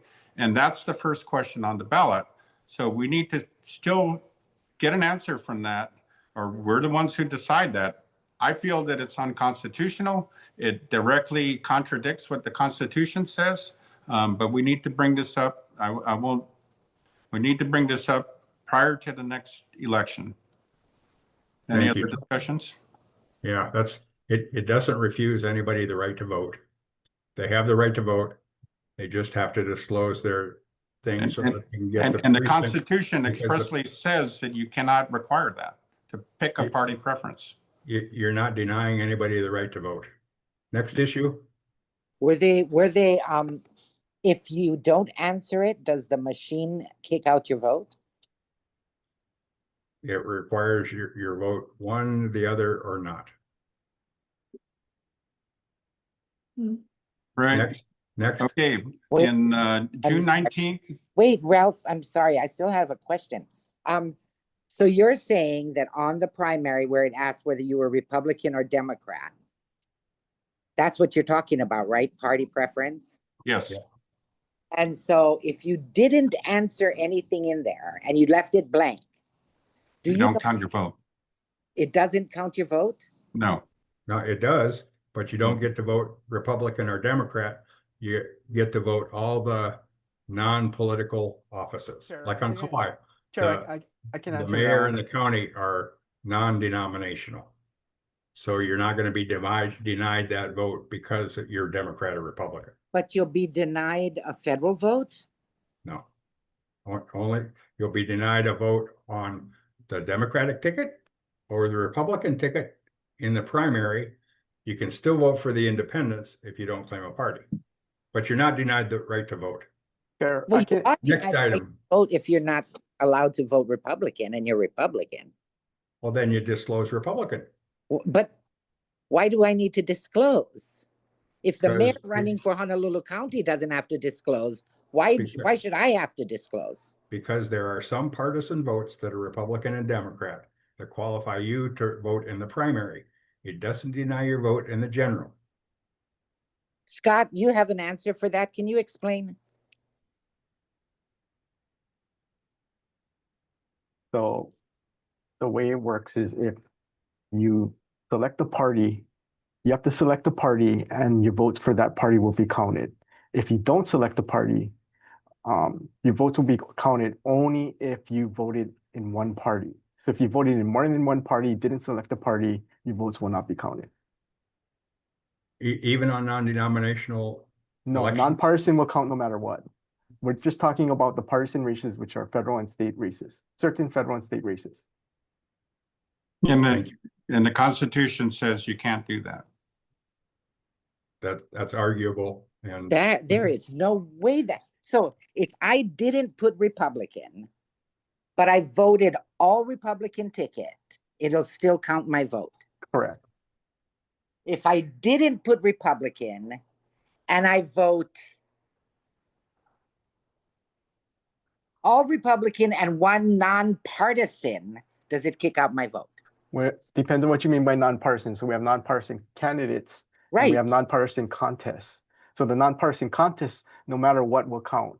But if you voted a nonpartisan candidate and all Republican, your vote won't count because you can only vote in one party or a nonpartisan race. Or a nonpartisan race. Yes. So, And that's, I mean, not and- nonpartisan race. That's wrong. So, like I said, you have nonpartisan candidates for federal and state offices, and you have nonpartisan contests, which is usually your county races or your mayor's race. So, no matter what, you can always vote in that, even if you don't select a party. but it won't let me vote in the primary. If you don't pick a party, but you vote Democrat and Republican, none of those votes will count. But your What if I nonpartisan vote will count. Democrat and independent? Still, you can only vote in one party. That- Because and that's that's- only on the primary. That's not the Primaries, general. that's what you're supposed to do. Okay. Yeah, this is wild. So that is not on the general election ballot then. No, it's correct. It's only on the primary one. Correct. Primary. So partisan before, contest. when you came to vote in the primary, they would give you a Republican or a Democrat ballot. That was prior to 78 Constitutional Convention, I believe. And after, well, no, I've never had to. I mean, disclose- no, you always had, I'm sorry, you're correct. You've always got all party ballots whenever you voted in person. Right. Okay. And so, well, only when we went to mail-in ballots are we now doing that. You've always On the gotten all ballot, party. you gotta discuss on the ballot whether you're Republican or Democrat. Before you did it in person. Yeah, you're Right. still You doing it. still had to disclose on a primary. I have never had to disclose on a primary until 2020, I believe. Right? Before No, that, you did, it's been before that. You've always had to disclose on a party primary where it's Republican or Democrat or other. right, in person, but not on the ballot, right? Never on the ballot until 2020, No, since 1998. 98. Yes, Done it on the ballot yes, instead of just So- separate ballots. So that's yes. that was trying to do a cost cutting savings kind of thing. No, that was because the voting system that we have doesn't use separate ballots. Right. Okay. So you're not separating ballots anymore. Correct, Things on one. correct. Yeah, Ralph, what's next? I don't like that at all. Ralph, what's next? Okay, in June 19th, there was a motion to have the chair share all his correspondence regarding election commission business with the Elections Commission. Now, I have requested your communication and I've been sent your communication. You're communicating, first of all, you voted with this motion and it was passed unanimously. Everybody voted for it. And you're communicating with the Office of Elections, Scott Nago, the Secretary, and the Deputy Attorney General. And you guys are choreographing how you're going to place these things on the agenda. And then when the communication came out, it was redacted. And I would like to know how you guys can have privileged conversations with each other. The Elections Commission is oversight over the Office of Elections. So to have the chair, the secretary of the Office of Elections, Scott Nago, the chief elections officer, and the deputy attorney general of the Elections Commission having privileged conversation, how does that work? And why isn't that public? So how do you? Actually, that's contrary to the Office of Information Practices, where I can discuss with one other commissioner. I cannot discuss anything with two commissioners, as none of us can. You can talk to one person, but if you talk to two people, you got to write a report about what you did and all that other stuff. The Freedom of Information Act precludes us precludes me from talking to more than one of you at a time. So that motion is actually illegal. So you can post it online for the public, but your communication, choreographing how you're conducting the operations of the Elections Commission, you can't have private conversations while conducting business with the Deputy Attorney General represents the commission. The Deputy Attorney General Yee established that. He said the only one who can ask him questions is the body itself. Okay, we've never voted to have private conversations. So the Attorney General is giving you advice, and Scott Nagle advice, and the Secretary of the Office of Elections. How can the Deputy Attorney General be giving that group of people advice that is not public? That's what I want to know. I'm not talking about you. So that information should be public and shared with the public. You can't have privileged conversations with that group. I get privileged conversation with one commissioner at a time. If there's two commissioners. There's no commissioners it's the on whole that thing. communication. That's why the pigs are formed, because that allows 4 commissioners to talk without communicating with the public. There's no commissioner on that Permitted communication. interaction group. is I'd what a like pig you, is. we're going to get to the bottom of this, Chair. I'd like you to voluntarily, all of this needs to be shared. Put it on the correspondence and communications line on how you guys conduct your activities. You guys cannot have privileged conversations. Share with the public. You're hiding that. When I FOIA'd it, you're hiding that information. It's blacked out because you know you're doing something wrong. If you were doing stuff for the public interest, it would not be redacted. You would be proud to show it. So whatever you guys are doing is unlawful or is immoral or is unethical. Otherwise, you would share it with us. You got more information under my chairmanship than ever before. What's your next item, Ralph? Any discussion on that item? Yeah, Ralph, I have discussion. Did you receive that stuff in your FOIA? Yes, and they redacted it. They redacted everything? Not everything. They left some conversation. And so there was conversations like, this is the second time Commissioner Cushney is asking for his report on signature verifications to be on the agenda. And then what do you want me to do with it? And then the conversation is redacted after that. And we know that my report didn't end up on the agenda. So there's things like that where they're telling each other, no, don't need to put that on there. Don't disclose it. Whatever they're doing, it's at the very least. So the Office of Elections is dictating how the Elections Commission is running a meeting and Yes. what we're going to discuss. Yeah, the chair's having conversations with everybody about that. Send me your FOIA information. Email it to me, please. Okay, will do. As well as Commissioner Young, when this pig started, he asked Scott Nagle for advice on how to run the pig. And we're the oversight body. There's got to be some lines drawn, but whatever your communication is with the Office of Elections, it just needs to be public. And for you guys to hide that, there's something unethical going on. Next item, Ralph. The next item on 619 was the motion to have status of motions. And I thank you for that, for putting this on. And we hope for this to be continued. And once these motions are implemented, we'd like to cross them off the list so we don't have such a long list during the meetings. Thank you, Ralph. Next. Any discussion on that? Ralph, next item. Motion to have all communication and correspondence addressed to the Elections Commission be distributed to the Elections Commission as it's received. So we've discussed this a number of times, and you can post this information online, which will give you, so it's not breaking the sunshine law, just how you do with the commission business prior to the meeting. We're asking when you get a complaint or you get a letter to the Elections Commission, post it online so everybody can see it. But as commissioners, we want to receive and digest this information as it comes in and not get a big block of a stack of paper, right before the meeting. So again, Chair, this one's in your court. It can be posted online and everybody can receive it as it comes in.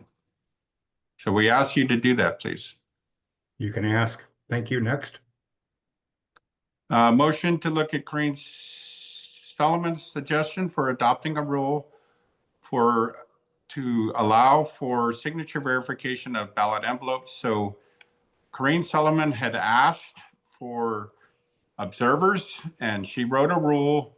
The only thing that didn't happen was the Attorney General signed it as to form and have a public hearing for that.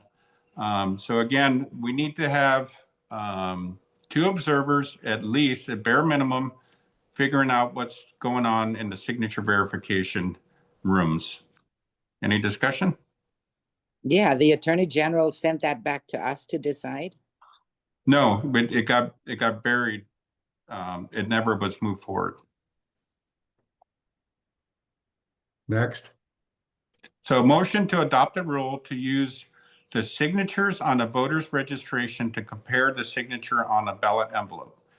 So what we found, we made that motion, and what we're asking is the signature on somebody's ballot on the envelope should be compared to the registration on the ballot envelope.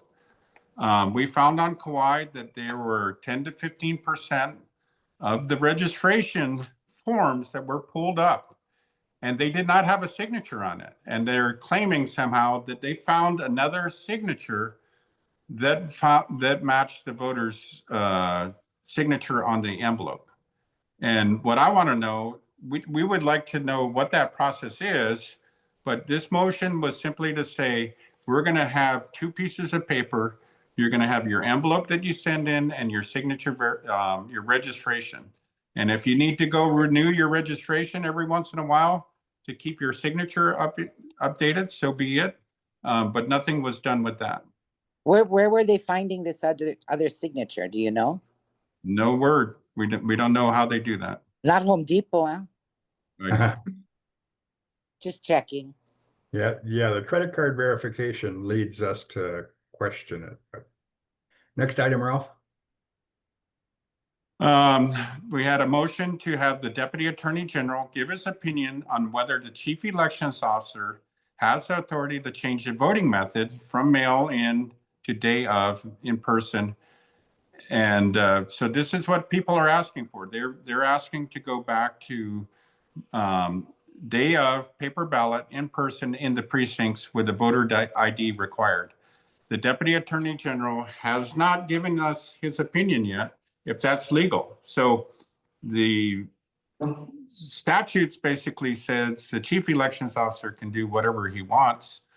So the people are asking to go back to paper ballots in the precincts, and we were simply asking the Deputy Attorney General to give us his opinion on this, and we have not received it yet. So I would encourage the Deputy Attorney General to answer this question. Was that a motion that was passed? Yes, I'm only reading motions that were passed. I'm going to discuss this with Representative Shimizu eventually, because I believe that's a legislative act. Go ahead. Next, Ralph. We're just asking for the Deputy Attorney General. I know. Tell us it needs legislation.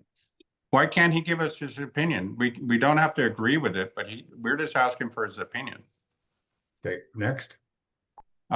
Motion to request ballot box chain of custody documentation from the counties. And again, this was in August 27th, and that went unanswered. Here we are, we got a pig form, so I think we can move on, but we know we did not get any information. Okay, next.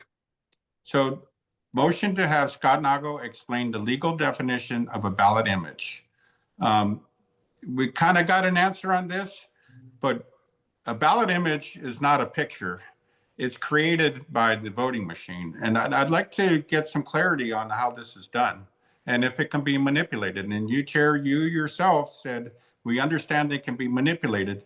And all I don't this know electronic stuff is up to question and investigation. So I'm just we're being reprogrammed by machines to where our behavior is changing to accommodate the machine. That's my complaint, but that's personal. But next, Ralph. So we would like the chief elections officer to answer that question. You said it was partially answered? Partially, but this is not clear. It needs to be a legal definition that'll stand up in court. Thanks, we'll ask him. Next. Motion to have the Deputy Attorney General answer the question of ballot constitutionality. We already went through that. Motion to have Scott Nago tell the commission about the 22-month rule. We got an answer to that. The 22-month rule means that ballots can be destroyed in 22 months, but it does not mean that we can't look at it. So I disagree with his explanation of this. The reason why the records are preserved for 22 months is so we can go back and look at them, and we may have to do that in this 2024 election. If there's any contested election, I believe they keep the ballots. Or go ahead, next. Motion to advise the chief elections officer to forward to the legislature to have elections in person, 1 day in precincts, hand counting the paper ballots. I don't remember if that was sent in or not. I believe it was. It kind of looked like a hostage letter. But the people are really looking to have, we need to resurrect this and go back to the legislature and get this moved forward, going back to the precincts, hand count paper ballots. Okay, next one is 827, motion to have the Deputy Attorney General answer in writing the legality of writing a certificate of election for the governor and lieutenant governor prior to the 2022 election being certified. Now, this is embarrassing for the administration.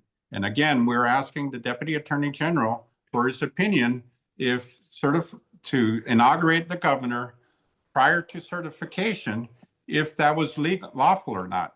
Because we know on November 28th, the defense attorney for the chief elections officer asked to dismiss the court case before them because it was expressly prohibited to issue a certificate of election for the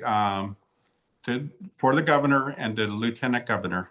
That same day, the chief elections officer issued a certificate of election for the governor and lieutenant governor 2 weeks before the election was even certified. And I think we need to get to the bottom of that. Was that legal or not? Are we following our election laws for certification? Thank you. Next. Then you guys, the motions to rescind, asking the Deputy Attorney General for different things. So those have gone through. Okay, motion to recommend to the legislature. So Rep. Shimizu, a recommendation was created to create a bipartisan task force to resolve election issues raised by the Elections Commission. That went nowhere, and I don't know whose court that's in, but I think with all these issues, that would be a good idea to get to the bottom of things. Concur. Next. Again, on the 15th of January this year, we asked for the counties for the chain of custody documentation. We have yet to date received any chain of custody documentation that complies with HAR 3-1775453. No county has given us that documentation. Now I take that back. Kauai County sent me a one-line document that I still got to find that for you.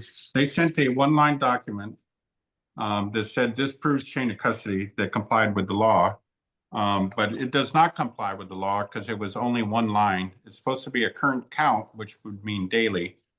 So we'll take this up in the PIG, but we did not get that information.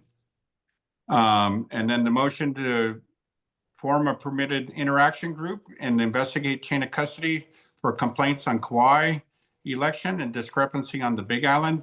The Kauai has reported in. The Big Island, somehow they can't get a report together. An initial report after 4 months to tell us how that's going. And it just seems like nothing's being done, and you're hoping enough time will go by and that issue is going to go away. But we'll take that up with our other pig. So thank you. I have a discussion on that. I have a question, Chair. Is a pig given any type of funding? So like Mr. Osterkamp, who is on Oahu, but he is the chair for the Big Island discrepancies. Does he have a budget to come down here and meet with those of us that are on his committee with the Office of Elections? Is there a budget for No budget that I'm aware of. Does the Elections Commission have a budget, a travel budget? No. Well, I think travel to meetings for the commission, would have to check with Scott to see if he has anything in his budget to fund travel for the pig members. We'll check. Scott, do you have money for the pig to travel? I would have to check on that, but I know the commission as itself does not have a separate a budget for the commission. So any funds expended by the commission would come out of the Office of Elections budget. And the Office of Elections does not have something separate for the commission? No, it does not. Okay, we might have to talk story about that, just, you know, for traveling purposes. If we are going to come up for a meeting or something like that. Next, Ralph. Yes, I got one last one that's on the list. So in 827, there was a motion to recommend having the chief elections officer certify that the statutory requirements of HRAS 11-155 are met prior to certifying the election. So this comes into play right now. And on the certificate, the 11-155 says, on receipt of certified tabulations from the elections officers concerned, the chief elections officer in a state election or county clerk in a county election shall compile, certify, and release the election results by district and precinct after the expiration of time for bringing an election contest.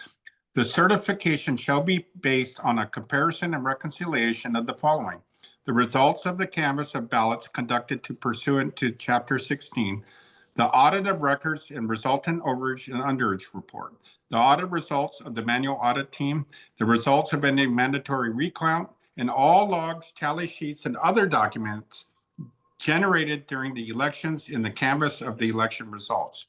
Now, what I want to know is, how was the election certified when Scott Nago admits that the county of Maui did not have any chain of custody documentation? And he's saying that the there was so many ballots coming in that they couldn't keep chain of custody. But how do you certify an election and not have those documents? So that's something the commission needs to bring up also, and maybe we'll address that in the pig. But for the public to know that Scott Nago in March sent us a letter saying that the Maui did not have records, and he acknowledged that Maui did not have records. So how do you even certify in an election? And now how did Scott Nago not know that they didn't have records? And why was there no communication to get those records? So you had about 6 issues there, Ralph. One, I'm just discussing them. One was the one county's audit, or one precinct's audit. And there was a precinct audit that was generated and given to the commission. It wasn't I discussed. don't know about the one you're talking about, but I do recall an audit that was done on, I believe, on Kauai, that came up with minimum discrepancy. Other than that, I don't know the audit you're talking about. I believe it's the one we received. No, I'm talking on the motion that was made that's on this motions list on 8/27/2024. The motion to recommend having the chief elections officer certify that the statutory requirements, so those requirements that I just listed, so the commission voted not to follow the statutory requirements. And I'm just bringing that up because you also voted on the agenda item to receive the complaints, you voted against the administrative requirements of that. And so the Elections Commission is, and again, this is a discussion, the Elections Commission is voting not to follow the laws on the book. And that's what I'm pointing out in this discussion. Damn. Any other discussion? I have a question. Yes, Lindsay. What are we doing with all of this that you just read out loud, Ralph? Well, Is it all showing up on the next agenda? Not the next meeting, but the one after that? It's supposed to. Okay. We'll So that find out we- what the chair does with it. Okay, so that we know the status of these like open issues, or if they're closed, then we know they're closed. We need to close them and move on so we don't have such a long list. to go Okay. through. So, I mean, up till now, these things were brought up. They were motions for actions, and then in most cases, there was no follow through. Is that what you're saying? Correct. Okay. And so we would like, with these action items, who's responsible to move it forward? And then ask that person, what's the status on this and what are you doing with it? And then Well, that is the normal way that agendas work, is it not? you would think, it's not what we've been doing. Okay. The All right. the other side of that coin is that most of these motions and being advisory, not regulatory, we're an advisory group that advises the chief election officer. These were requests, not demands. And almost all of these were requests. We don't have the right to demand behavior from the CEO. Our role is to advise. And all of these things were to request and advise. That doesn't mandate anybody. And Ralph's pointed at me, and I'm guilty of keeping agendas manageable. I don't write letters. It's presumptuous for me to expect me to respond within 30 seconds. I don't do that. I lead meetings, period. These recommendations are the chief election officer and officer election, and they're just that, advice. We don't have the right to demand much behavior other than Scott's appointment or resignation and salary. So The rest does is that mean- advisory. Under 3-170-10 on the handle. Sorry, Lindsay has the floor. So does that mean that if we wanted answers about something, we are not able to subpoena people to come and testify like under oath? Is I that believe correct? we do have cannot do subpoena. that? I understand we do have subpoena authority. And if that's invoked, then the law requires a response. Dylan. Thanks, Chair. I think there's more that you could do as the chair. I appreciate what you have done. But given the number of commission approved motions with no follow through, the public's repeated testimony expressing no confidence in the chair's leadership, and the alleged back channeling outside of proper procedures, I'd like to make a motion. I gotta point out allege. Yep. Because, I said okay. allege. My Thank you. motion, I move But to. I'm not guilty of half the stuff that I'm accused of, but that's just me. I'd like to make a motion. My motion is to place on the agenda of the next regular meeting an item to consider the retention or removal of the commission chair. Second. Discussion. Why aren't you making that motion right now? Why You are just did. next You meeting? just did. The public No. needs, You're saying to put it on the next agenda. Why are you not making the motion right now today? Because it's not Sunshine on the Law. agenda. It's not appropriate to discuss substantial activity with it not being on the agenda prior to the public notice that that's going on. I can put that on the next agenda. But actually, if you have 6 votes to appoint a new chair, go for it. Oh. Otherwise, I'll put that on the agenda, Dylan, Okay. once it's passed here. Okay. Is there any other business before the commission? Yes, So, Chair. I do we- move to so do have we vote? the, yes, Chair.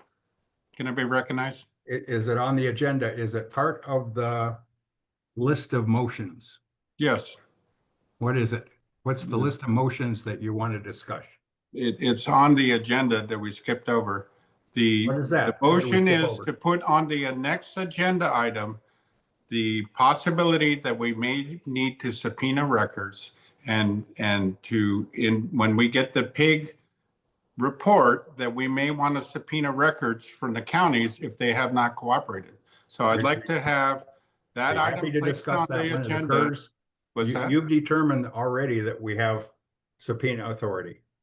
I know, so I know what did, the AG told us, but we do have a subpoena authority as you've shown us previously.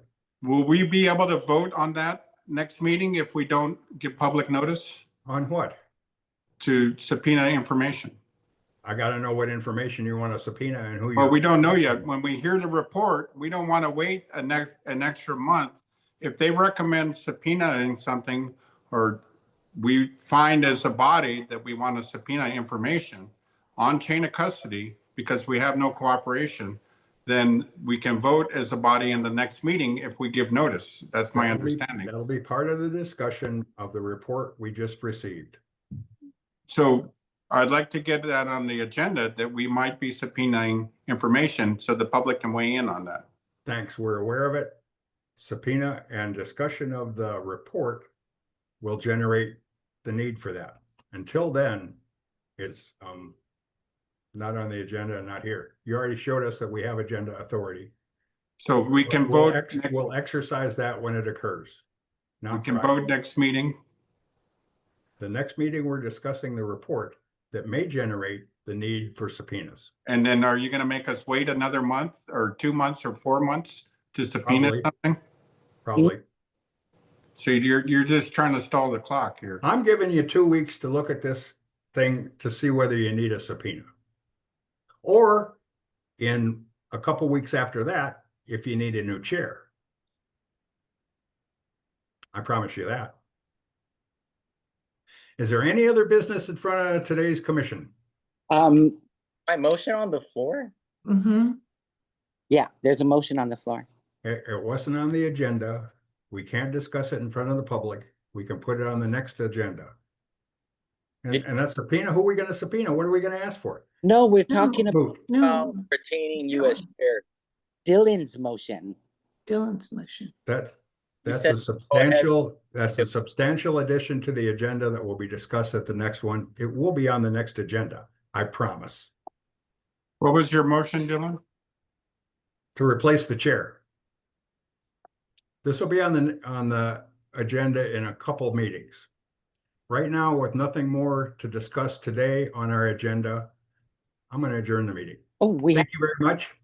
we have a motion on the floor that was seconded that we did not vote on. The motion was not relevant, not permissible, because it wasn't generated I mean, to the allow the public input. motion was to add it to the next regular Yeah, meeting. the motion was to add it to the next agenda. It wasn't on today's agenda. It's a substantive item that will include, I promise, in the next agenda. Right now, I'll adjourn the meeting. Thank you for attending. Relevant to item 7.